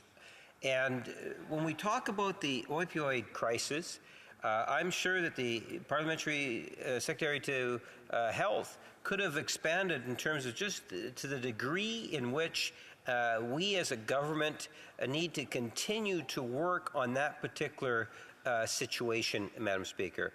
And a good part of that is recognize that Canada as a country cannot do it alone. We need to work with our provincial and municipal, and I would suggest you first responders and others, the many different stakeholders that are out there that are trying to deal with the situation in regards to opioids. And that is an issue in itself. The other issue the member's trying to raise and to make that connection is with McKinsey. And that's kind of like a tag on. He's saying you have McKinsey who has this contract, and he's trying to build the case that there's this wonderful special relationship between this individual and the Prime Minister. Now, tying the three of them together, I think is not very responsible, because there is no direct connection between the three. The opioid crisis and situation is there, it's real, it's tangible, and the government is doing what it can, working with, as I say, those multitude of different stakeholders. In regards to the contracts, if you listen to the Conservative Party on this particular issue, you would think that if they were in power, that they would change the process of procurements and ultimately contracts that are being lent out through our public service, Madam Speaker. And I think they do a disservice for that. This is a government that through transparency and accountability has ensured that as much as possible, these contracts are done through the public service, and it shouldn't be any surprise, because these type of contracts, Madam Speaker, are done by all different levels of government here in Canada, and internationally around the world. Governments always look for those independent contracts. The issue is how those contracts are awarded out. And I have no problem in terms of comparing Canada's procedure versus any other country. Often we get other countries that look to Canada in the way in which our public services let out for tender for contracts, Madam Speaker. So I think that we can all take comfort and have confidence in our public service in getting out those important contracts. Now, the connection with McKinsey and the Prime Minister, of course, is one of those fishing trips that the Conservative Party continuously, doesn't matter, Madam Speaker. They put on those tin hats and they start saying, where does it all connect? How can we bring it and somehow log it into the Prime Minister to try so that we can dump all over the Prime Minister? That's the logic behind that, Madam Speaker. So we're taking a couple of issues, serious issues, and then we're trying to somehow make it look as something corrupt has occurred. When in fact, Madam Speaker, nothing corrupt has occurred, but to try to give that impression and then somehow link it to the Prime Minister. And I can assure the member that there's nothing there. Turning these little pebbles, you're not going to find... Member for Sherwood Park for Saskatchewan. Madam Speaker, respectfully, that was quite a rambly answer to quite a direct question. The question is about McKinsey's involvement in fueling the opioid crisis. This isn't a conspiracy. McKinsey didn't pay $600 million in compensation to victims of the opioid crisis because somebody was saying things about it on Reddit.